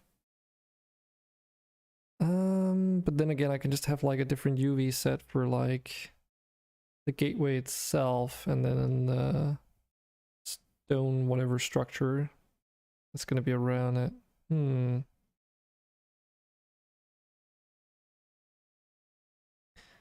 The thing is, if I do that,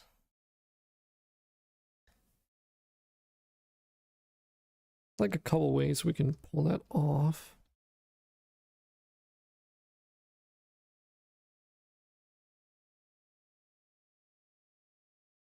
Because it's like the question of, should I UV unwrap this first, get everything UV unwrapped, ignoring this face entirely, where we could just like do this, I suppose.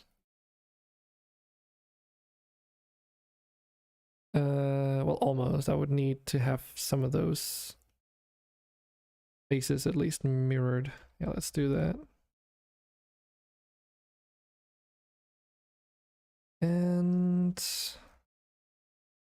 just see if there's anything we can do here to clean it up a little bit.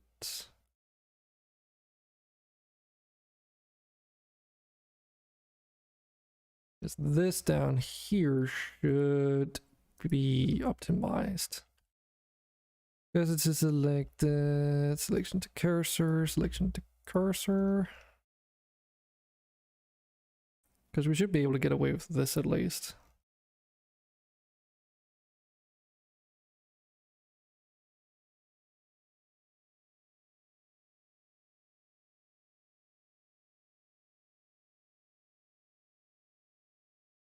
So yeah, delete those because we're going to duplicate that over. And to do that, let's get like a middle point.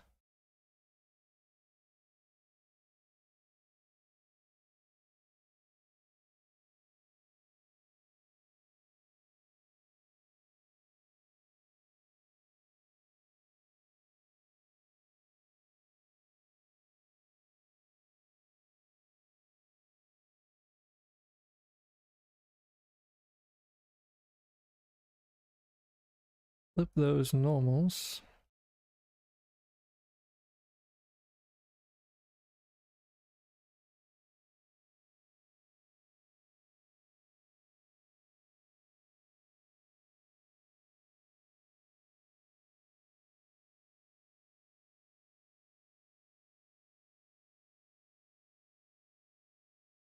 Zero merged. Because I'm not in vertex mode.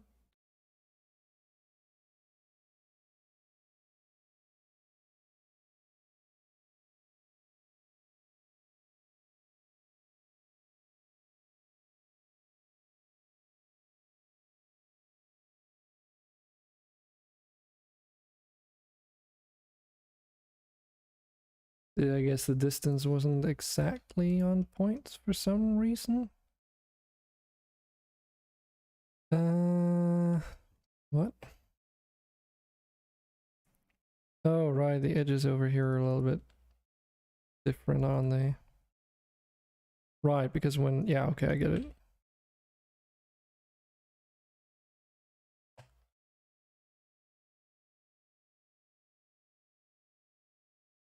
I get it.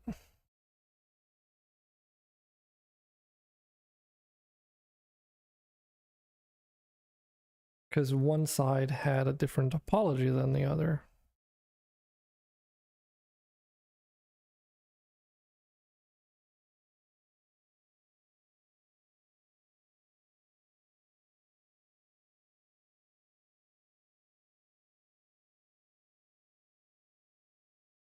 Ultimately, I could also just like split it down the middle and then just mirror it onto the other side.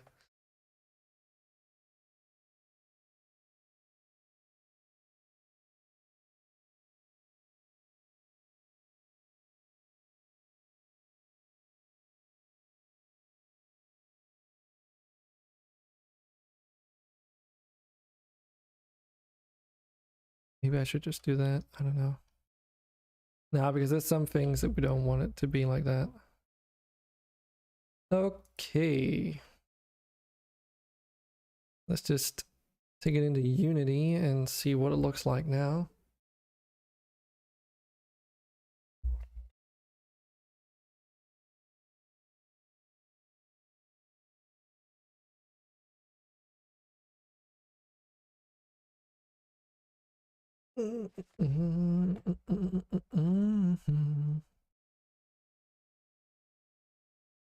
Re-import this bad boy.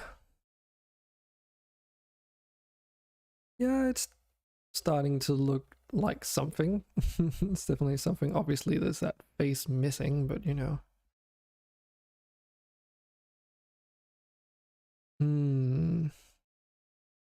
Okay, I didn't quite consider that yet. If I want it to be like raised up like this, that's a bit more noticeable, I need to lower that ramp.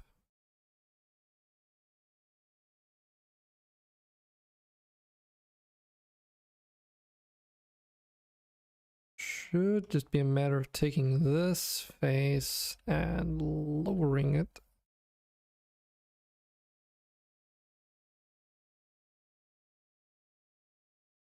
And to make that slope a bit like smoother and less steep, let's also move it further out.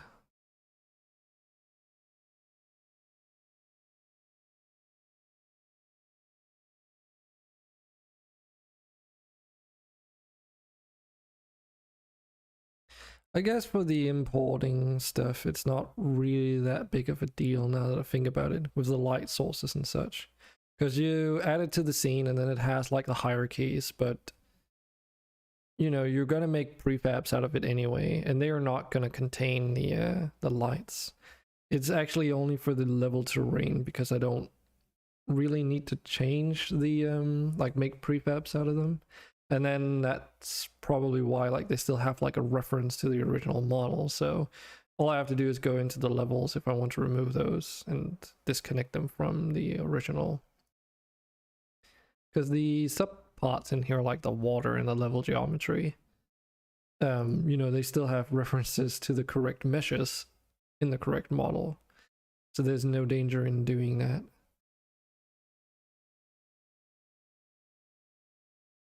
Yeah, let's re-import this one. There we go. Yeah, that looks a bit better now. Sort of has that feel, if you will, that I wanted to go for, like something emerging in the terrain. And still like sort of going downwards into the hillside, so.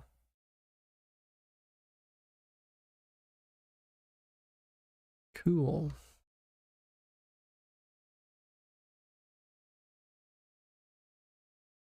Well, let's move on to the next step then.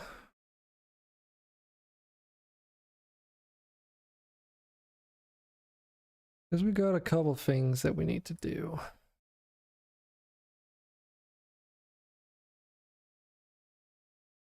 Let's start by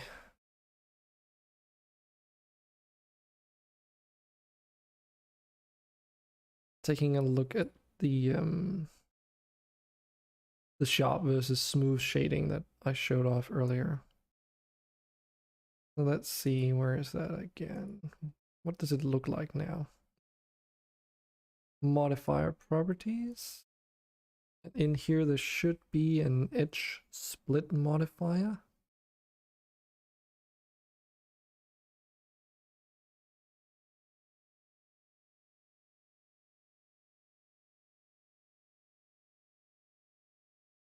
Select everything and say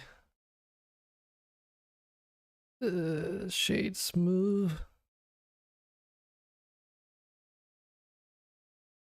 But now, because it's got like this modifier, this edge split modifier on here, you can use this to like just adjust an angle at which it should automatically do these edge splits.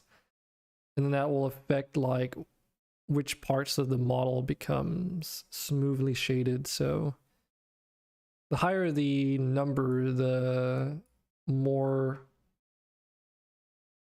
sharp edges will be like shaded as smooth shaded.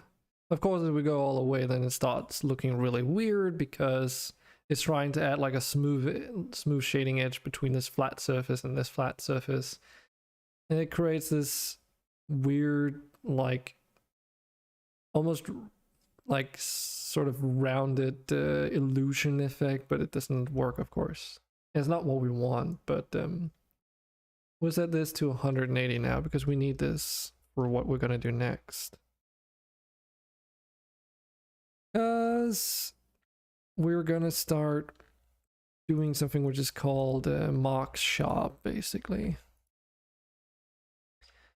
So if we selected these edges here, and then I have to figure out, I think it's under here now, so we can do this thing called mark sharp.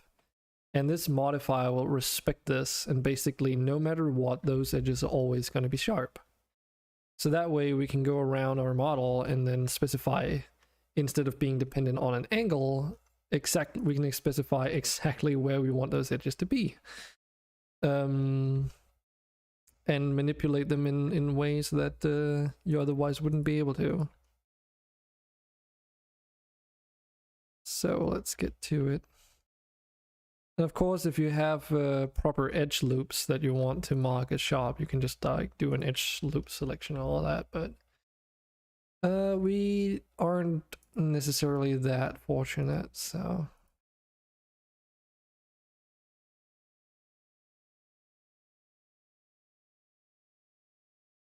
let's for now see here how this turns out.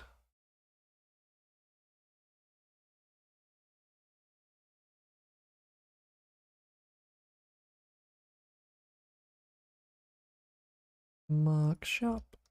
There we go.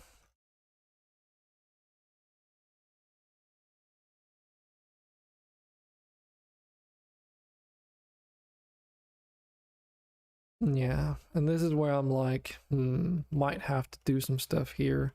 Because my suspicion is that it's because it goes from this sharp angle and then into like this situation over here. Let's see, what if we do this? That makes this face here like a sharp transition, okay.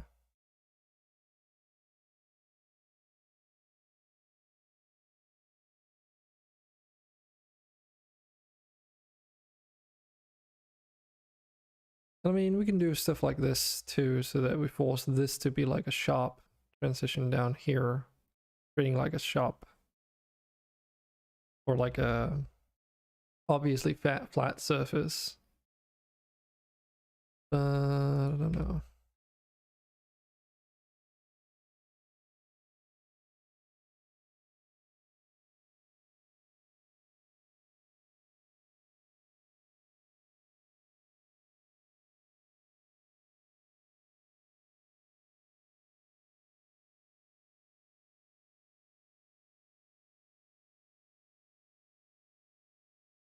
I can't remember how much it affects lighting either, so pardon me if I don't remember exactly. Like how to do this properly, that is.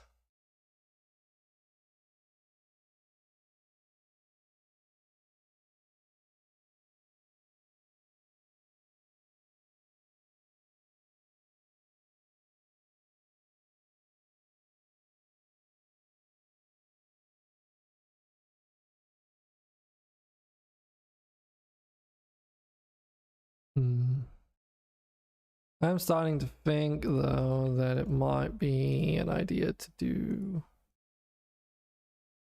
an edge between these that we then subdivide.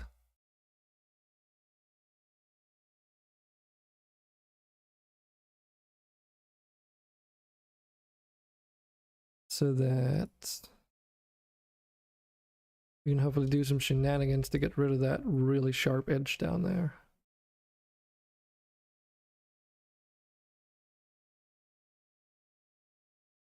But yeah, like this is a valid surface as well. Like this is technically a quad, like 1, 2, 3, and then 4 up there. But again, Unity is gonna like subdivide those as it sees fit, which does sort of create unwanted problems, maybe. But we can do this instead. And I guess that is technically also gonna do the same then. Yeah, there's no way to like avoid getting this really sharp corner, I suppose. Unless I like have a point out here and a point out here that we then connect things up with instead.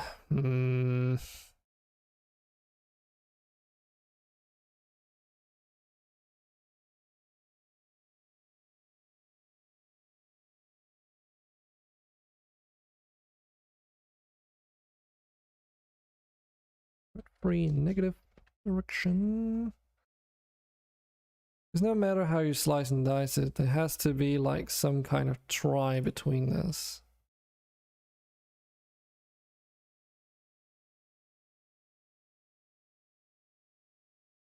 As so it's like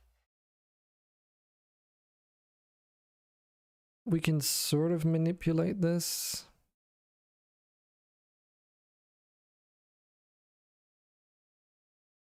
And I guess we can technically just delete that now. Now we could like add, you know, tries like this, connect it up and then see how it affects the smooth lighting. Yeah, it's still, it's like it almost pinches it right around here still. Damn it.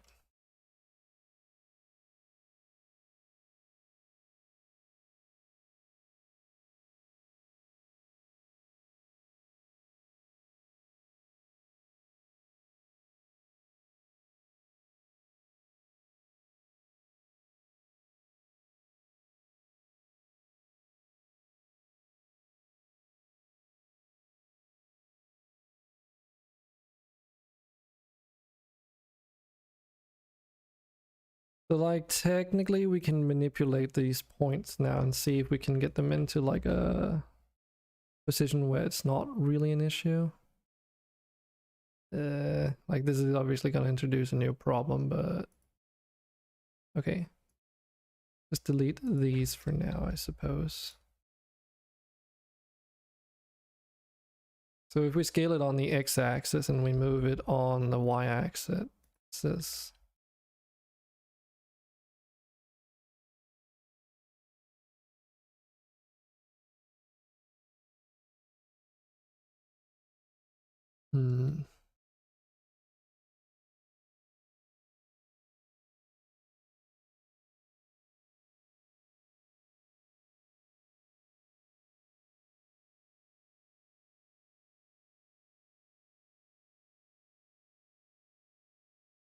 no idea why that point was raised slightly.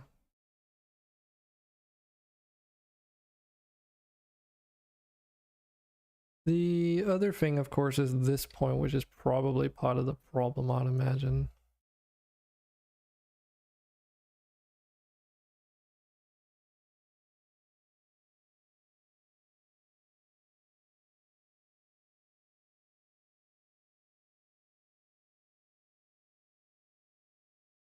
Is it like trying to smooth along that whole edge, because it's like the transition between this try and this try.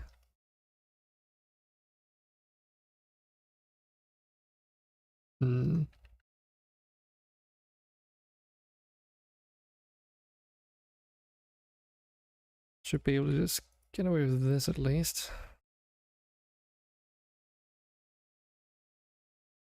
Okay, this looks passable, I guess. You could also just say like, oh, you know, mark sharp here. So it's like, oh no, that looks terrible. Never mind that. I'll eat my words. Yeah, it's like there's still a little bit of pinching almost going on in the outer edges here.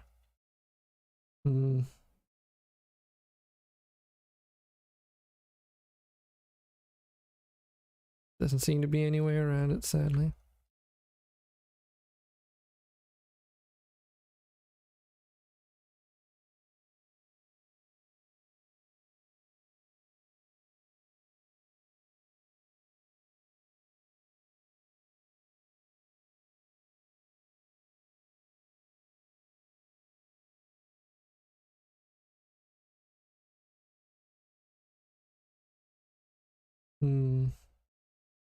Yeah, it doesn't seem like there's any weird like geometry going on. Not like some of the points are slightly lower than others.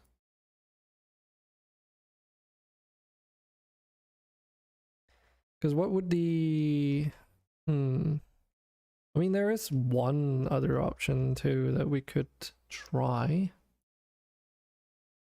Eliminate this issue altogether.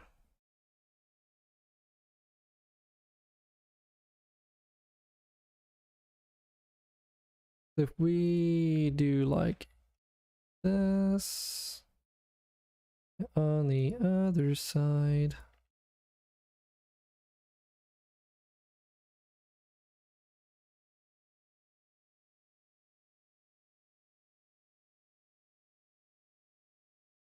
Subdivide these.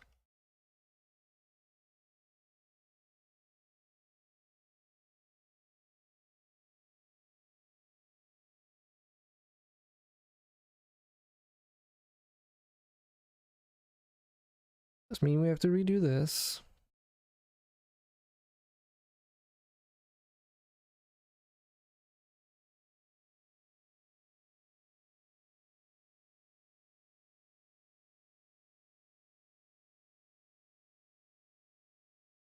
Now let's see if we can just move this up.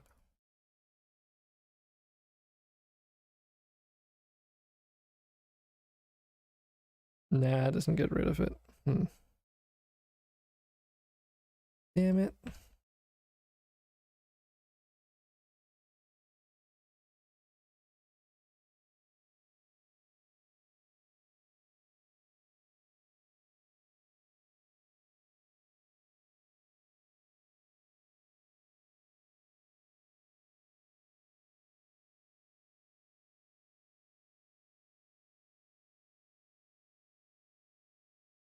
What if we merged this in?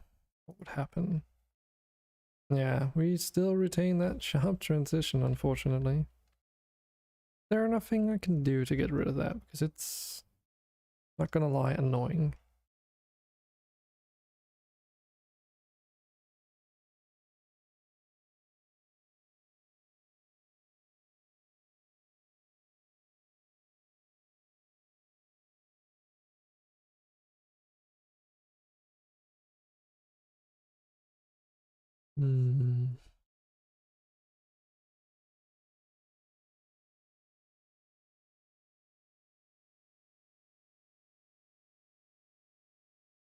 I mean, we could probably just do this. Like, just merge it in there.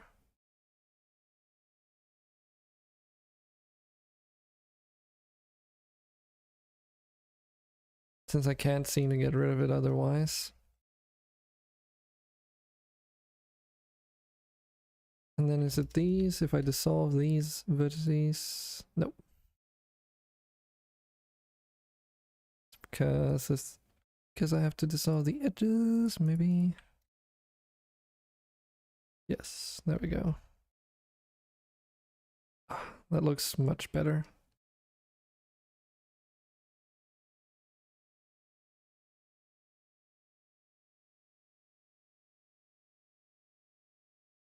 So, we were marking sharp edges, and then I got sidetracked. Definitely want to mark this as a sharp edge. And then we've got this corner here on both sides. It's not that one, it's this one, isn't it?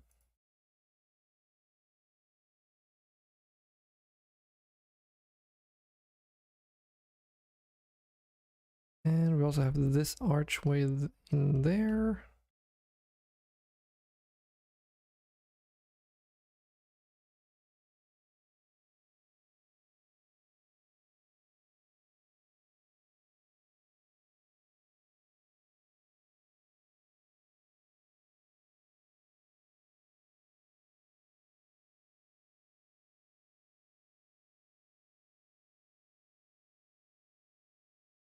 And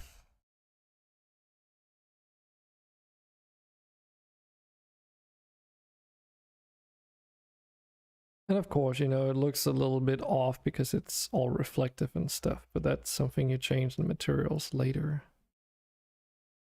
The question is, do we want it to like have a sharp edge along this little shit? Like this, because that's gonna make these elements seem like separate, you know? So if you were to texture these in different materials, you would want like a separation between them somewhere.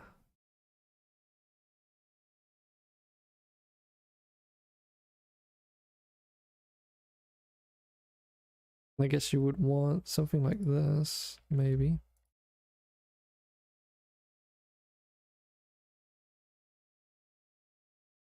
Because that would be like a different material carrying through to there and then cut off, and then there would be a different material on the front here. Then the question is if this is gonna be like a shop as well, which makes it go back to looking a bit more boxy, so I don't know about that.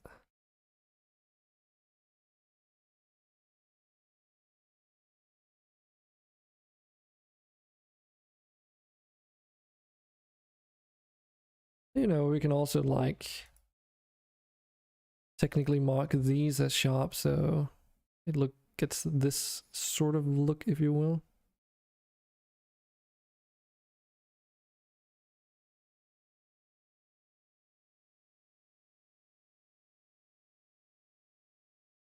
Or you can also mark them as sharp on the bends. That also has an effect. See, so what if we mark it as sharp just there? Not really anything. But like this.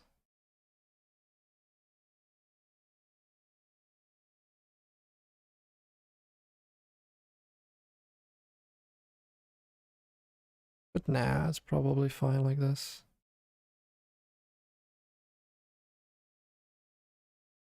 What about these corners down here?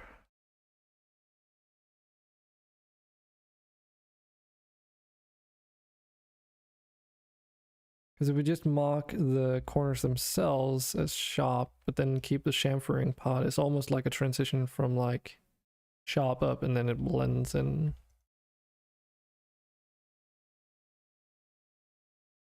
Oh, we're getting somewhere.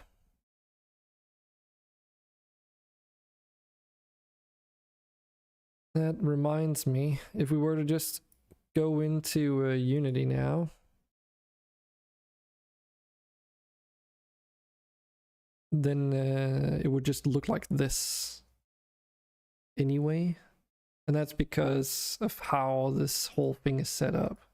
So because this is like a linked mesh to the other file, essentially. Any modifiers you apply to the model or to the object has to be reapplied in here. Those are object constraints. Modifiers there. So in here we want to have that edge split modifier again. Just set that to like max. But the thing is, the sharp markings that we just made are in the mesh data itself. So that means like you sort of apply it in the master scene like normal, but you still just have the modifier in the other scene to take care, like to make use of that information that you're basically building into your model. Yes. Let's just see what that looks like.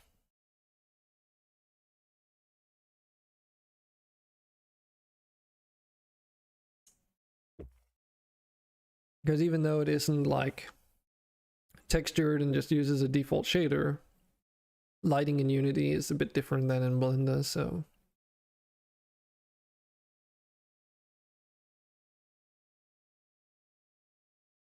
All right.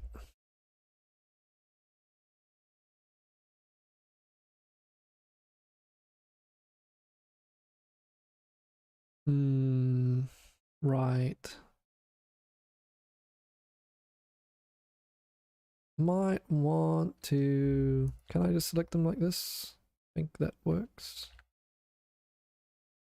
There we go. That might look a bit better.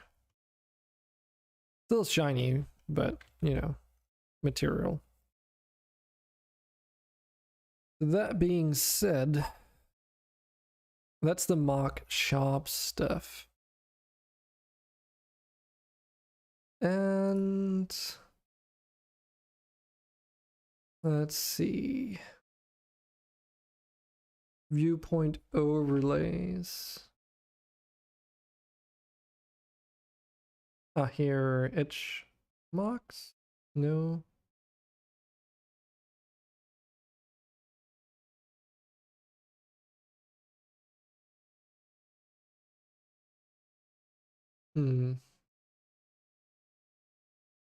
Light, empty, meta.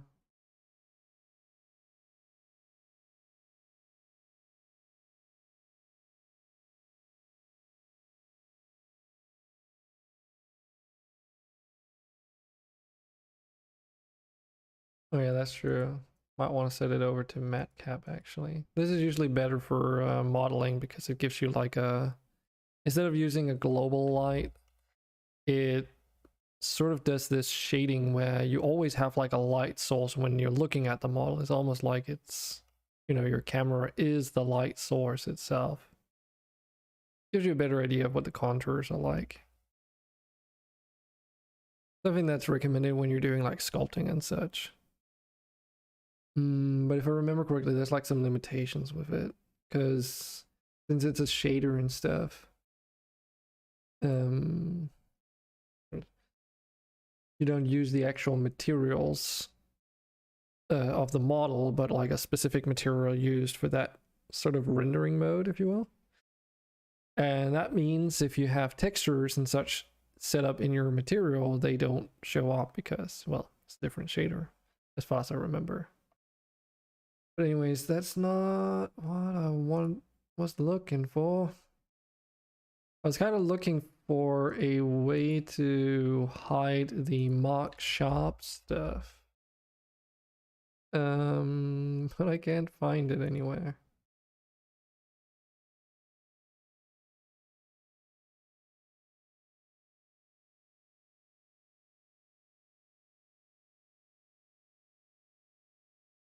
How can I hide mark sharp lines? Quotation marks. Let's see here. While in edit mode, have a look at the 3D views options.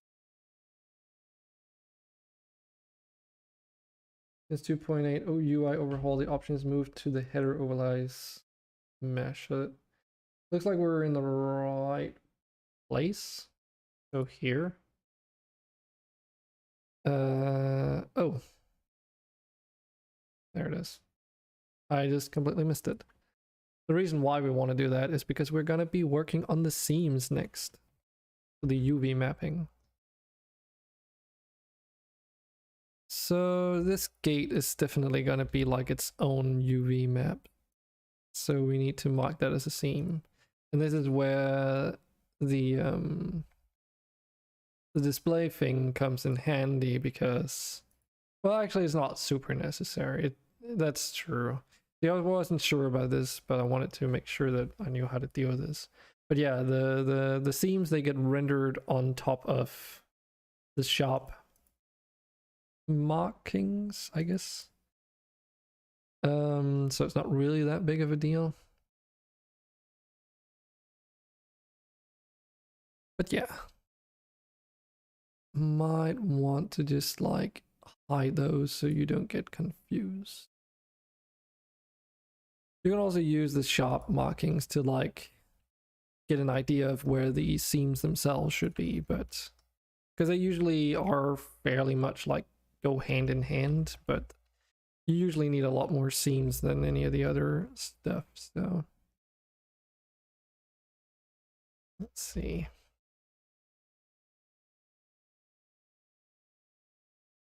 And the idea is that we want to split up the model so that when we generate our UVs, we get some nice clean surfaces, preferably that don't get stretched out, that we can then like distribute and paint out later.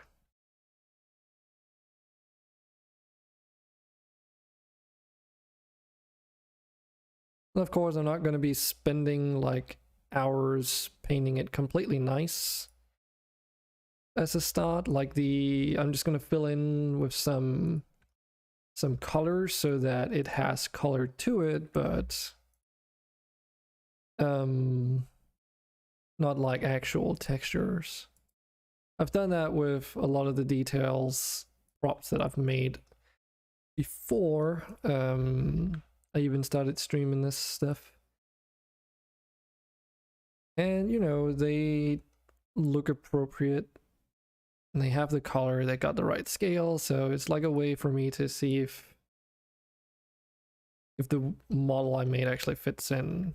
And then later down the line, I can go back and then either replace them with hired, like, poly models that have a bit more detail to them. Or, you know, take the ones that I already have and just texture them as is if I think that they're good enough. And we're talking about stuff like, you know, background items such as swords, barrels, that kind of stuff. Things that don't really need a lot of visual fidelity to begin with. So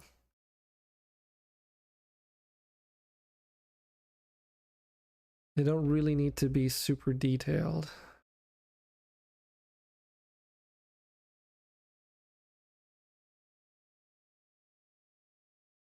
But putting color in, like a base layer color, helps because it makes it, shall we say, easier to like figure out what the color scheme of everything should be. Because it is a very colorful game to begin with. It only makes sense that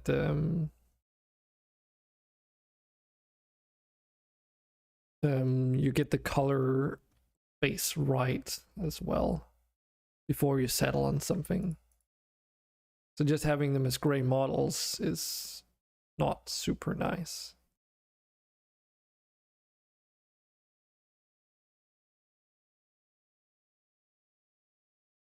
Because these edge elements are probably going to be their own texture. We might as well mark those seams as well.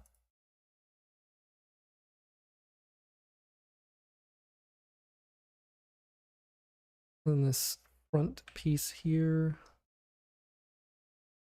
And this is a corner, so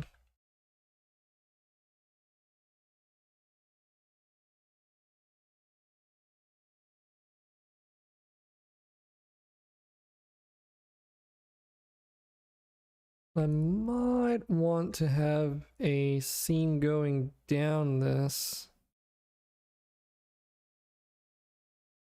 because I can always merge the seams in the UV back together again. Because I do need to avoid stretching as much as possible. And obviously when you have things at an angle, and especially with all these chamfering pieces and such, it can get a bit tricky. But we'll be utilizing some simple techniques to like approximate a UV that doesn't get super stretched.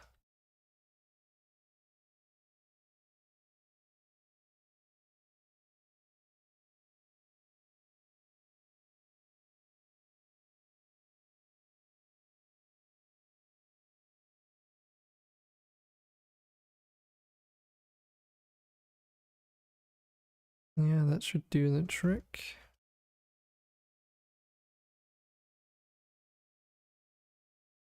Mm-hmm.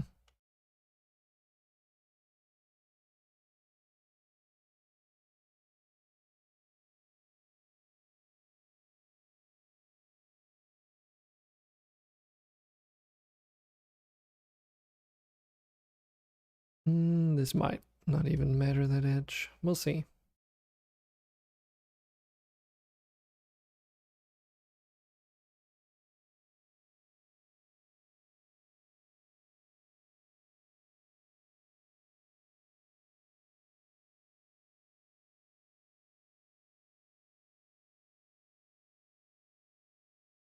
Just going over the model. Okay, I think we're at a point where we can start laying out the UV stuff. Oh my god. That's a bit backwards from what I'm used to. Normally it's the opposite way around. Pulp? How do I...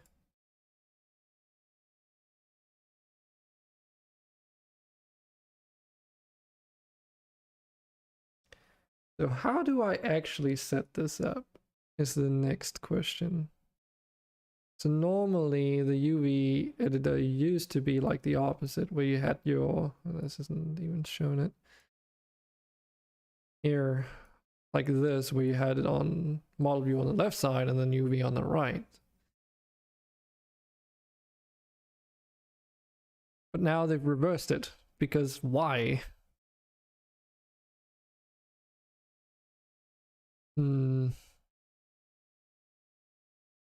Is there actual benefits to having the model view on the right hand side that I'm just not seeing right now? Also, how was it that you fucking centered your camera on the model?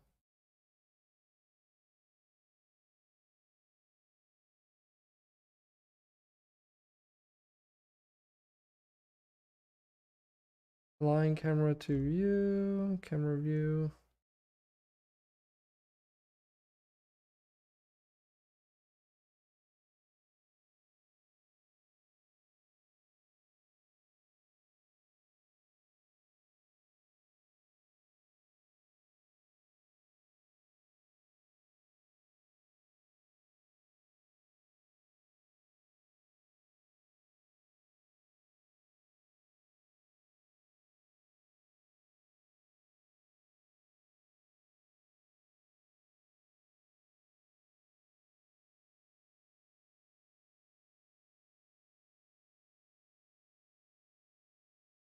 There we go. Okay, so it was in the numpad.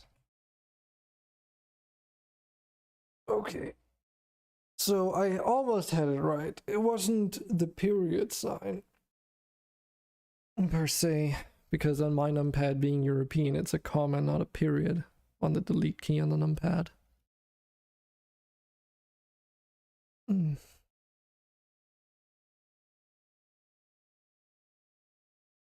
Okay, well, let's try and see what it's like working in this default layout. Maybe it's a bit better, who knows?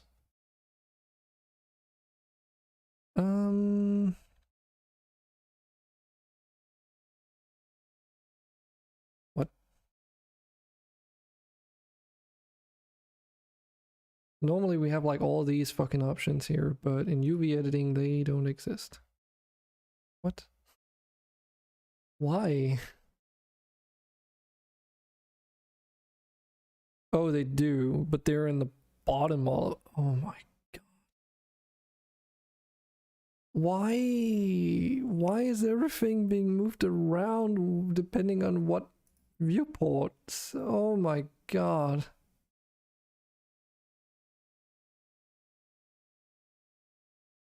Why? Jesus. So, of course, we have this feature where we can just say like, oh, unwrap. And now I also have to remember like, oh god. So we unwrapped, but we're not viewing the ah, fuck, how did this work again? I remember this is like one of those things that are also really hard to get used to when you start out. So we don't have a custom material yet. Let's do that.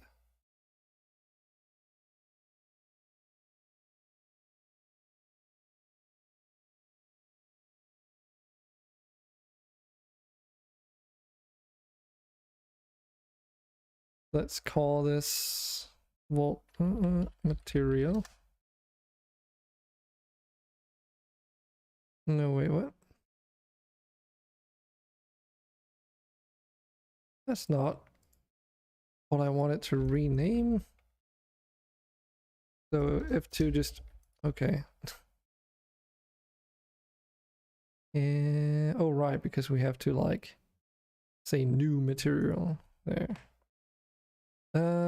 I guess we want to see, so what do we call these? So we do call them like item name underscore, yeah, because there's model variants to that. Card 01 underscore material, okay. So vault underscore 01 underscore material.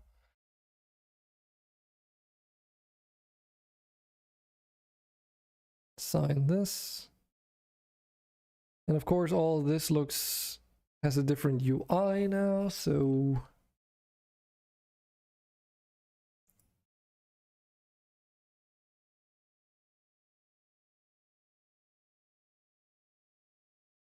course to see this we would have to be in the right setup here.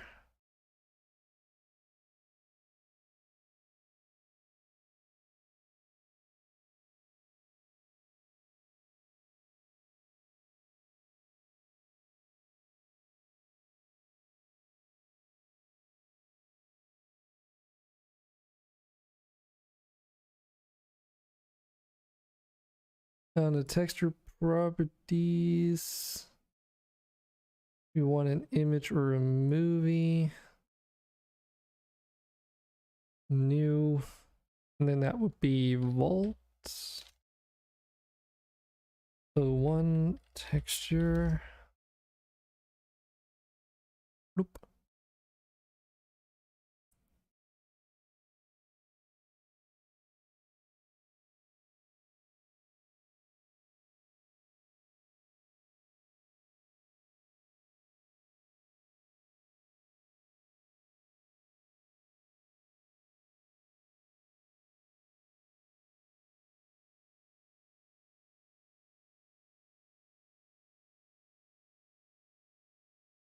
There's like so many more settings to these shade and materials now, but I can also see here that none of these have textures assigned to them anymore. I wonder if that... I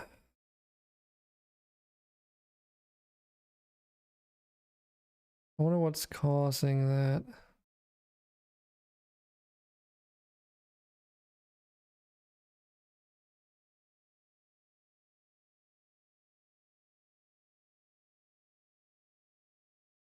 Every single thing here is like... Fuck.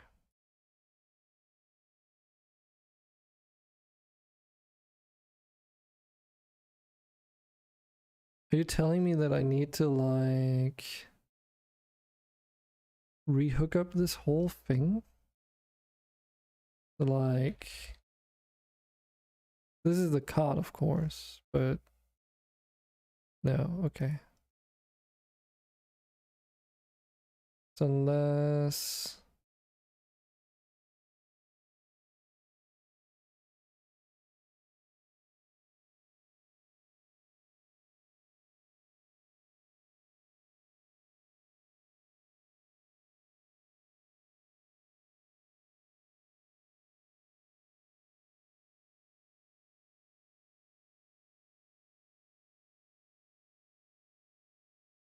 this is the shader, but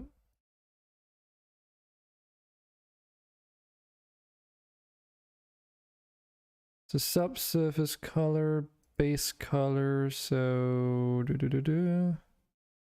if we were to say image texture here, and then we can change it to the vault, which is just a black texture right now because we generated from within this.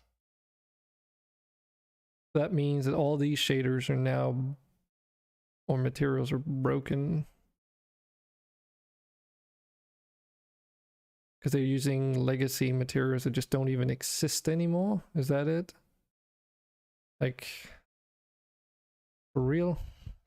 You're telling me that because you guys updated Blender, now I have to like set up all my materials?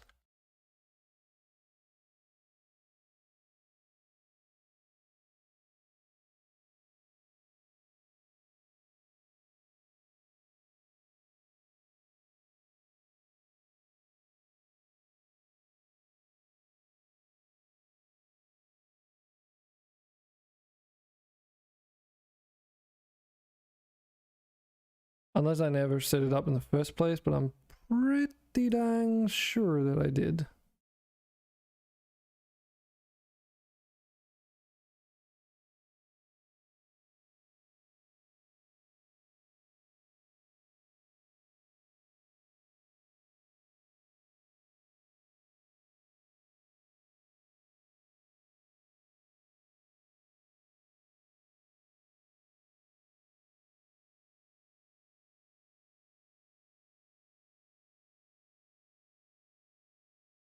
I mean, this is what it's supposed to look like. But man, if I have to set that up for every single material instance in all my fucking project files now. Okay, I need to check this, if that's actually the case, because that's gonna give me a major headache at some point. Of course, I can just do it as I go, because I don't need to do it unless I actually work in a document, and it doesn't matter for the sake of Unity, because in Unity, you know, it's a different material and shader settings, and thank God for that.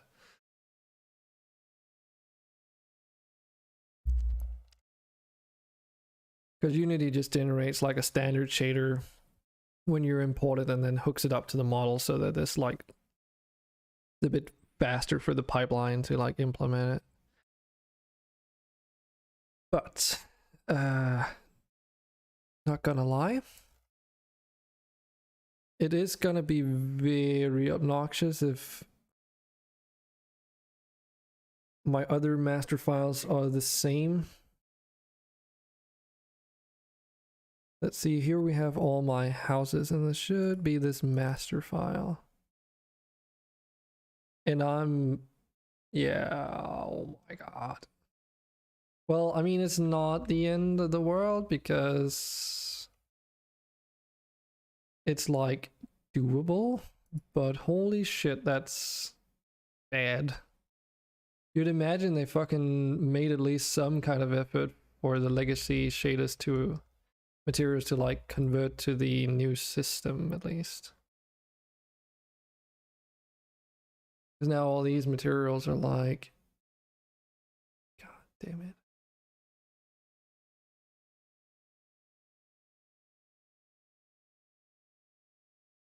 I mean, the textures are still in here, but dude.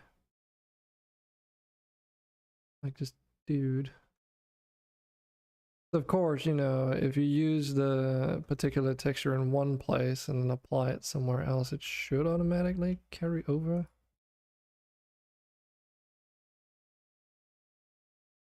Dude. That is some bullshit.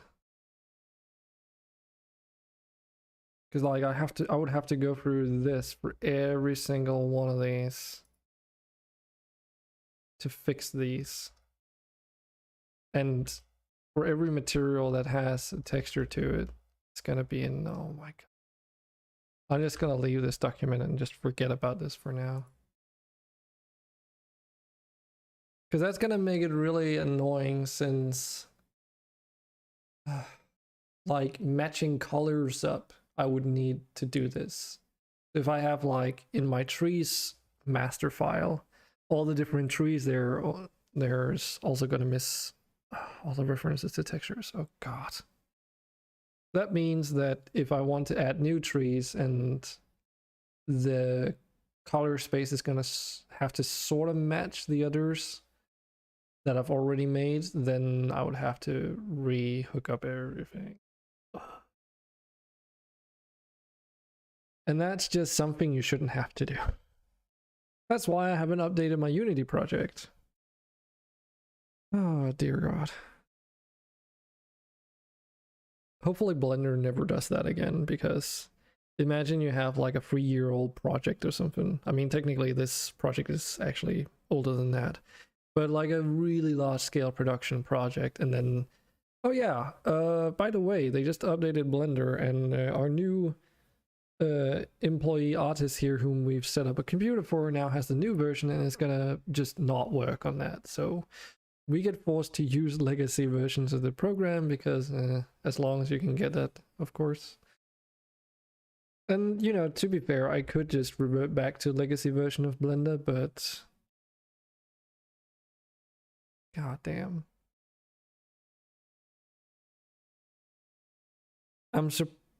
Well, I guess that's at least something. I was just about to say I'm surprised that the preview images for the different models and prefabs aren't broken, but of course they wouldn't be, because that's rendered within Unity using the Unity shaders and materials instead.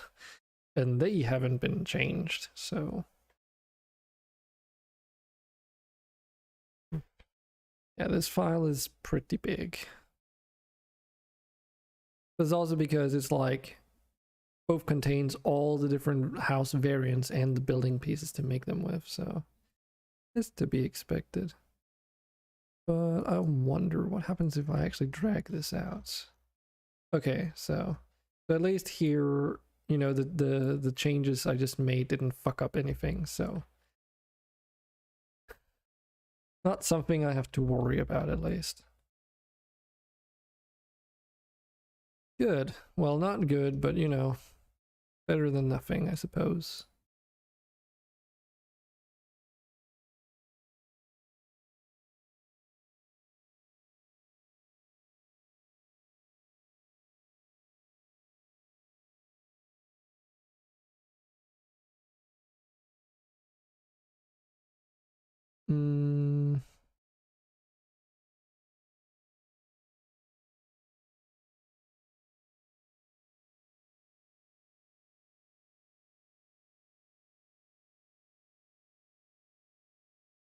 How is it that this UV unwrapping works again?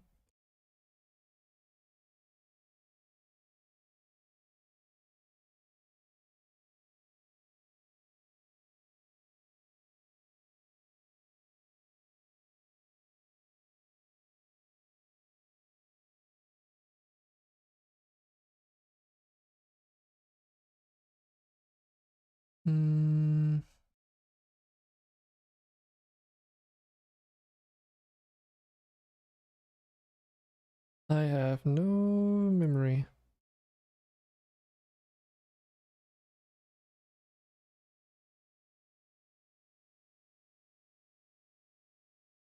Because you're like, why does my UV not show up, of course? Even though we unwrapped it.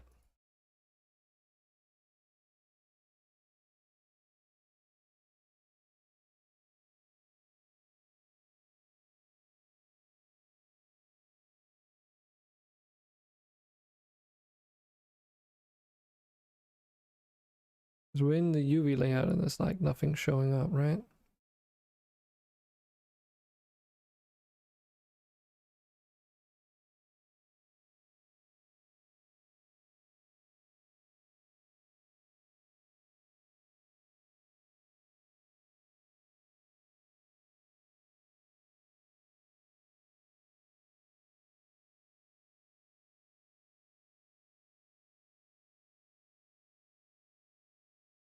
Is it because I have to say new? No.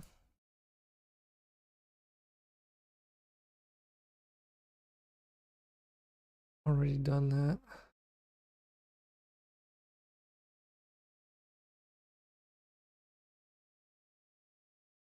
Let me just see.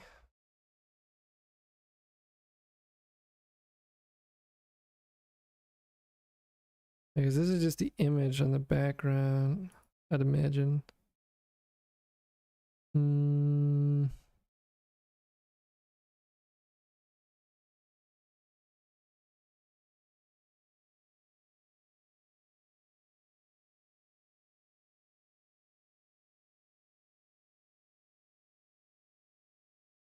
You paint mask.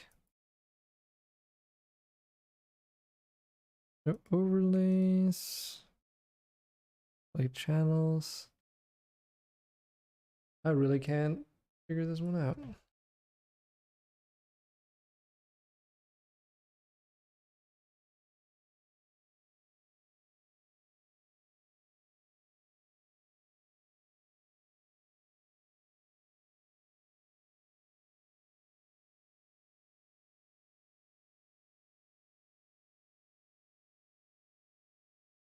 Yeah, we already did this.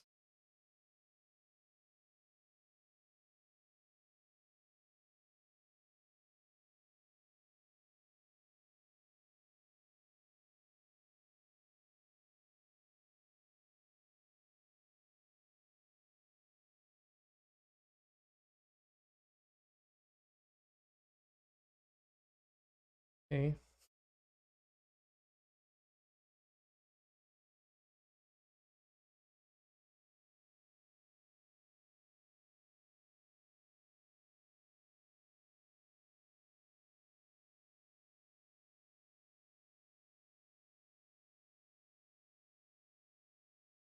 UVs explained. I mean, I know what UVs are, so it's... But how to use this?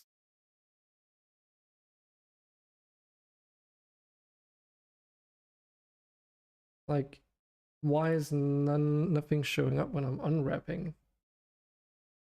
There's no explanation of that so far. So where? Layout workflow. Unwrap, possibly using seams. Your UV layout may be quite disorganized. It doesn't even show. You may need to proceed with the following task orientation, blah, blah, blah. Blah, blah, blah. I know how to work with this. That's not my current conundrum.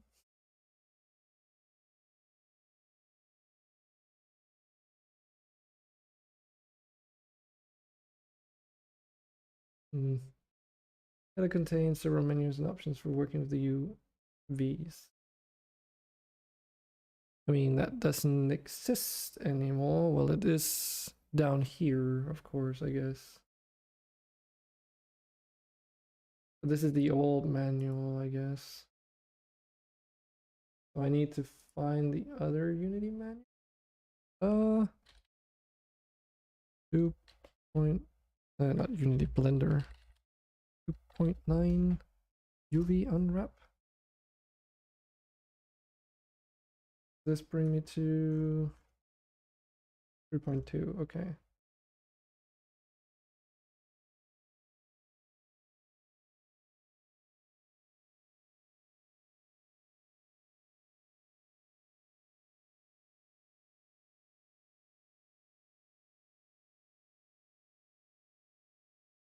Options, mod UV project.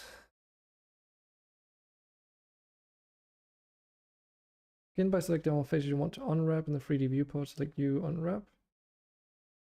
I'll do this. This method will unwrap all faces and reset previous work. The UV's menu will appear in the UV editor after unwrapping has been performed once, except it doesn't.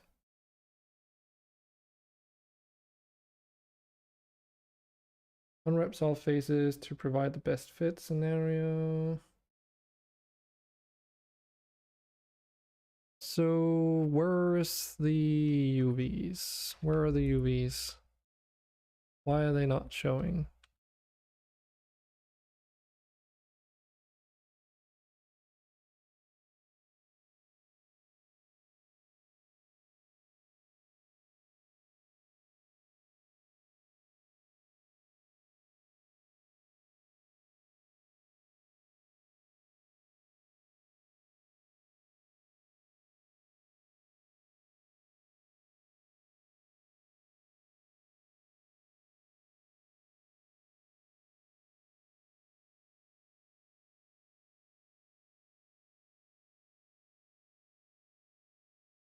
Hmm.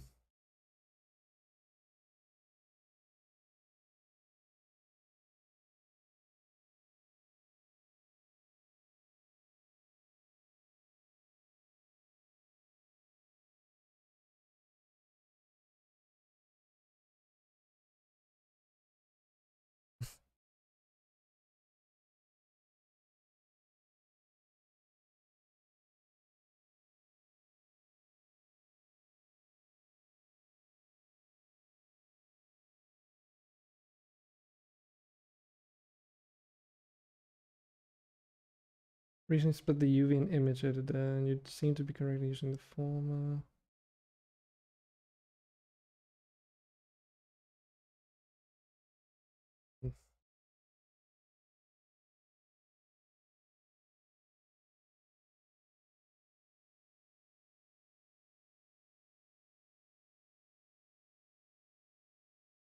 Need to hit the UV sync selection, the two arrows. That is not something I seem to have. I don't even have that drop down in the first place.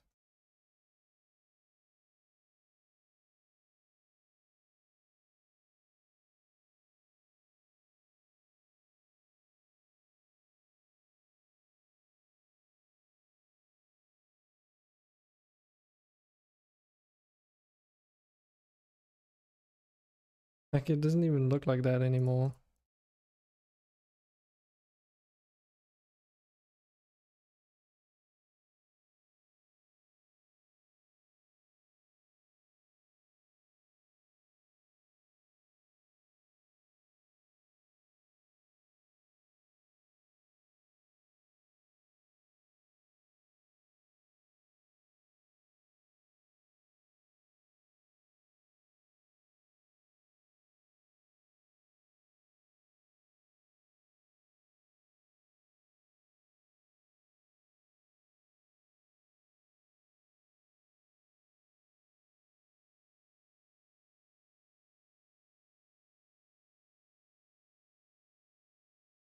As it goes to the materials tab, click the little circle button to the right of base color.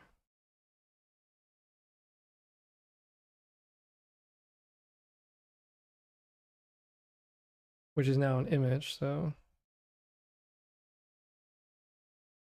Select the image, select the image I used in the UV.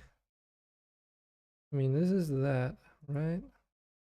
Alt 001 underscore texture. We're on our model here, and we had this done earlier because I was like assuming this would be the same, but Alt 001 texture. It's right here. It's nothing. Absolutely nothing.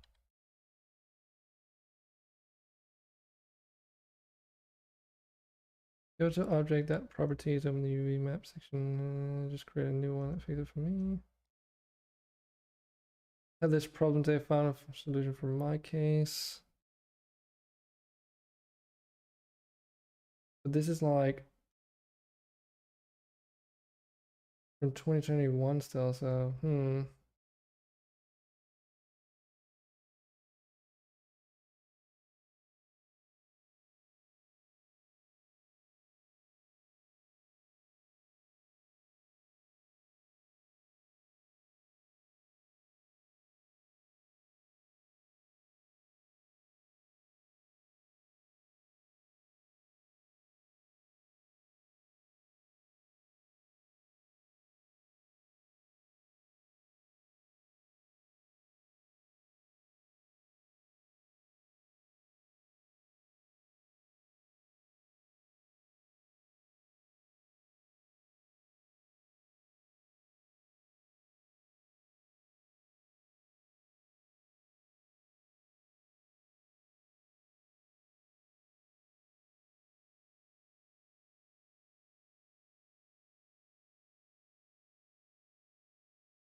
Why is this so hard?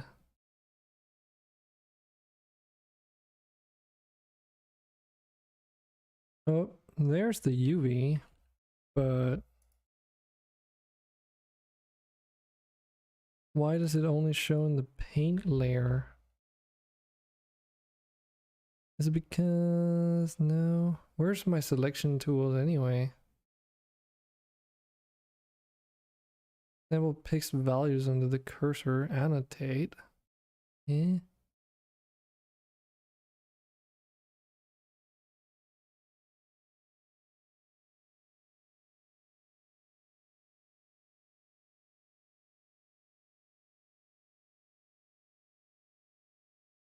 Okay, so it just... okay.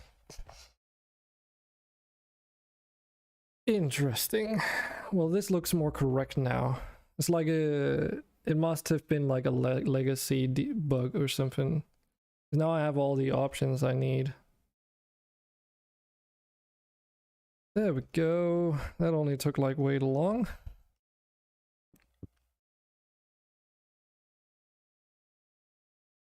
Yeah, here we have our UVs for this model, and obviously it's a bit of a mess. Let's see, do they look alright? Do we have some obvious stretching going on?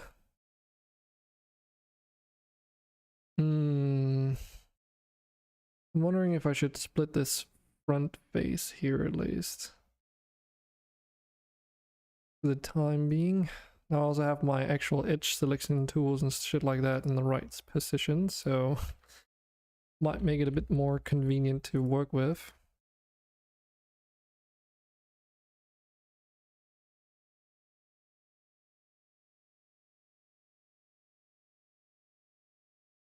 Also split this.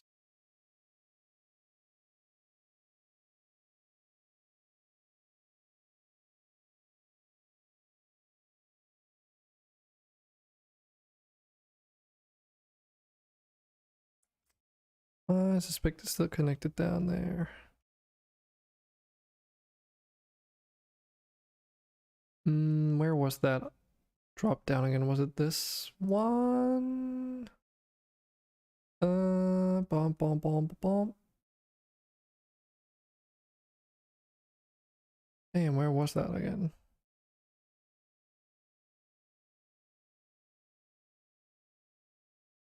Ah, here. And then... or was it not? No, wait, it wasn't.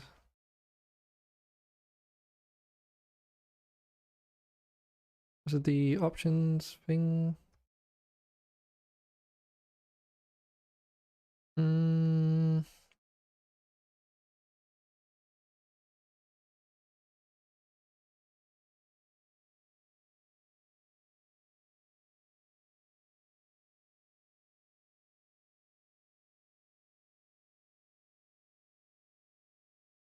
Ah, here we go. Viewport overlays.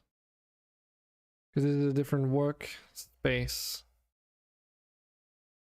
It was also showing the sharp edges markings, and I didn't want that, so...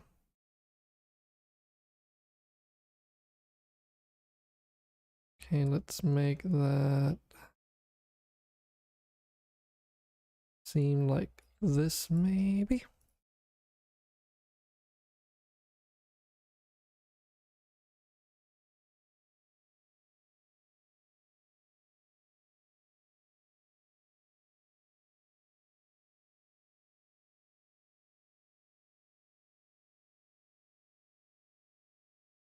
Yeah, we're getting somewhere.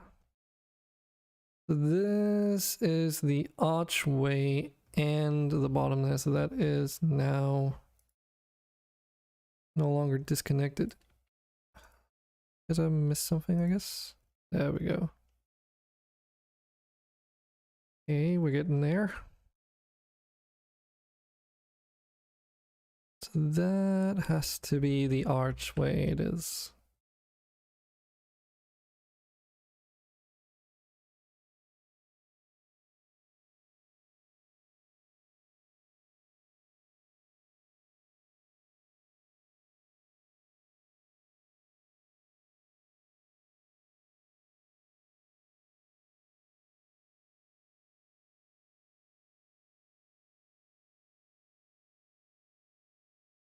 So if we go into face viewing mode. Okay, so those are those pieces. And I'm kind of looking at this and I'm like, this piece here and this piece next to it is the same. The major difference being that on the left side, we have like some more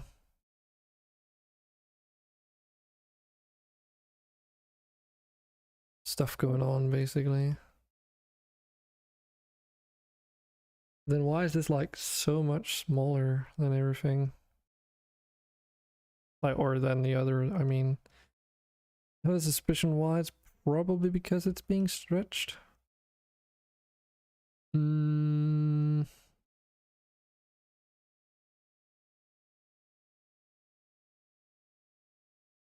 Might make sense to do this. Because now these two pieces should be basically the same. And then somewhere we should have the inner pieces of this frame here, if you will. Unless, oh, that must be these three here. Oh, okay.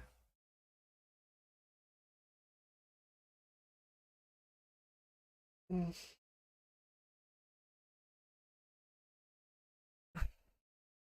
we'll do some magic on this at some point.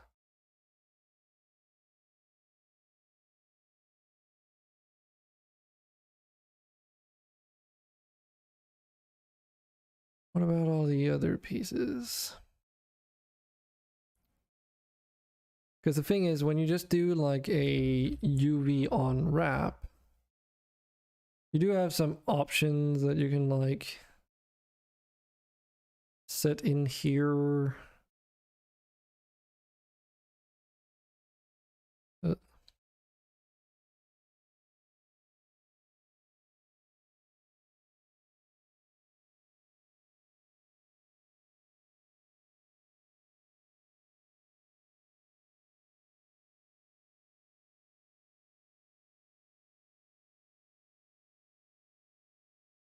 But there's a high likelihood of some stretching occurring when you're doing just a regular UV unwrap. It all depends on how your seams are sort of laid out, if you will. If you have a transition from a try to another, like one edge to another edge, and that's the only way they're connected, then it should always be like the correct aspect ratio.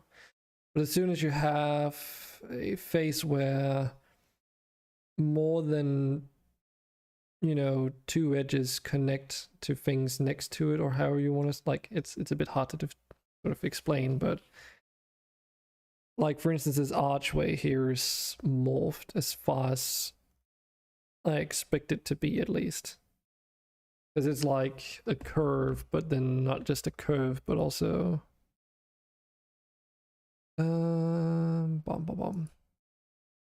oh, we've got some more options here as well now, so yeah, it was it was definitely missing something. Cool.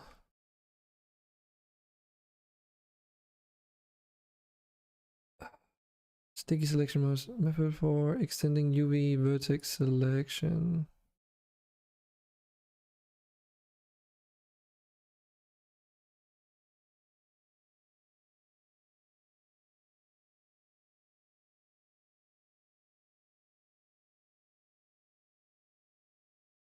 Don't know.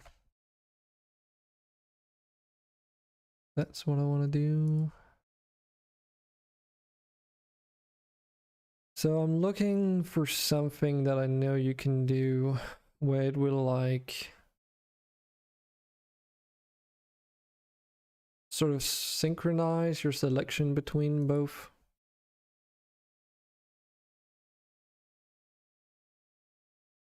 So whichever you've got like selected on one end is like, you know, gonna stay essentially.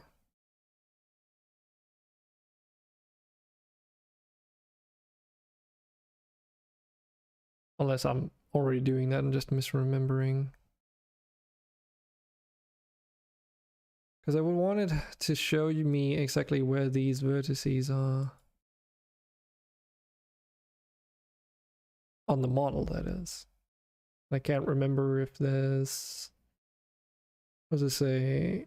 UV sync selection keeps UVs in edit mode. Mesh selection sync. Ah, here we go.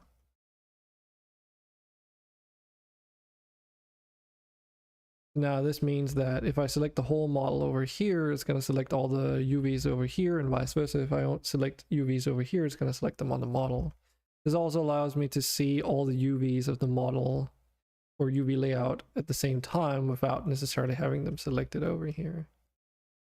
But yeah, we have this thing here, this archway, and there's some obvious stretching that, or it's probably getting stretched in weird ways to try and conform to the UV layout, because it's trying to make sure that these faces on this side here are longer than the others, but like it has to unwrap it onto a flat surface, so there's like limits to how it can do that.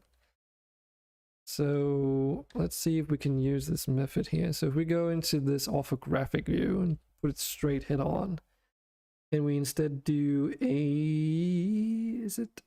project from view, or project from view, we get this relatively nice looking archway.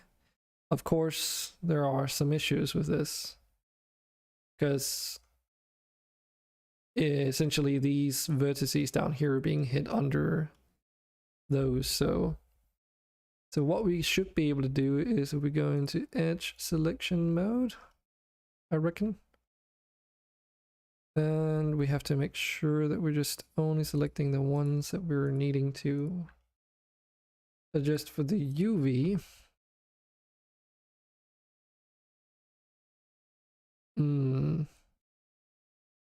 Okay, that's a bit annoying.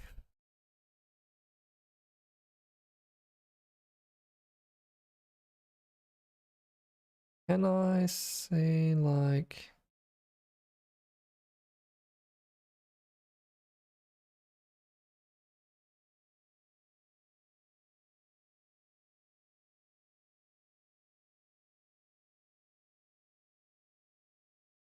That should give me those two edges at least. Let's see here, UV selection mode. Edge. Island. So if we select the island, does it select the whole thing? Yeah, it does. Okay. But I guess we could do something like this. The only thing is I don't know which edge we have selected. If it's the inner or the outer edge. Because what I actually want to do is like scale this inwards, but I want to select this edge in there, but you know, only scale the vertices from up there. So how do I do that?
Damn it.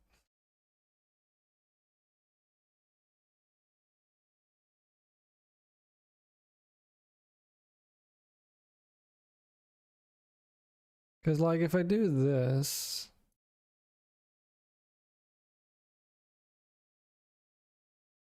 I'm also moving the UVs for the gate, which I don't want to do. Can I say...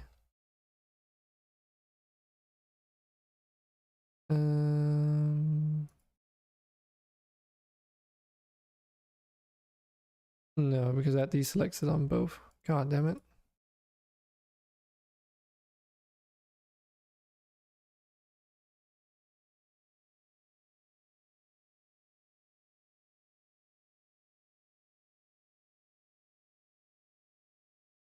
I would just say like, and does that do what I think it does?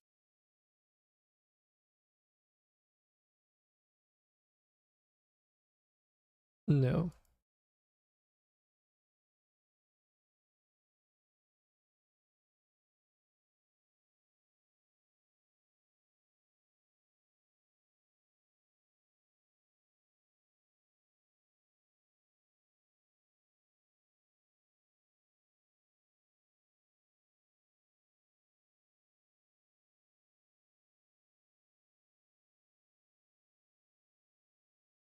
Aspect selection when sync selection is enabled. What happens if I do this now?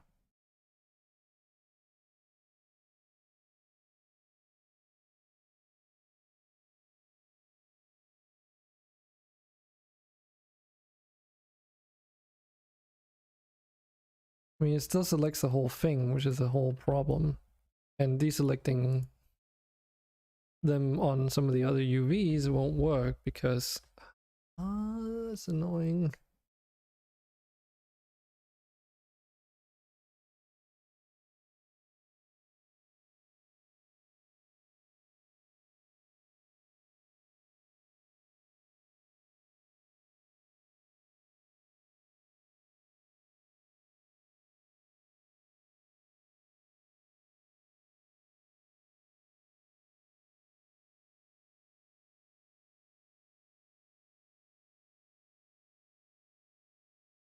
Because like, I can't just do this and then grab the right vertices necessarily, unless I'm like lucky. Yeah, because if I do this, I got the wrong ones. So how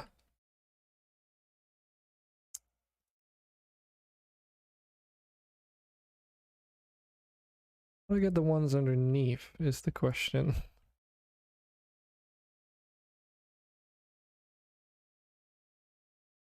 Because then I would just scale it in so that I can maintain the sort of like proportions of the outer one.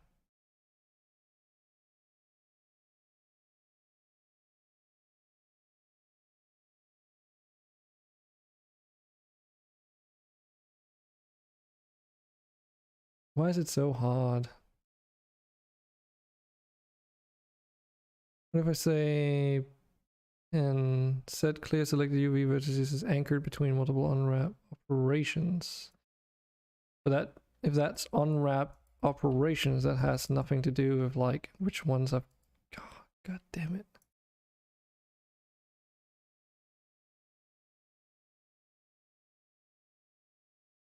I mean, I guess I could just do this.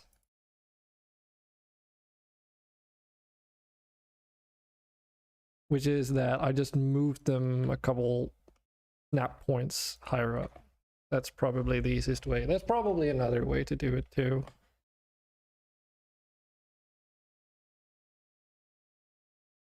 But yeah, now we should be able to just like scale this.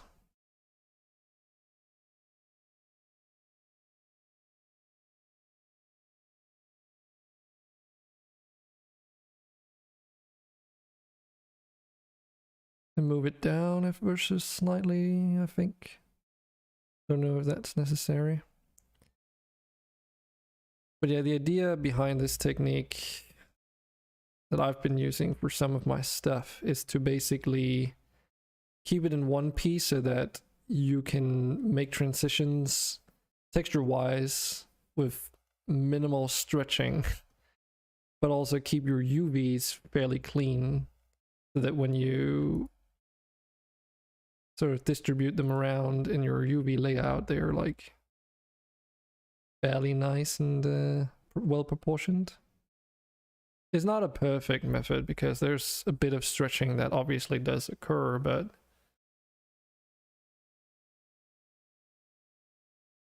it is definitely that trade-off that you just have to deal with in this case.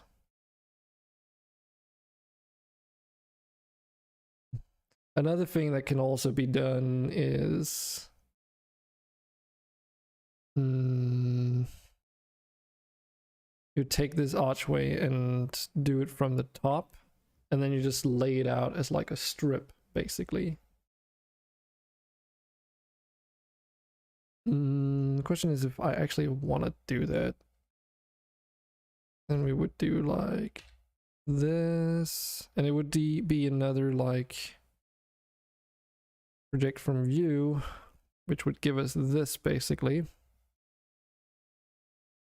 And then you would just like have these nice squares to fill in, but then you have like warping around these corners. As long as we're not talking like super strong angles though, it shouldn't be that big of a deal.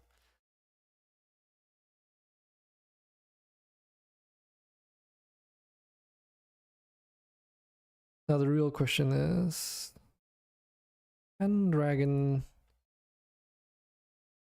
figure out what is what here? Because we have the same problem now, it's just like for some other edges. Like this one is just a thin strip at this point.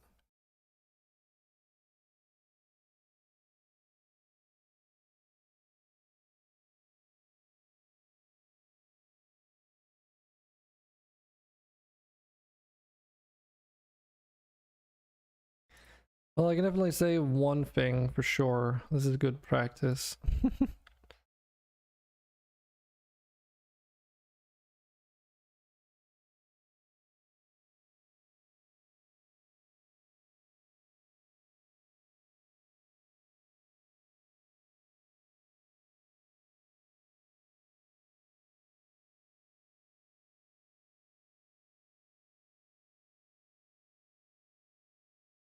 Let's see how this works out.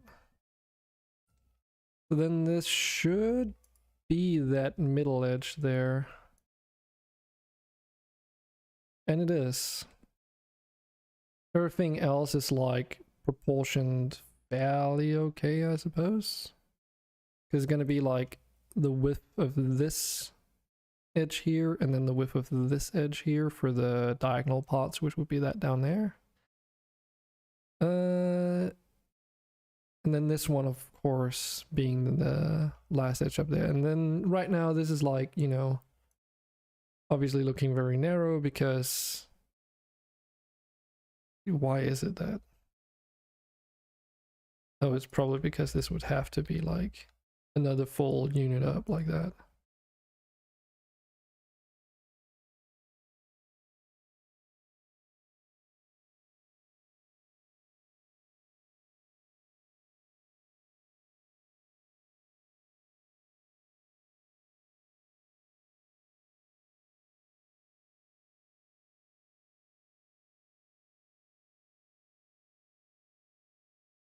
And there we go, something like this.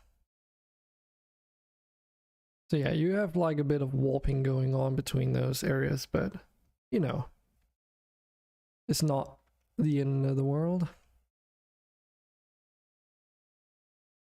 And in fact, these are actually sloped, so should be less of a warp. And this surface on the inside of that archway now is a completely like straight, just square UV. So I actually like this better. And the same with the one on the outside, it's also square. Of course, going to be like, in theory, they should be equally long because, or wait, no, because the outer arch is going to be wider. So this actually makes sense. Yeah. And then we would just like scale this to be proportionate to everything else, of course. That's that surface taken care of. Now there's this surface, and we've got some weird ass shenanigans going on here.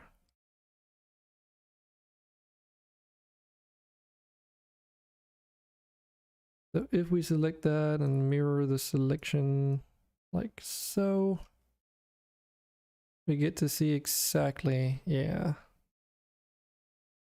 what we're dealing with here. All right. So let's do a project from view.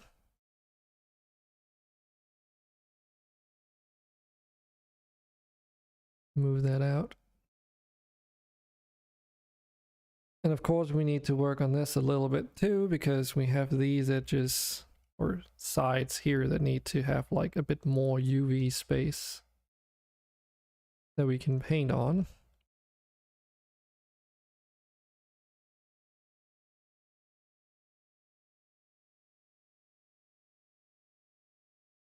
I reckon we should be able to just scale these surfaces. And then that up here is actually the chamfer, so we don't really need to rescale that at all. As long as I get the right edge down here, which actually I don't know if I got on this one. No, I didn't. Just realized that, that I could actually make a mistake there.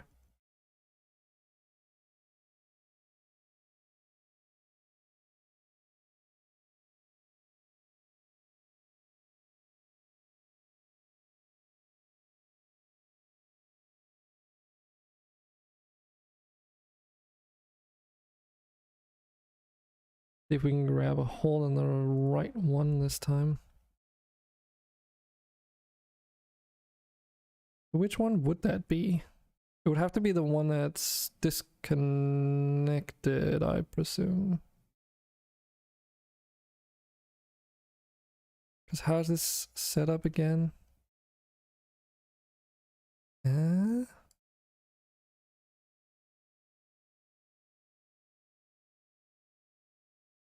Why is this entire face disconnected? Oh.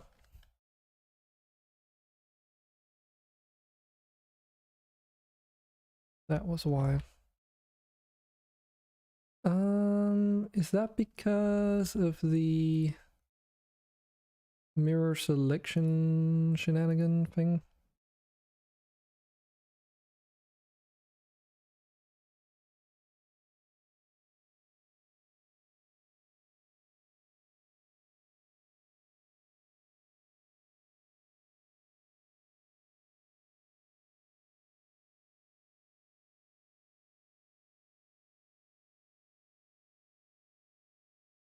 Think so.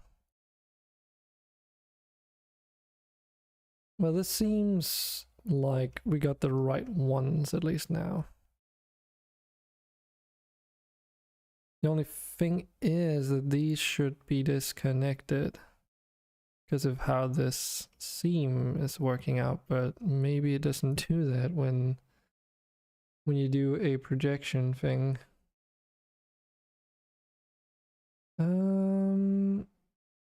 Wasn't there like a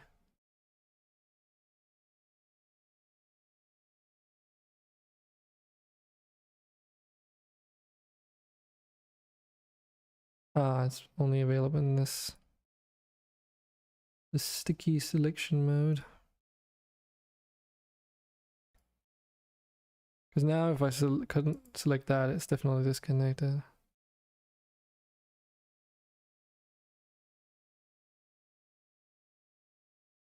But why?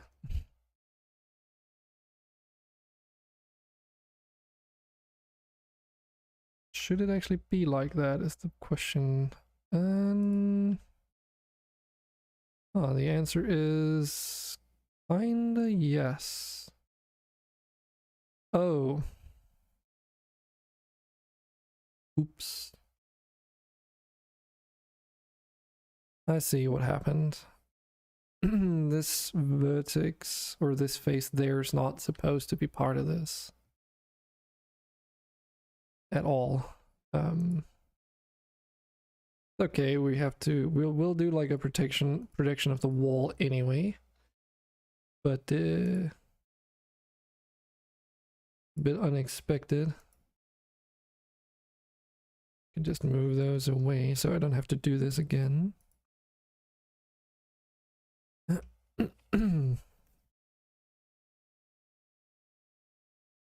All right. Because that triangle should be appropriate, looks like it. Let's see what happens if we...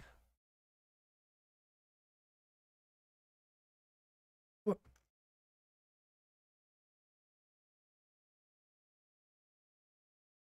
This can kind of just be like disconnected in this way.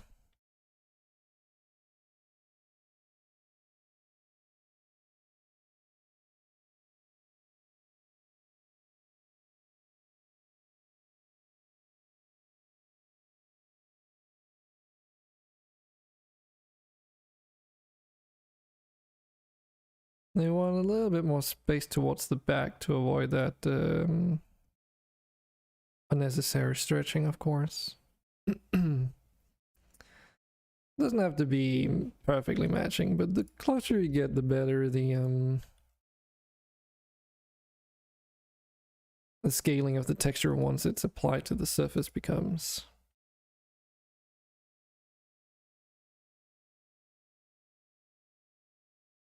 And of course, if you really wanted to, you could also UV unwrap these. I guess we could try that just for fun and see how that works out.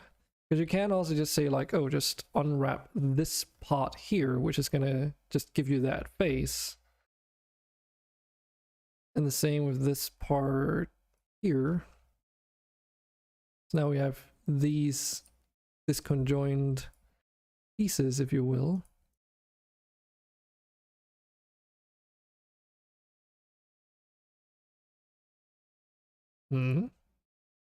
Ah, that's the other one.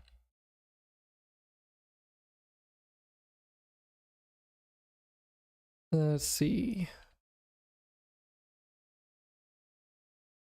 So that... Oh, right. So which is which? So this is the left-hand side, and then that should be on that side as well? Yes. So let's just move this out for now. These are obviously going to be the same scale because of how the UV unwrapping works. So in theory, it would just be a matter of approximating the size of these.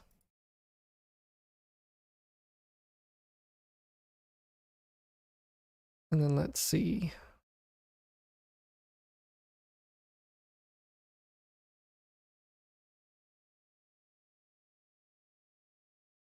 If we say cursor to selected, and then we say selection to cursor offset, and like basically move it along the x-axis. So now they're both aligned on the x-axis. That means when we scale them, you know, it's easier to approximate this edge here that we have to align with.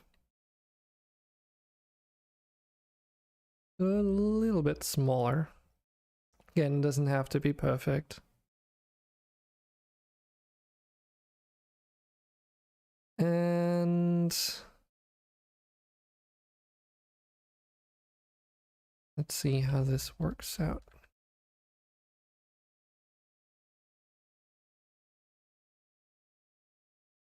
So let's rotate this sort of in that direction that it needs to be. What is this, like 13.5 degrees? 13.5.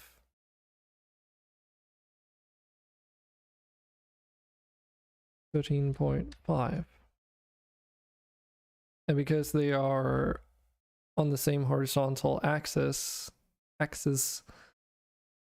Should be able to just move them into place.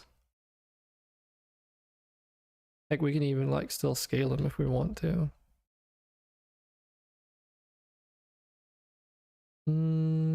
I wonder, there's actually, oh yeah, that might actually also be a thing we can do. Be even more precise on this. So we should be able to say cursor to selected. So if we move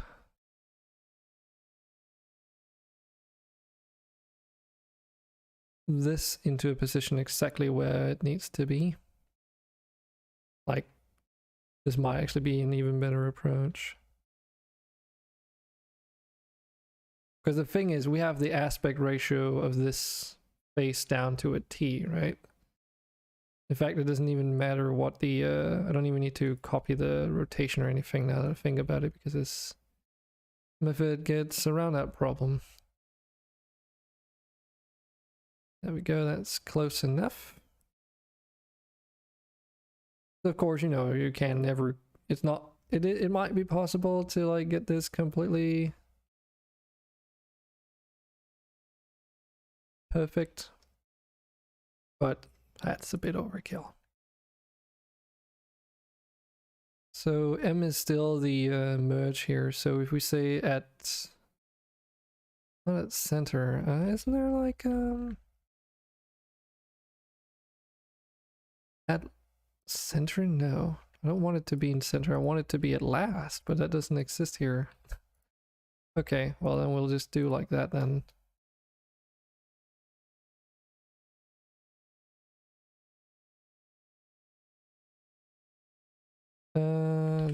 Shift S, cursor to selected, cursor. So now, of course, this edge is perfectly aligned with the other edge, so that you can make like a texture that transition between those two surfaces completely perfectly. Now, here's the other like approach that we are going to use instead of what I was just saying. So we have this face here, which is essentially the mirror image of that one. We could either just take this face and duplicate it over, or we can also do a negative scale minus X. And it doesn't have to be perfectly aligned. But we should be able to go here and now say like, oh, move that vertex to that point. Change the cursor with there, move this around, so you can probably see where this is going.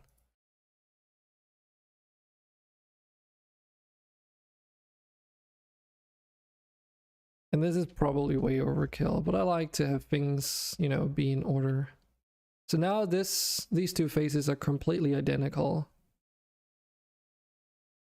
And I hope this works. So if we set the cursor to the middle of this object, because it should just be a mirrored version of itself, given the UV and everything, because it's a projection, right? We selected the face here so that, you know, we only have this object. And then if we scale it on the x-axis according to the cursor, negative x, it should move back to the other side. And it should technically like just completely, okay, so that's not perfect. Fair enough. Why is it not perfect? God damn it.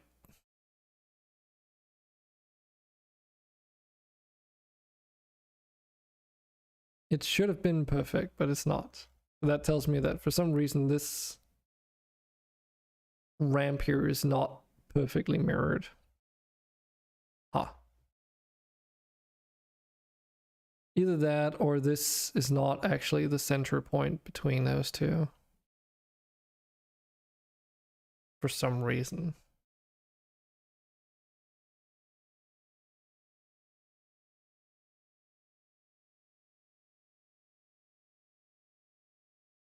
X value is the same.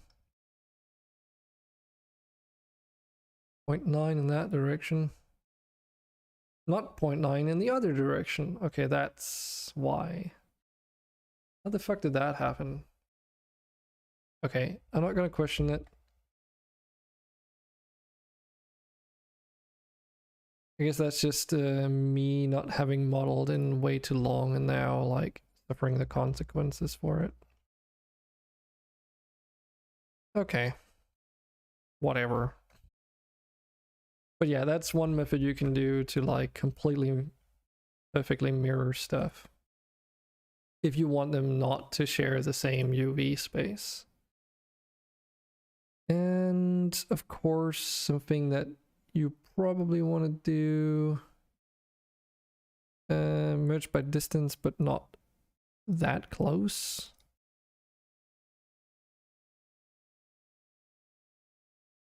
Just to avoid any like pixel repetitions around that edge that we just tried to move closer here.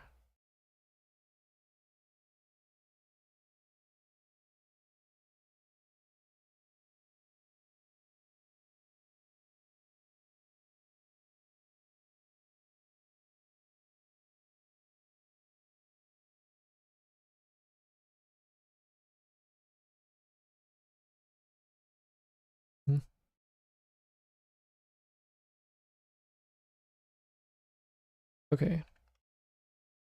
Just about to say.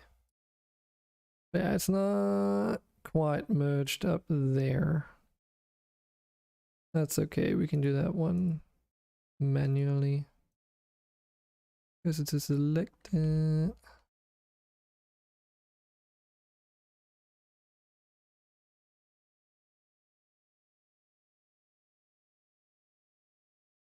Oh, right.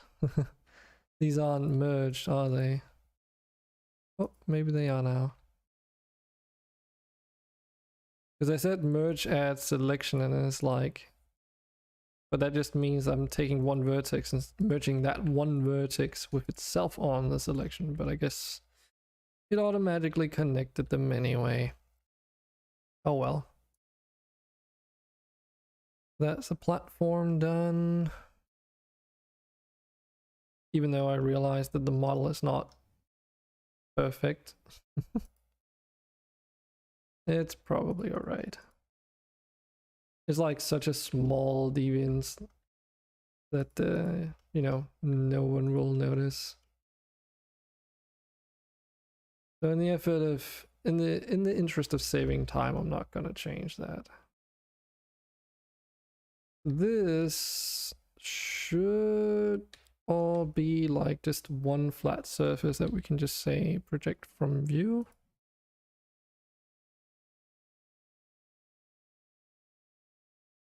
Move that away.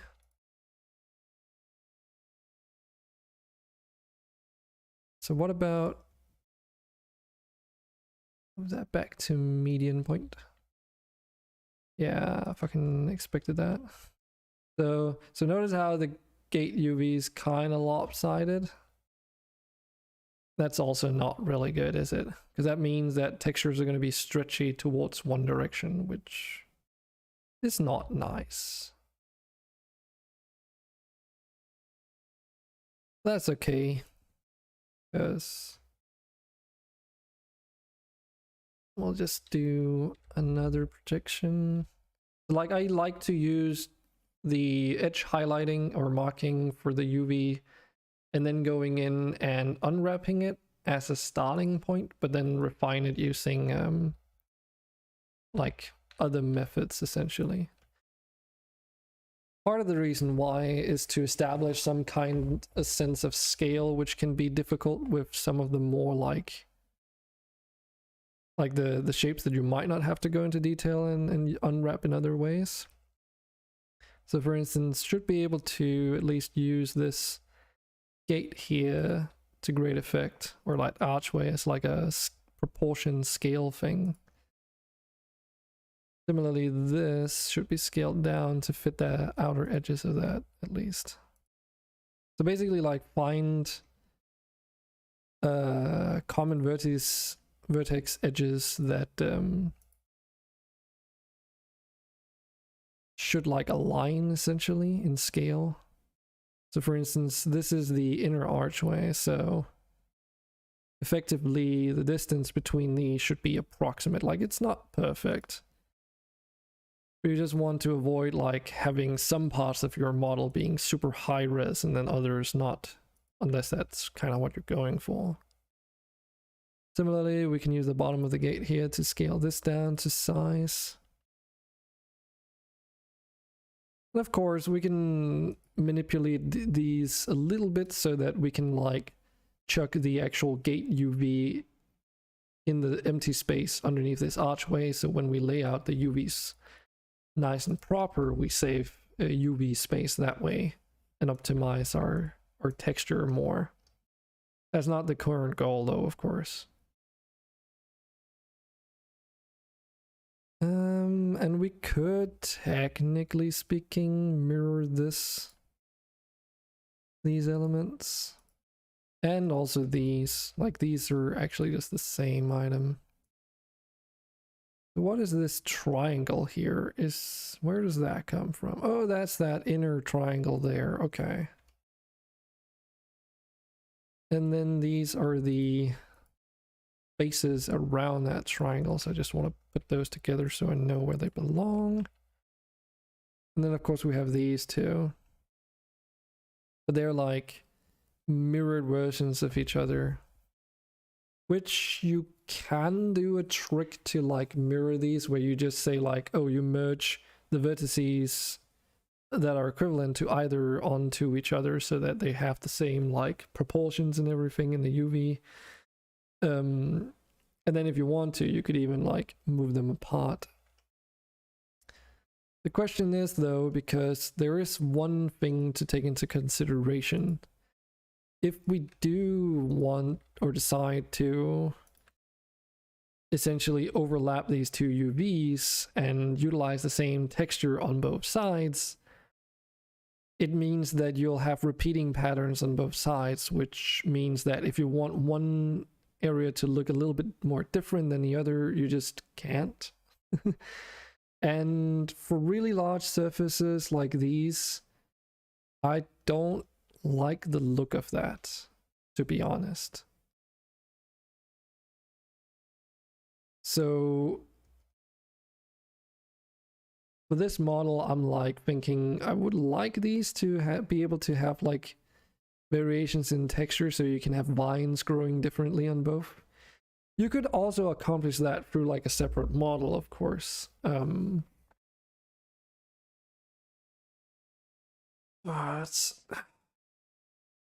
could also do both. Like paint in vines into the texture itself, but also have them as a 3D model on top of it for the 3D effect. But then use the texture as like a base layer, if you know what I mean. What was this piece here? That was the inner archway, wasn't it? So we can actually rotate that around and scale it to fit. That would probably be this outermost itch there.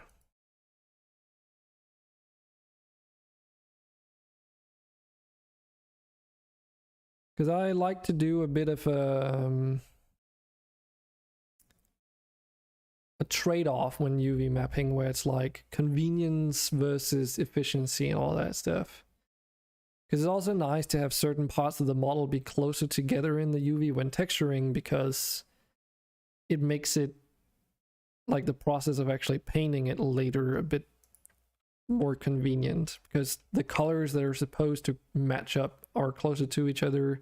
The shapes are going to be closer to each other. Like say you're painting a bunch of cobblestones on a texture and they're in the complete different diagonal corners of each other, but then they're like pieces that are right up like next to each other in the model and they need to be scaled appropriately. Yeah, that requires a lot of going back and forth then, like zooming out to make sure they get the scaling right. And then this is the top of the whole thing, of course. And all these elements down here were not scaled, so long as these UV unwrapped parts that we had to do separately are in scale with that gateway, everything else should be around the same proportions. So that means that we should be able to just like start putting them all in together. So let's start with this, because this element should probably just be scaled a little bit larger than the archway, because then we can take this and scale the archway just a little bit larger, even so that we can have that space in between so they don't like borrow pixels with each other, of course. And then move that up in a corner like this. Don't know if we'll be able to utilize that space up there for these pieces. We might be able to fit one in, maybe. Yeah, just barely.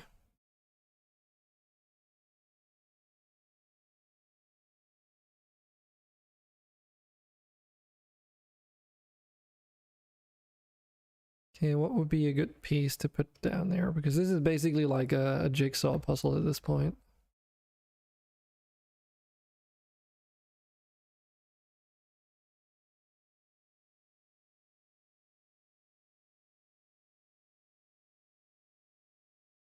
And we probably want to get these odd shapes distributed earlier on than later. Sort of rotate them in so they've got like some nice straight parts.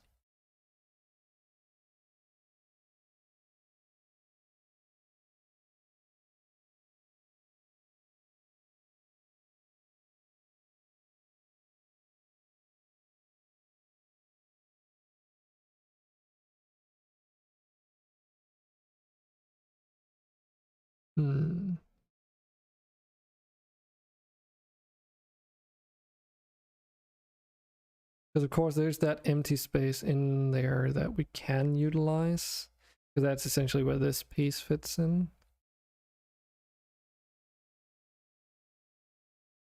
And it should fit rather perfectly, but obviously we want to... Oh, missed. Oh, sorry there, octaelliptical. Yeah, it's when they're small messages, I don't necessarily notice when they haven't happened in a while. Sorry about that. I was just getting really into it. You're a boy? Oh, that's what you meant. No. I'm a dude, yes. Submit! Thanks for that. I'm a dude. Your project? Why, you also working on a game?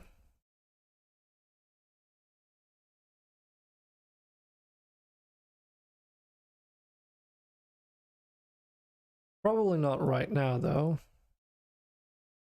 Seeing as I'm also a little bit preoccupied.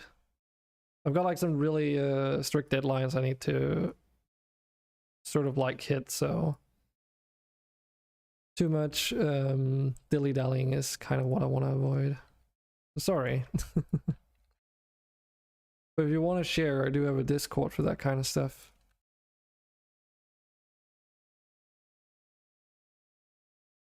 Maybe we can chuck this in here. Yeah, sorry.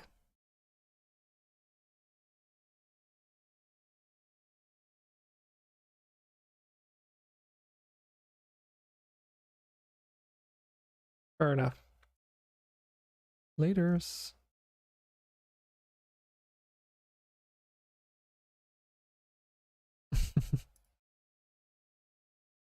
Well, bon appetit then.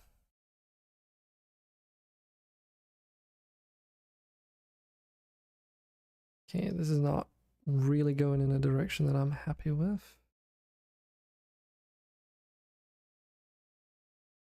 That long leg is going to be problematic.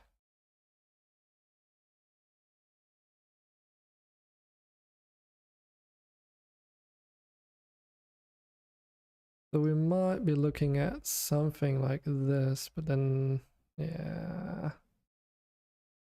It's gonna be like wasted space no matter how you slice and dice it.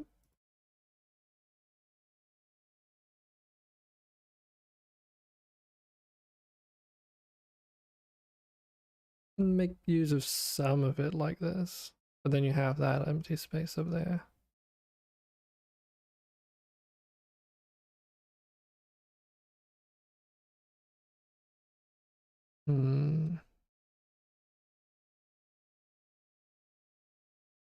What if we turn it 90 degrees?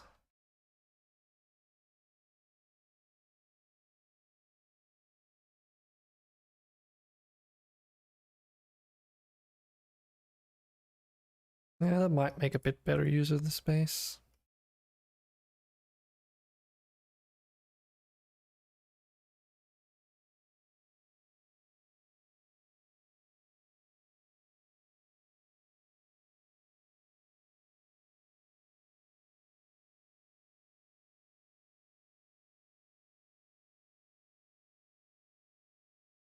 The question is if I should stretch out these to be straight pieces, because we could do that.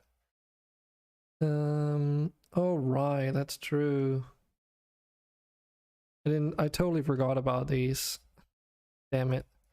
Okay, back to the drawing board. I forgot.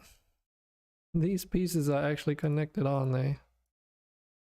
So if I keep them like this, then it's gonna cause a problem of making it hard to like paint later on.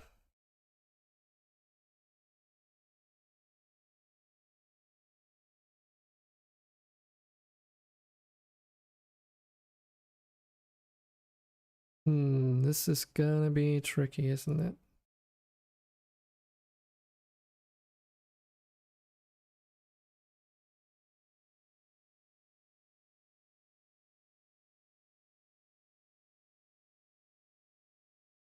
You can kind of see why.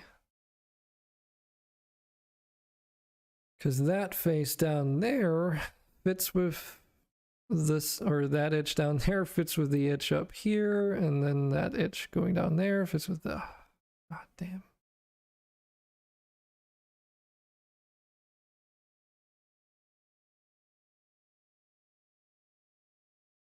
How would one stitch this together to avoid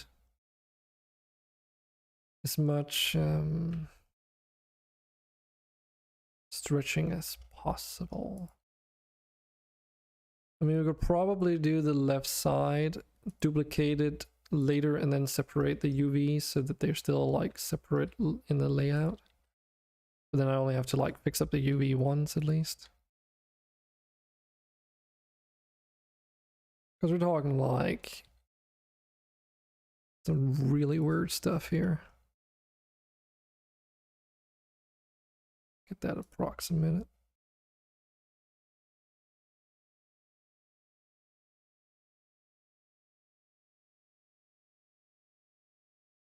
Yeah, that's not right. This is right.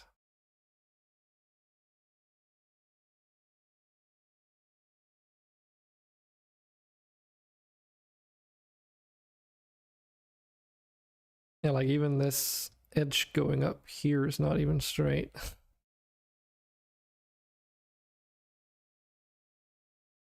It's also been stretched. I can see that now. It's kind of what I expected though. So yeah, this is definitely a moment of making one work and then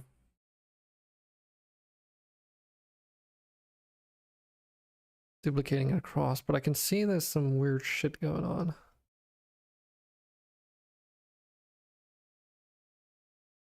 And I know why. It's because of that chamfering that goes on the entire edge here. But how do I want to address that? Okay.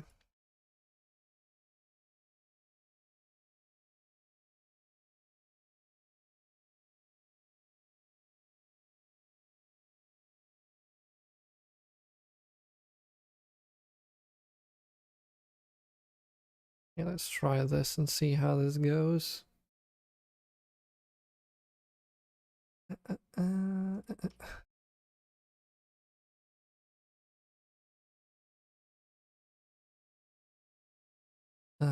That is going to be a problem.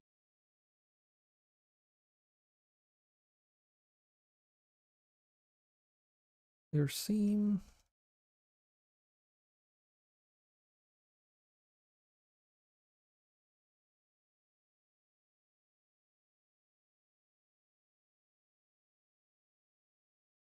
Hopefully this does not.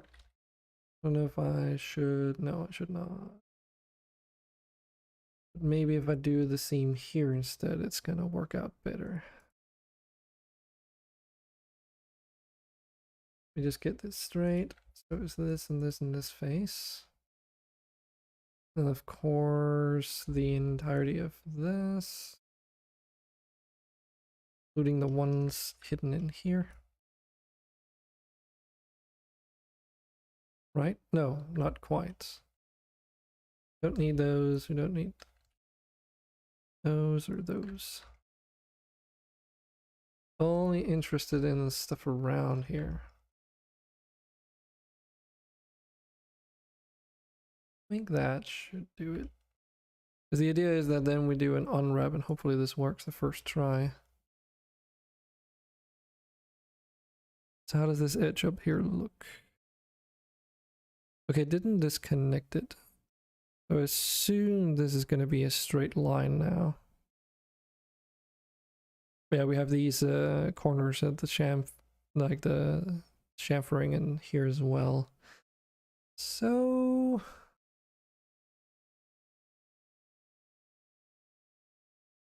maybe it's gonna work now. Alternatively,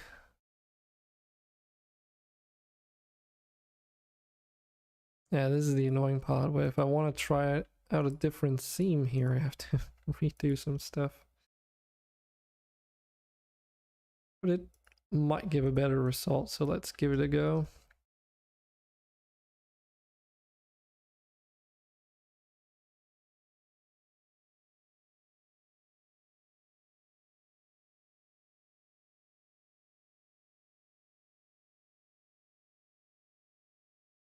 Okay, so what does this look like now? Does it make a difference? Seemingly no, so that was not necessary. Okay.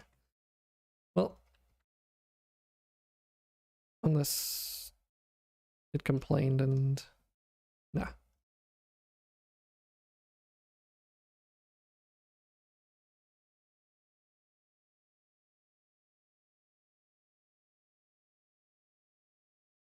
Octaelliptical.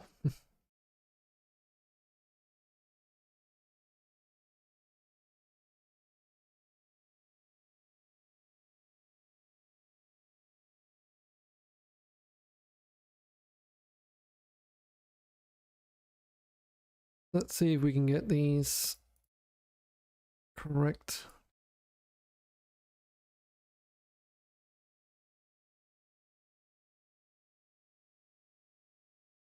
It looks like this still bends though, but that's a bit hard to tell. Should be better than what it was before, however.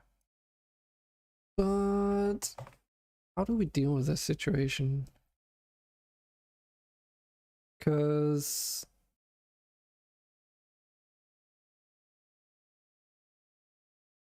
these pieces here, like,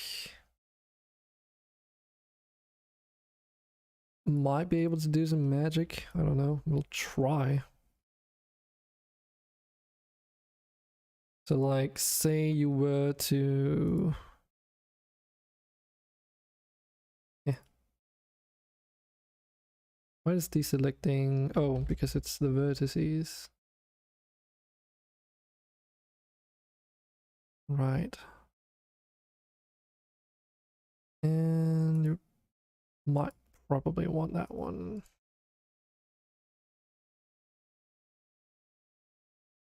So if we, for now, just say were to have this as a straight line, Let's just figure out which part of the model is this. I think it might be... This is a wide portion, so that's the wide one. And this being on the inside means that it would be this face here. Oh, well, I can actually see that. Okay, well... See, just get this edge somewhat going in the same direction. So if we move this up here, that means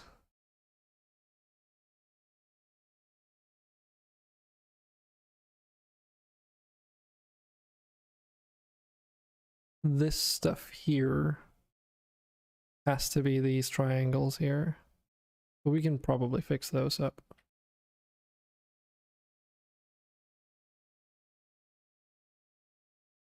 That means doing this would not be incorrect, at least.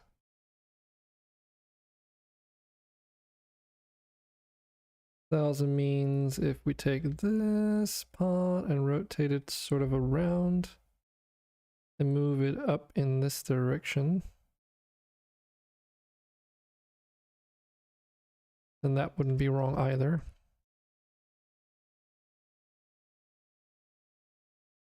As long as I'm just moving these vertices around and not scaling them, like rotations are fine and all that stuff, then we sort of maintain the proportions from the UV unwrap. We're just like approximately aligning everything, if you will. Now up here it's probably going to be impossible to avoid any kind of stretching whatsoever, but we can try some to see what that would look like at some point. Because that would be down here in the front, and that's like, you know, the very most frontal, one of the most frontal parts of the model. So if these do not connect up directly, it's going to be really difficult to make it so that the model is seamless and there's like no obvious seams. So what this would do is that the texture going down here would be a bit stretched, but at least it would like follow up. Given a high enough resolution, it might not be too big of a problem though. Because the lower the resolution is, the more those pixels get stretched and the more obvious I assume it's going to be. Because it's going to appear more and more blurry as well as like stretched and out, so. Anyway, this, however, is going to be problematic. Because this is all like one massive face on this. And there's like not really like any good way to do this.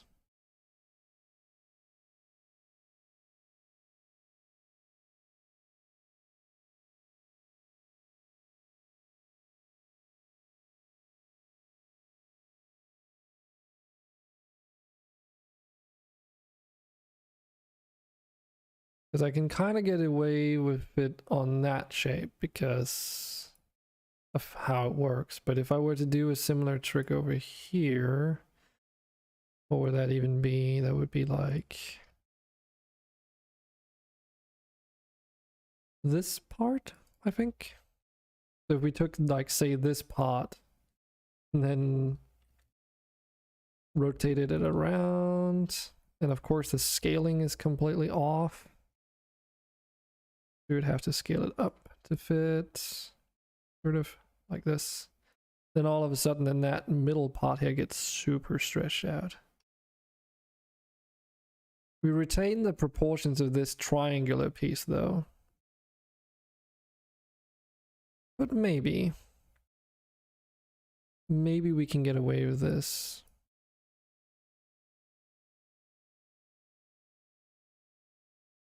By manipulating these. So it's going to be a bit stretched to the back, but I think that's okay. Given how it's like, so if we like rotate this a little bit. so that this actually like retains its proportions, but you know, we're just putting it at an angle. So yes, you know, on the model this is actually a straight surface, I know, but we're like sort of distributing that stretch over like a larger area, and I think that should be fine. Of course, you know, we could move it in here then and say like, oh, okay, try and make it like that straight edge again. And then we're sort of left with something like this, which is still a bit messy, but we can clean it up a bit. So we can say like this, scale on X, and then we say 0, so that now is a completely straight line on the X-axis. We do the same with the... Try and do the same with the opposite. Shape here. Let's just move it out a little bit for now, because I realized that we never merged these. M merge at center.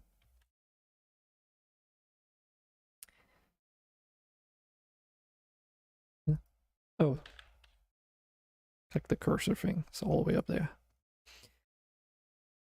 Do we have any other instances of this? Here.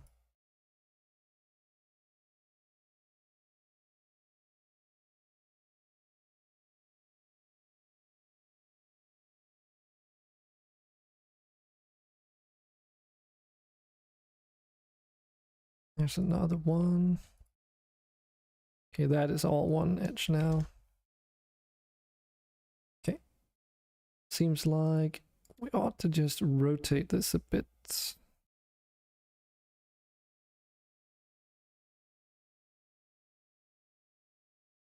There we go. Now these are perpendicular at least. And this crooked line over here also needs a bit of adjustment for this to work.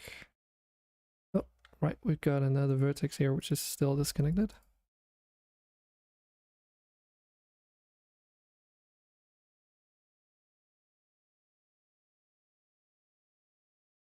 Deselect that for now. Right, I never counted for this up here. Like, we could do something like this. Not illegal. Let's do a little bit stretching again, but...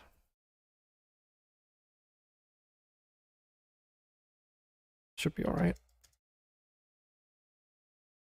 It's definitely crooked, so when we're scaling it according to the x-axis, it does become a bit off, but, you know, we do the same for this. And move it out a bit. Actually, let's move this entire thing out, and then move it out on the inner side there. Because we know that this proportion here should be matching approximately the one on the other side. Get that on the x-axis. Looks about right.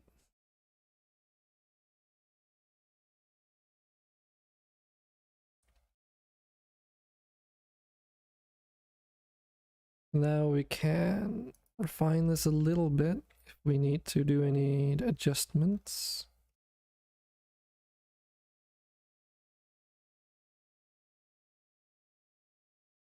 Scale these to be straight as well.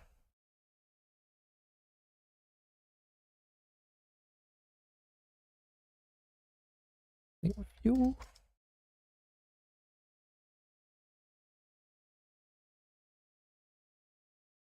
And now if we take these and scale those on the y-axis, they should all align, at least. If we do the same for the appropriate vertices here.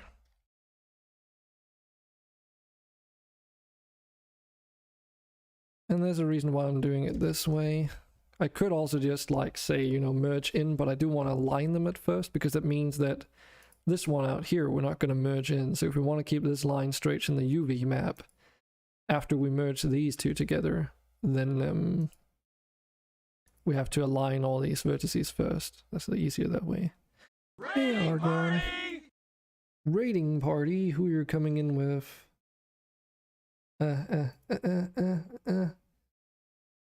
4 viewers. All right. What pod we working on today? We're working on a sort of factory entrance for the final level in my game, or in my demo at least. Been facing a few struggles today. Getting used to the Blender UI that was updated.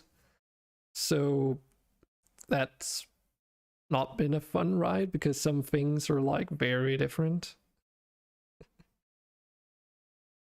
But otherwise, it's been pretty good. What are you up to today? Or what have you been up to?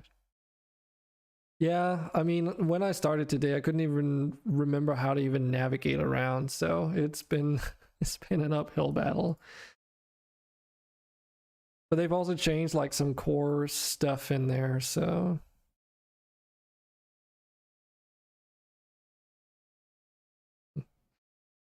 Tanuki Sunset and a few other games.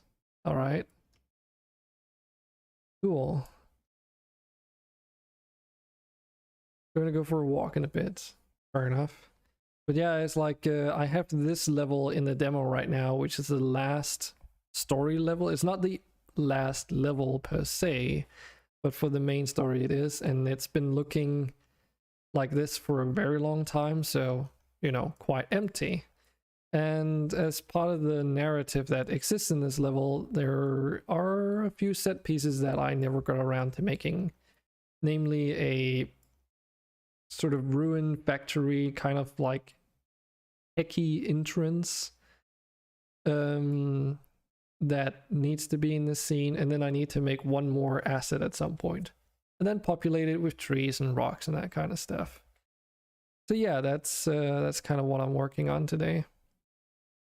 Getting a little bit stressed though, because deadlines are kind of moving closer and closer. So finding it hard to like see like, oh, am I gonna be able to do this in time? And so yeah, a little bit of stress, but I'm sure it's gonna be fine. Originally I was planning on spending like a month at least figuring out all the details for Steam Early Access and demo and page and everything, but we're looking at maybe having to do it within a couple of weeks now. No, I don't have feature creep per se. Maybe a little bit in terms of the settings menu, but it's also like a matter of I didn't know exactly what I needed to have in there, so make of that what you will, I suppose. But yeah, it's not too bad. I haven't really been implementing game features as is, so yeah, because it's like, oh, okay, might want to implement motion blur even though I didn't have it in the demo enabled by default, but it was like minor in comparison to some of the other stuff. For the main part though, it was just the fact that the UI took so long to like figure out how to get right. That's like been the main Achilles heel. Just getting the UI working took so bloody long. It's ridiculous. But hey, you know, it is what it is. So yeah.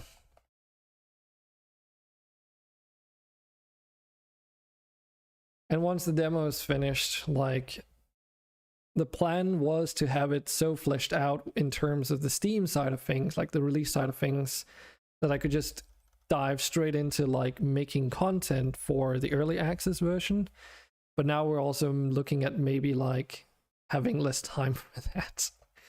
So yeah, I can't remember what the budget was like, but I can actually talk about that a bit if you're curious, even though you said you're going for a walk. But let me just double check the budget stuff. Business development. So let's see. According to my budget, I was supposed to have started earning money on this already this month. But that's according to the budget.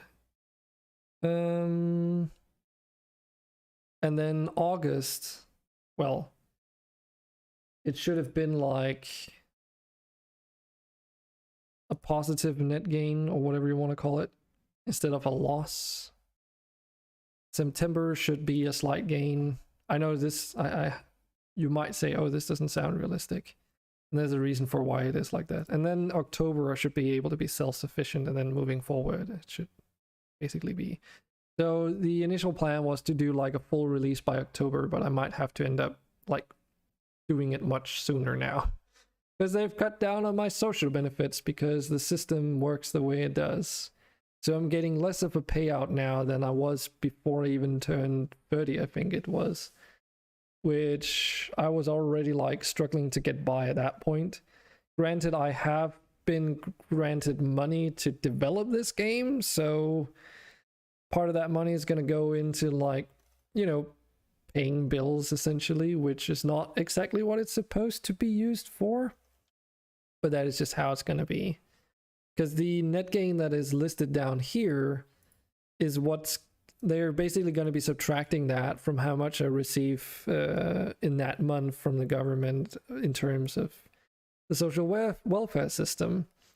So this month I basically get 3,000 Danish crowns less, which I can get sort of reimbursed, if you will, later if it turns out that the budget is not correct. But that's like a post-month thing, so it's not until the end of the month. Which of course makes it mean that I gotta survive a month without that. It's possible though, because of the funds that I've received, but again, not exactly what it's supposed to be used for.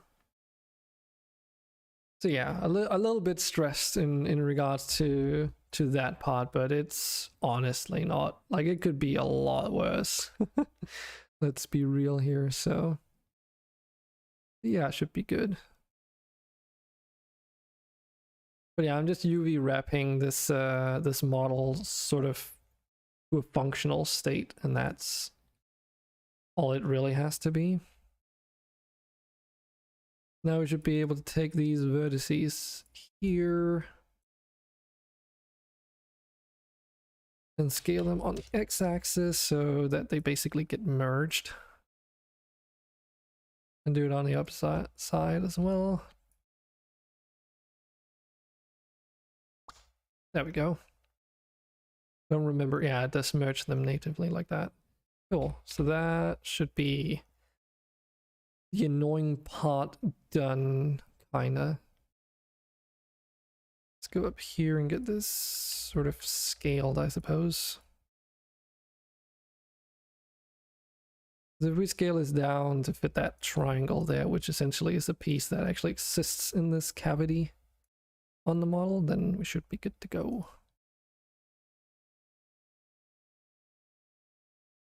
Do need to leave a little bit of air in between though.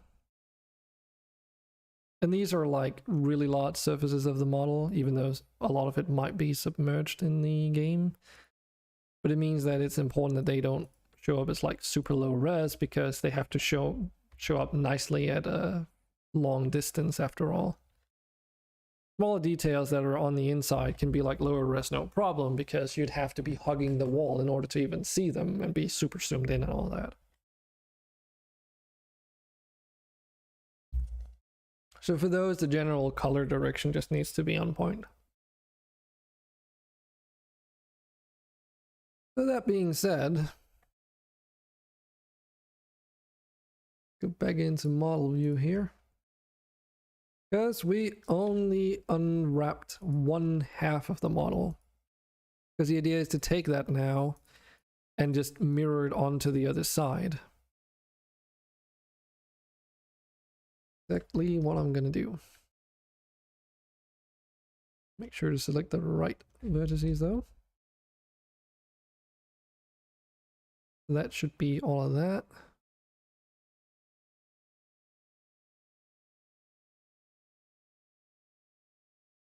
And we'll also do the inner parts now that we're at it.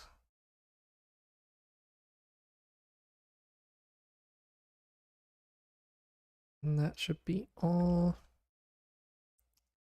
God damn it. Okay. I forgot something, so now we're just going to do like a bit of a hack to get around that. I forgot to, I might have forgotten to like set the cursor first. Because if we do that, then we should be able to say duplicate this. Pivot point is the cursor, and then scale according to x by -1.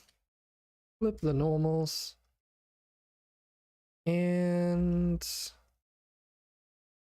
I basically just separated the mesh from the object. Should be able to say Control J, which merges them back together at least. Let's just make sure that nothing is missing. So merge by distance. Okay, it did remove 14 vertices, so it did definitely do something.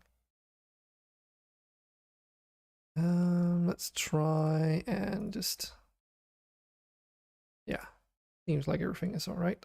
Well, bugger. Might have forgotten that little face down there.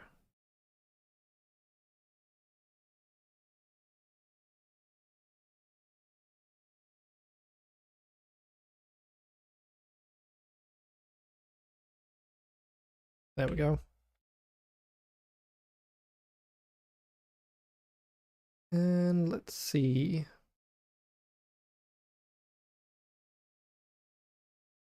Because it was one of those drop downs, wasn't it? It was this one.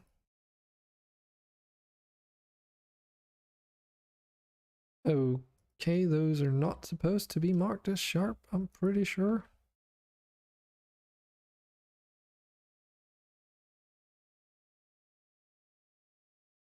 Anything else that seems odd? No. Oh, good. Everything else seems to be just right. Go back to UV editing. Like the...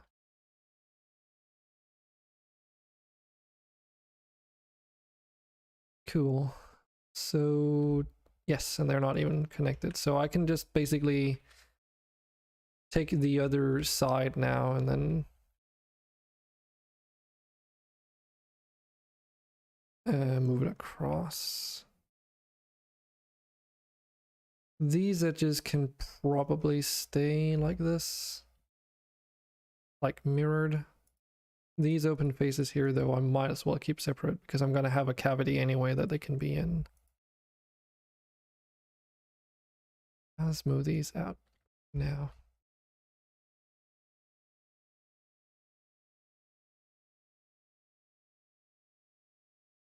Yeah, the big surfaces.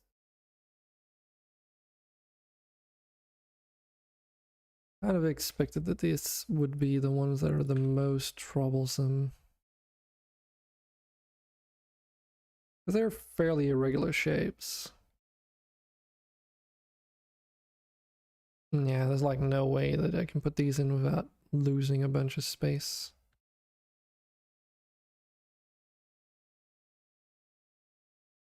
Like I can do stuff like this, for instance, but then that means that we can't really scale this larger up than this, sort of. That just means a lot of empty voided space on the right side, so that's not really an option. What we could do is take this and then just flip it horizontally. That's not illegal. So, because if we do that, then we can do something like this. Well, it's not really going to give us that much more space, is it? Question is it substantial enough. I mean, we do still have these. Still a lot of wasted space. Damn it.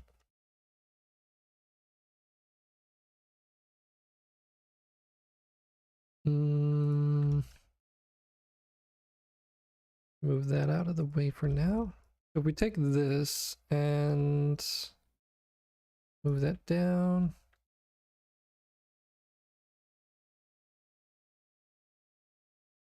So if we did it on the long side instead, would possibly get a little bit more space.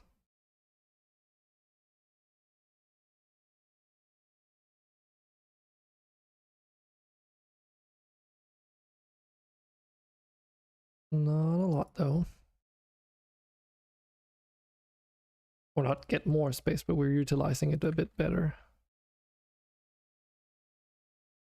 But yeah, even after this, like filling in these blank areas. Like I don't even need to scale these surfaces down because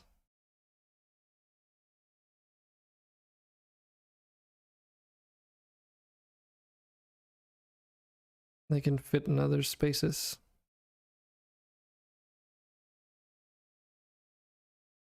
There's more than ample enough room for this, so.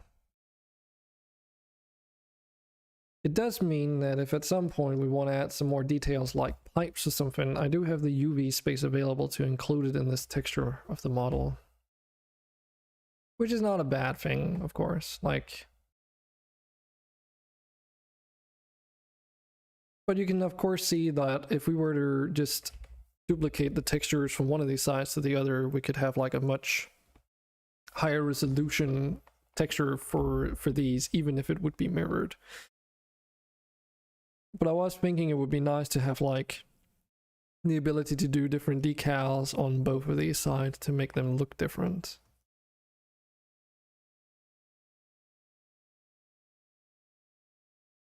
But who knows? When I do final texturing passes in the future, this model is sure to be revamped anyway. And at that stage, you know, who knows? Anything is possible. Including like just changes to the model in general. But that should be enough of this. So how was it again? Should be like an export somewhere.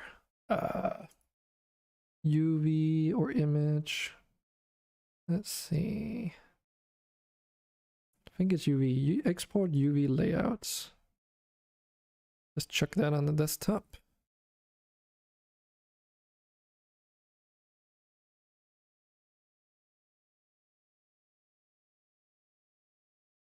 Minimize all this stuff. Oh, of course.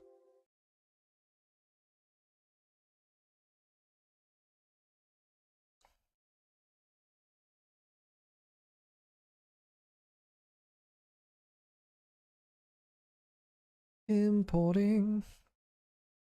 So glad that I got all the save data moved outside of the project because that was also getting annoying.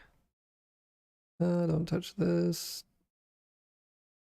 Let me just see here. So this should just be the UV. I wonder if it's actually going to be on black background color or not.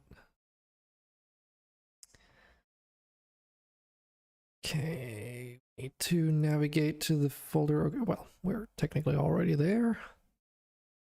Rita, nope. PSDs.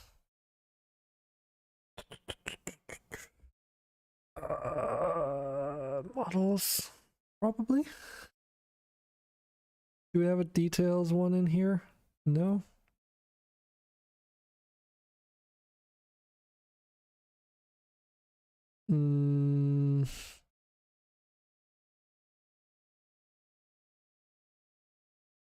Oh, maybe it is just in here. Hold on, let's see.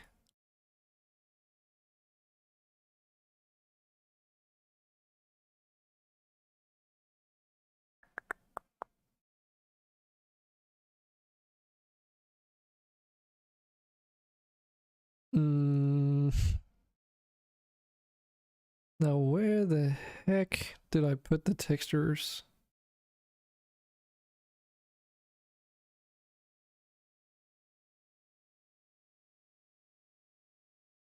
Placeholder? No.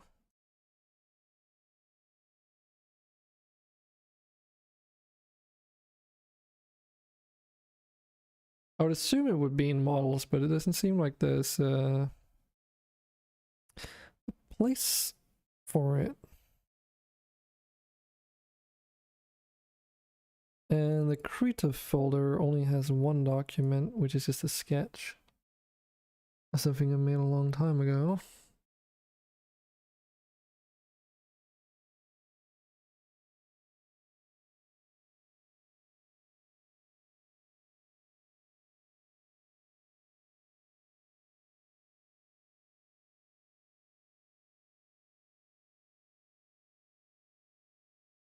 Seems like I would have to go back and then reorganize some of this. Like, these are all the generic surfaces at least.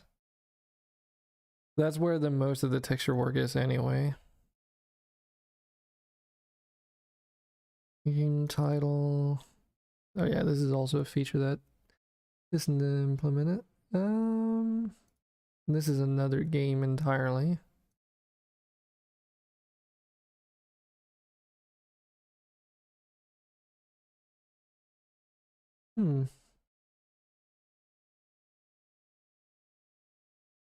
Is the ruins? Oh, here it is.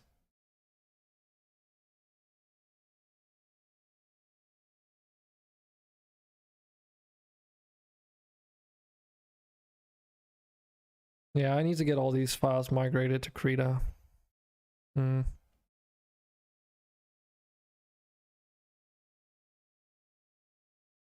But that's probably a off-stream thing because it's not interesting at all to look at. So, storage, no. We want a new folder.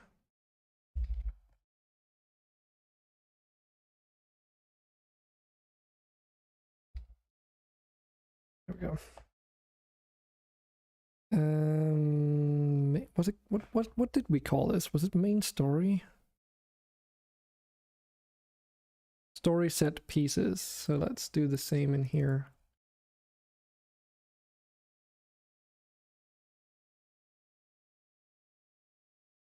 And in there we'll add a folder. Call that vault_1.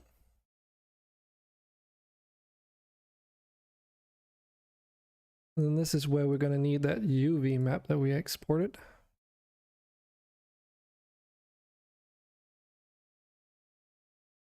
Let's see how this goes. Oh, not that.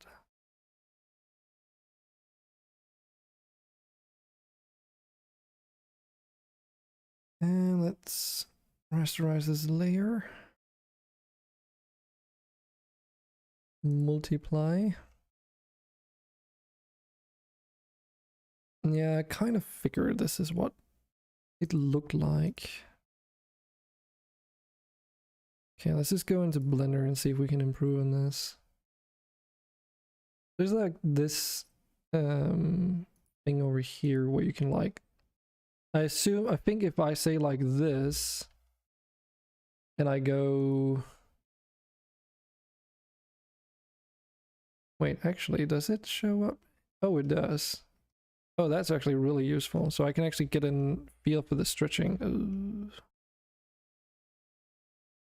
Okay, that stretching is a bit bad. I actually wanted to do this earlier, but I completely forgot about it. Yeah, this should help us get an impression of how bad the stretching is in certain parts. Like up here, for instance. That's going to be a bit gnarly, but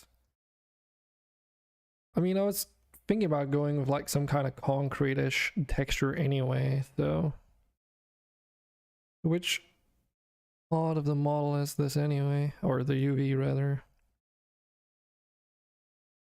That's because we're taking this little square there and stretching it all the way across, and the same with this.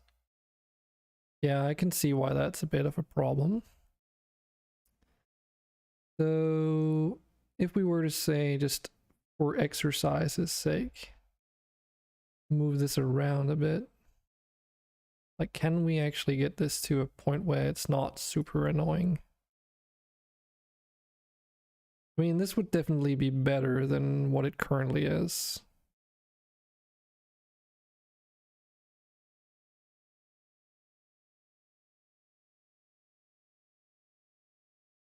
Everything has a cost, but you know.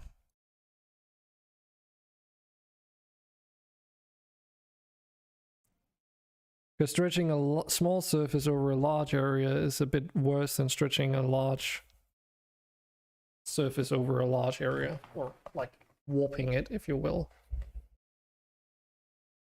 Because as long as it sort of retains the same surface area, then it's just like a matter of how the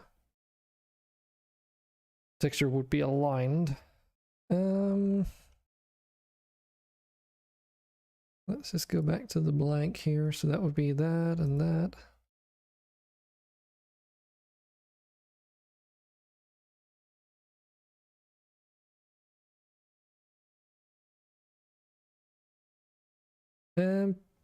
We have two options on what we can do here. Let's do option number 1.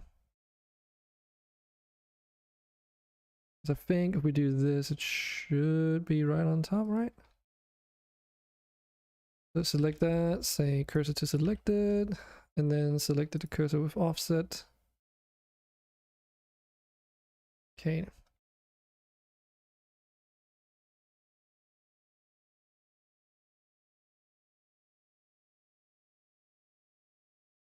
Guess I moved it.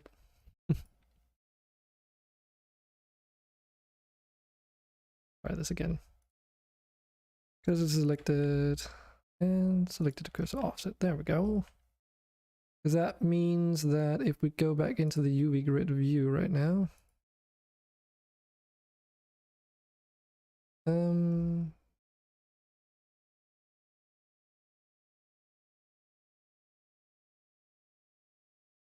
I guess the UV grid is also pretty decent. What I needed right now. So we select these two vertices. I move that over to be a bit more like proportionate. And then of course now we get like some stretching on this part over there. That is kind of to be expected though, because this should really be like up here anyway. And we can do a little bit of magic here so that this stretching of this plane here isn't super bad.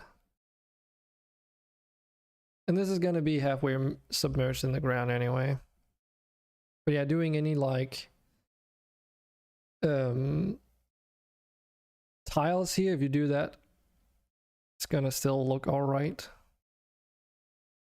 Because it's more about like the fact, like obviously this these straight grid things are gonna be stretched, but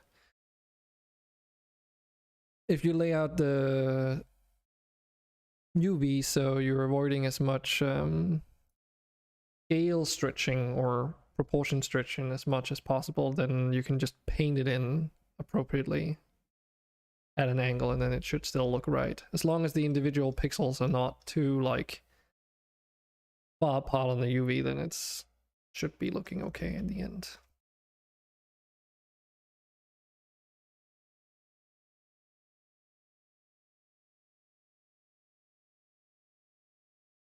Yeah, I think that should be okay.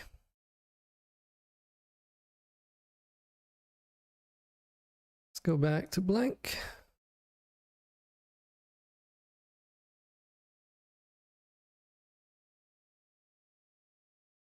Scale one of these down like this. Actually, just do this because I'm curious. Yeah, because one of them is going to be like on its head, no matter what I do. So it doesn't matter. It's just a question of which one gets to be on its head and the other one the right side up. No biggie. Okay, so if I were to put in a white color here instead of black and then export the UV, I have a suspicion that it's going to be a bit of a different result. Let's see. Export UV to the desktop.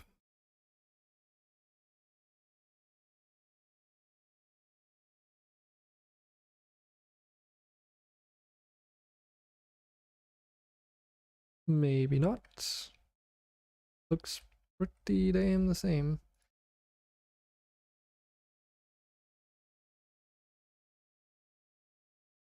Well, I guess it's also on the gray background, but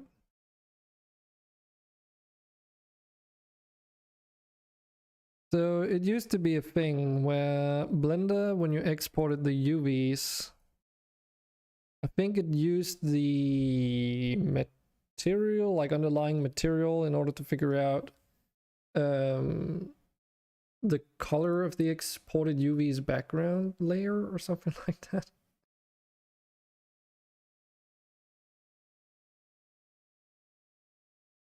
Try and set that subsurface color a bit higher. That's the thing, like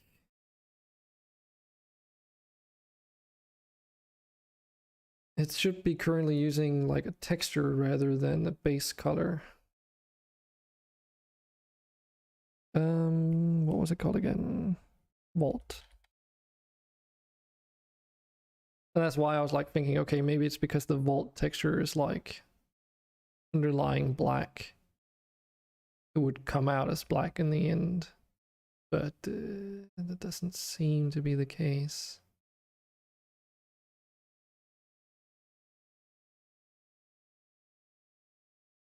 Generate a blank image.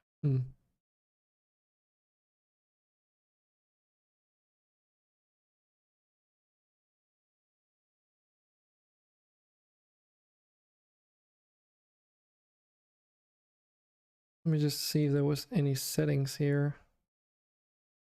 Export UVs from the modified mesh. Format, size, fill opacity.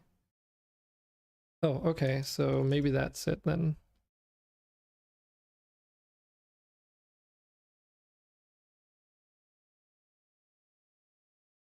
Let's see. Yeah, so now it's just the lines and not the underlying fill. Cool. The reason why that's nice is because when you have overlapping UVs like these, it can accentuate the lines and also the fill-in area itself to the point where it basically becomes opaque. So to avoid that, in the past you had to do some magic stuff, but now it seems to be just an export setting, and that's kind of nice.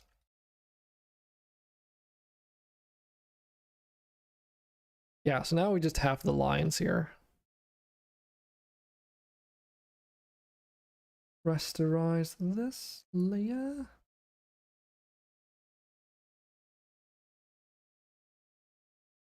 Let's just hide those guides right now. Where are they again? Here, guides. There we go.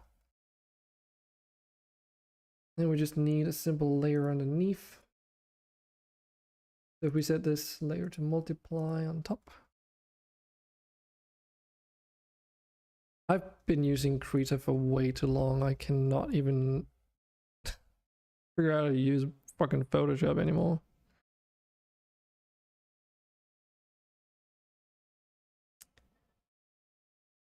Jesus. Because it's like different shortcuts and stuff. That's also why I want to go over and do a complete transition to Krita itself. Okay, so what color could we use? Like some kind of brownish gray, maybe?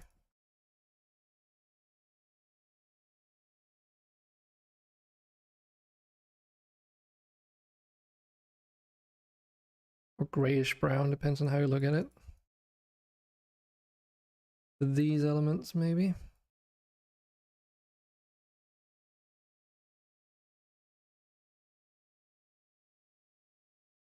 Jesus Christ, I don't even know how to use this anymore. There.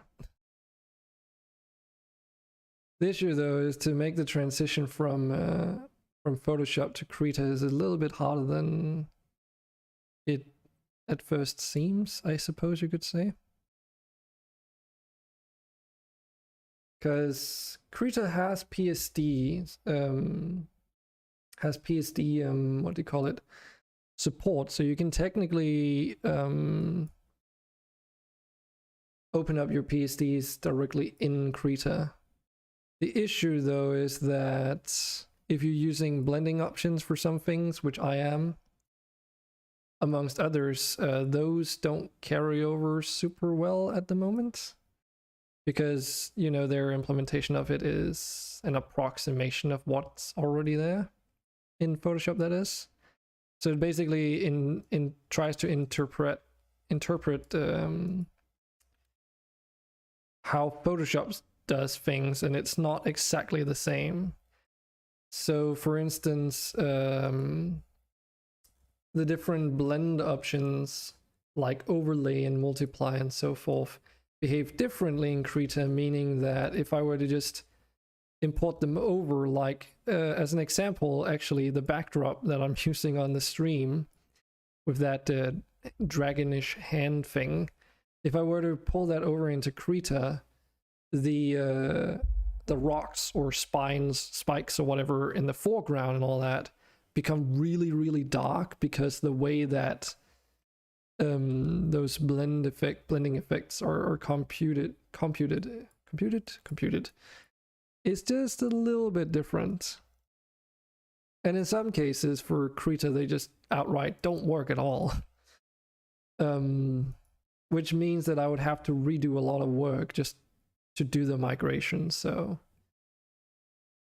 for now at least, anything that is already in a working capacity, I'm trying to keep in Photoshop until I have like a proper transition plan, I guess you could say. And anything else is like, you know, gonna be a work in progress, basically. But yeah, anything else that I can sort of work in, like if I make something new from scratch, I'll probably just do it in Krita moving forward.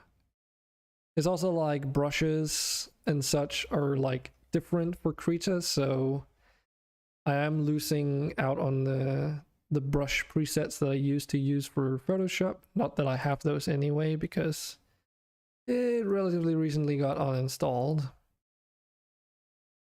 due to a forced Windows reinstall, which was not fun.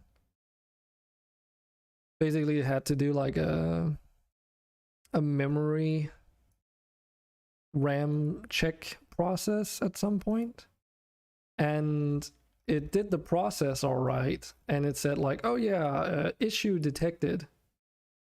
But instead of starting up Windows like it should have, normally that is, it went up into repair mode, and issue was, well, I couldn't boot Windows anymore. And no matter what I did, I couldn't repair it either. I couldn't return to like a previous state. It didn't succeed on the repair. Nothing worked. Leaving me with only one choice, which was full reinstall. But yeah, that was not nice. Because that meant that everything on my C drive had to be wiped. Which meant, you know, all the programs and their presets were gone as a product of that as well. And that means everything Photoshop related just gone. Well, not everything Photoshop related, but the program at least. So all my gradient presets, my brush stroke presets. Yeah, that was not a fun day when I realized how bad that actually was.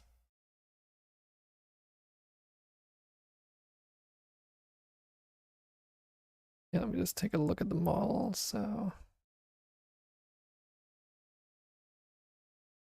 So we have the ceiling in the front there. That should probably be the same color.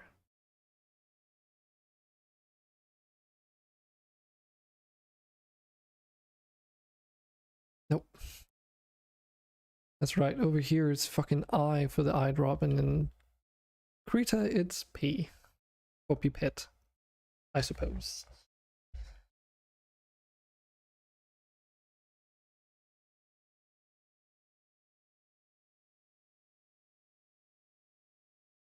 That being said, I definitely enjoy working in Krita.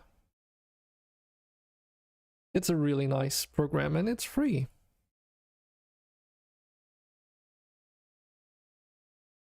It's a bit tricky to do like vector-based graphics in it though, because of how it deals with, well, just that, vector graphics. You can do it to a certain extent. I feel that Photoshop is a bit better for it. Damn it. But then at the same time, I feel that Krita is such a much nicer environment to paint in. Thanks for that notification, D-Live team. So yeah. Pros and cons all around.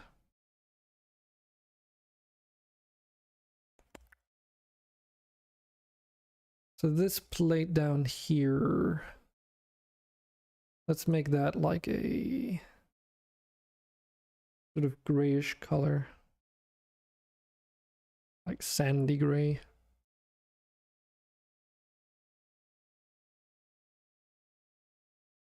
And this is what I mean, like we just block in the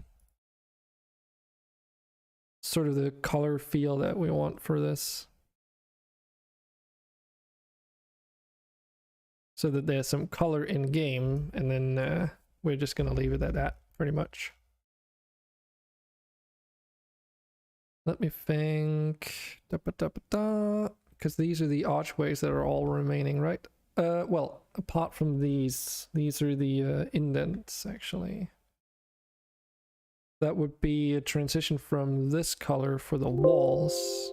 Still not P, still I. To this one, which is the panel, so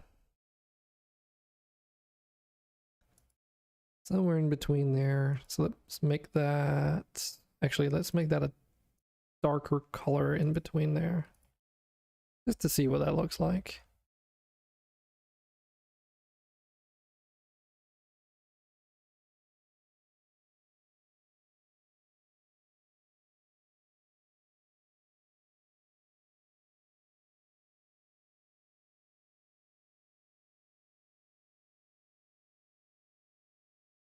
And then finally we have what I think are just going to be the archways.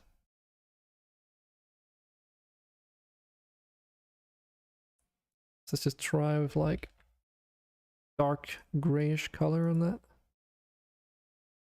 Actually, let's switch into like a blue hue. Like this.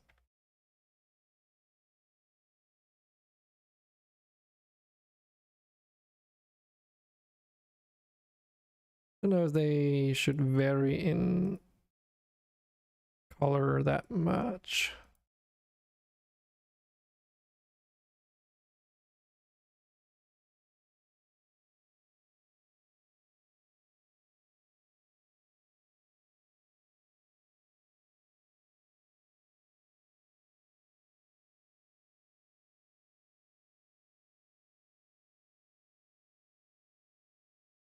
Okay, that should be everything.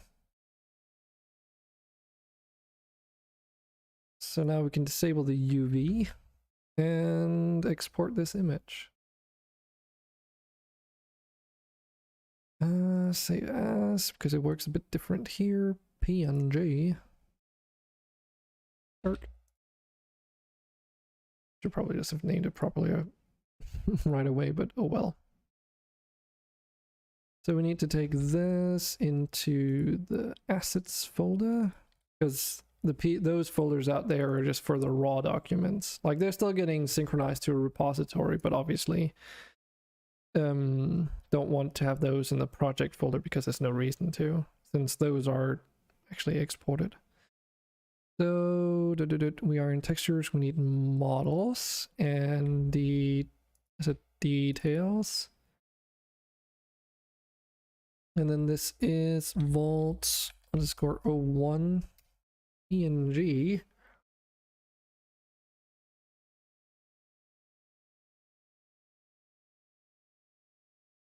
Not sure why some of these images are much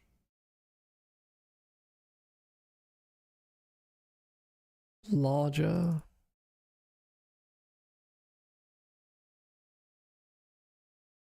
Textures are weird. Rather, images are weird. Of course. Needed to import all that.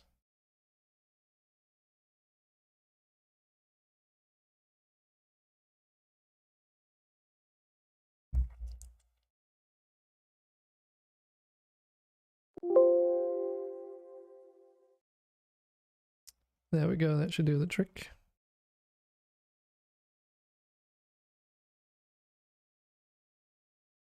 So let's see. So what's its material called? Source pieces material. Okay. This should actually have been like vault underscore material or something like that. Use external materials legacy. Yes. From model's name. Yes. Oh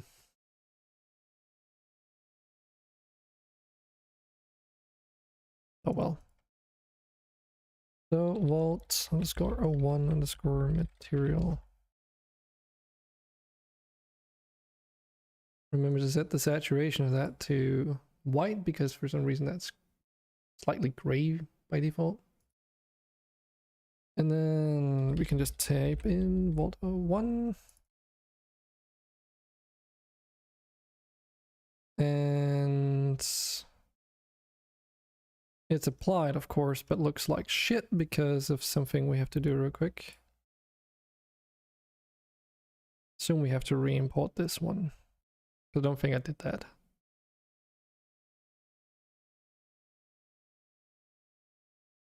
There we go. Oh, right, I know why the material is like, might be a bit weird.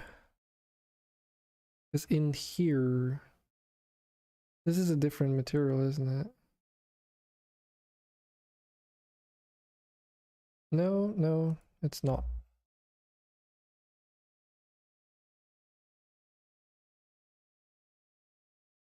Ah, there we go. Now it's called vault underscore 1 materials, just because I hadn't reopened it. Does it mean it? No. Well, I mean, I kind of just set up that material properly anyway. But yeah, it's inheriting that material from the master file. So that's also like you can't change the material settings from within this child object, which is linked to the master. But that means that anything that you change in this sort of creation scene, if you will, automatically gets sent along where it needs to be. So yeah, we have like an object here now, which has some color to it at least. There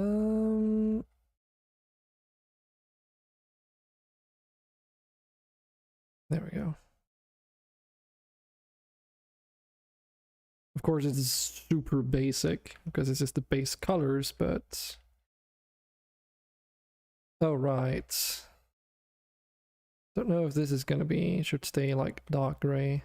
I forgot that's like part of that front part or middle part. Oh, also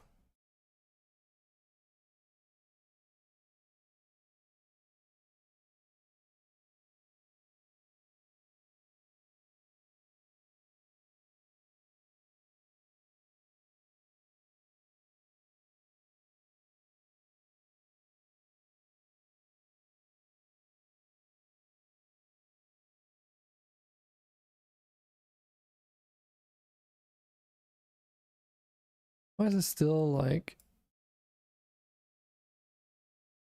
feels like this is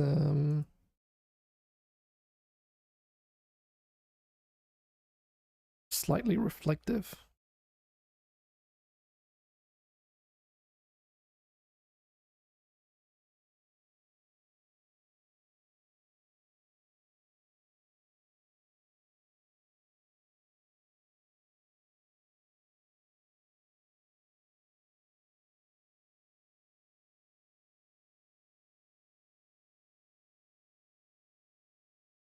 Let me just get a reference object. So if we go in here and get the cutout, is it going to be the same?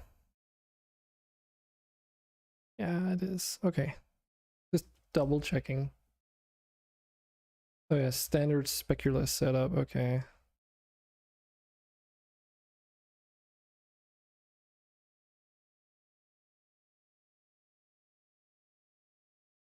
So it is using a different shader.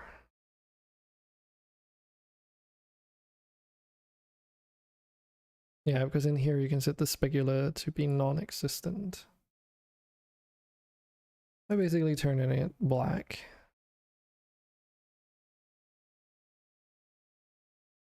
There we go. That looks a bit nicer. Okay, so there was something we had to do.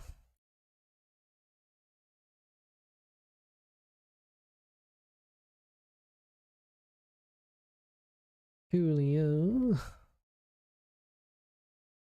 Could paint this completely black though to sort of emphasize that this might be an entrance, but it's supposed to be closed though, so. But we do still have that. That would probably be this edge here. Yeah, this has to be a different color. And probably the same as, almost did it again, as this. This is the same material. Okay, let's just do something here. Cut this out. Paste it back in. Damn it, there's some gray in there, so I can't just do that.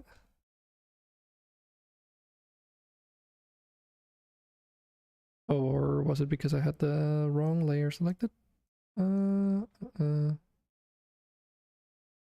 Wait. Well, I did have the wrong layer selected, but this still won't work. Okay. Because that gateway is part of this.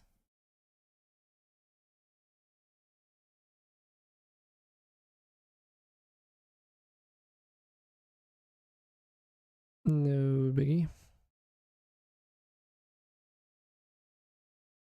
Try this again.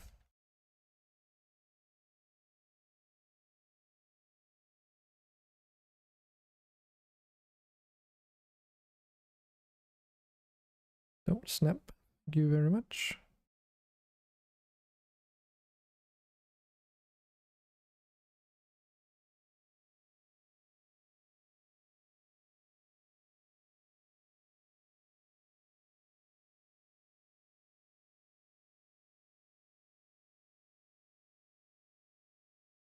There we go.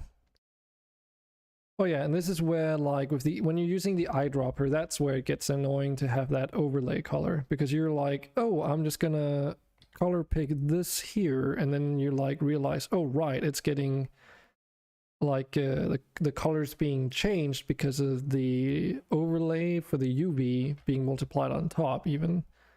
So it might be slightly darker than the base color actually is supposed to be. And I've had like instances I remember painting where it's like, oh yeah, that's right, that makes sense. But then also like, it's really annoying.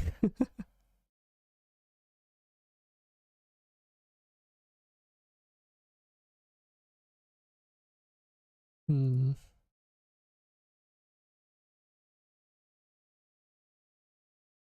Yeah, and then we can use this blending option to just like give it a different color, just to try it out.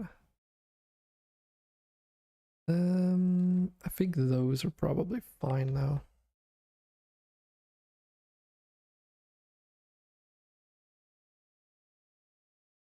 Let's go into MonsterStone Prelude.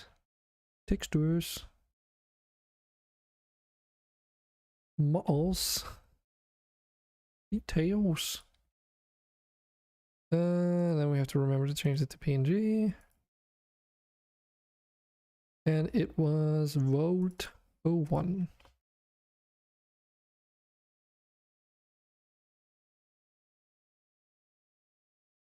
There we go.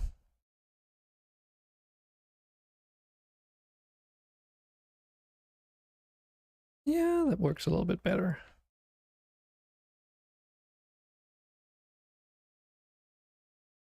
It does sort of give off the impression that it's kind of made more out of wood than like stone though. But I also didn't want it to feel like it's made out of concrete because it's not supposed to be like a fucking World War II bunker. Like something to the tune of that, but set in like a fantasy universe. So I might go back on that, but you know, that's for future me to decide. And some of the detail in here is lost, like the modeling detail, because these are the same color. But honestly, this is fine for now. I really just wanted this set piece to be in. And then we just need that terminal that's in the story to finish it off, which we can make tomorrow, hopefully. And then start populating the level with resources, then it should be good to go. Yeah. I'm noticing there's no wooden frame around this level like all the other ones have, so that's also something we'll have to look at. But other than that, yeah, it's pretty much good to go. Might consider making changes to like some of the dialogue options in here. Also because there's no quests in here that actually require you to like do anything, rather it's just like dialogue. But we could technically construct a quest that's like the final task for the demo or whatever, which for the demo then requires like, oh, really high levels for your resource collection. So this is like a goal for the demo at least. And then you get the thanks for playing message. I don't know. Because the story levels were supposed to, like, conceptually are like a place where every time you get to like a certain milestone in your progression in the game, they sort of appear as you move to the next level. And not necessarily you can't necessarily, like, the idea is that you shouldn't necessarily be able to beat them right as you get to them. So you can return to your normal level progression without completing all the storyline content. It also means that any player should, like, if we were to implement like a full story into the game, you can technically, and would technically be able to play through all the levels as it is right now anyways, without having to even touch the story up, like, beyond the tutorial essentially. Not too sure if that's a good idea, because it means that you can essentially beat the game without beating the story and then just breeze through the story elements towards the end, which is kind of like questionable. Unless it's designed with a completely different progression in mind, like something that you need to do in the level specific, like the puzzle elements and such. Or alternatively, make progressing to certain milestone, like storyline missions, be the factor required in order to unlock higher tier resources and levels and so forth. But since the goal for the early access version is to focus on like the infinite mode of the game, I don't want to have like a conflict of interest between the storyline and the design of that infinite mode, because I want the gameplay to really like be nailed down in a good and feel good, and then figure out how a story can be implemented in that gameplay loop at a separate stage as a separate game mode, rather, in case that is actually something people want, because not everyone like is super interested in a story. And not every game needs to have like a super in-depth story to begin with.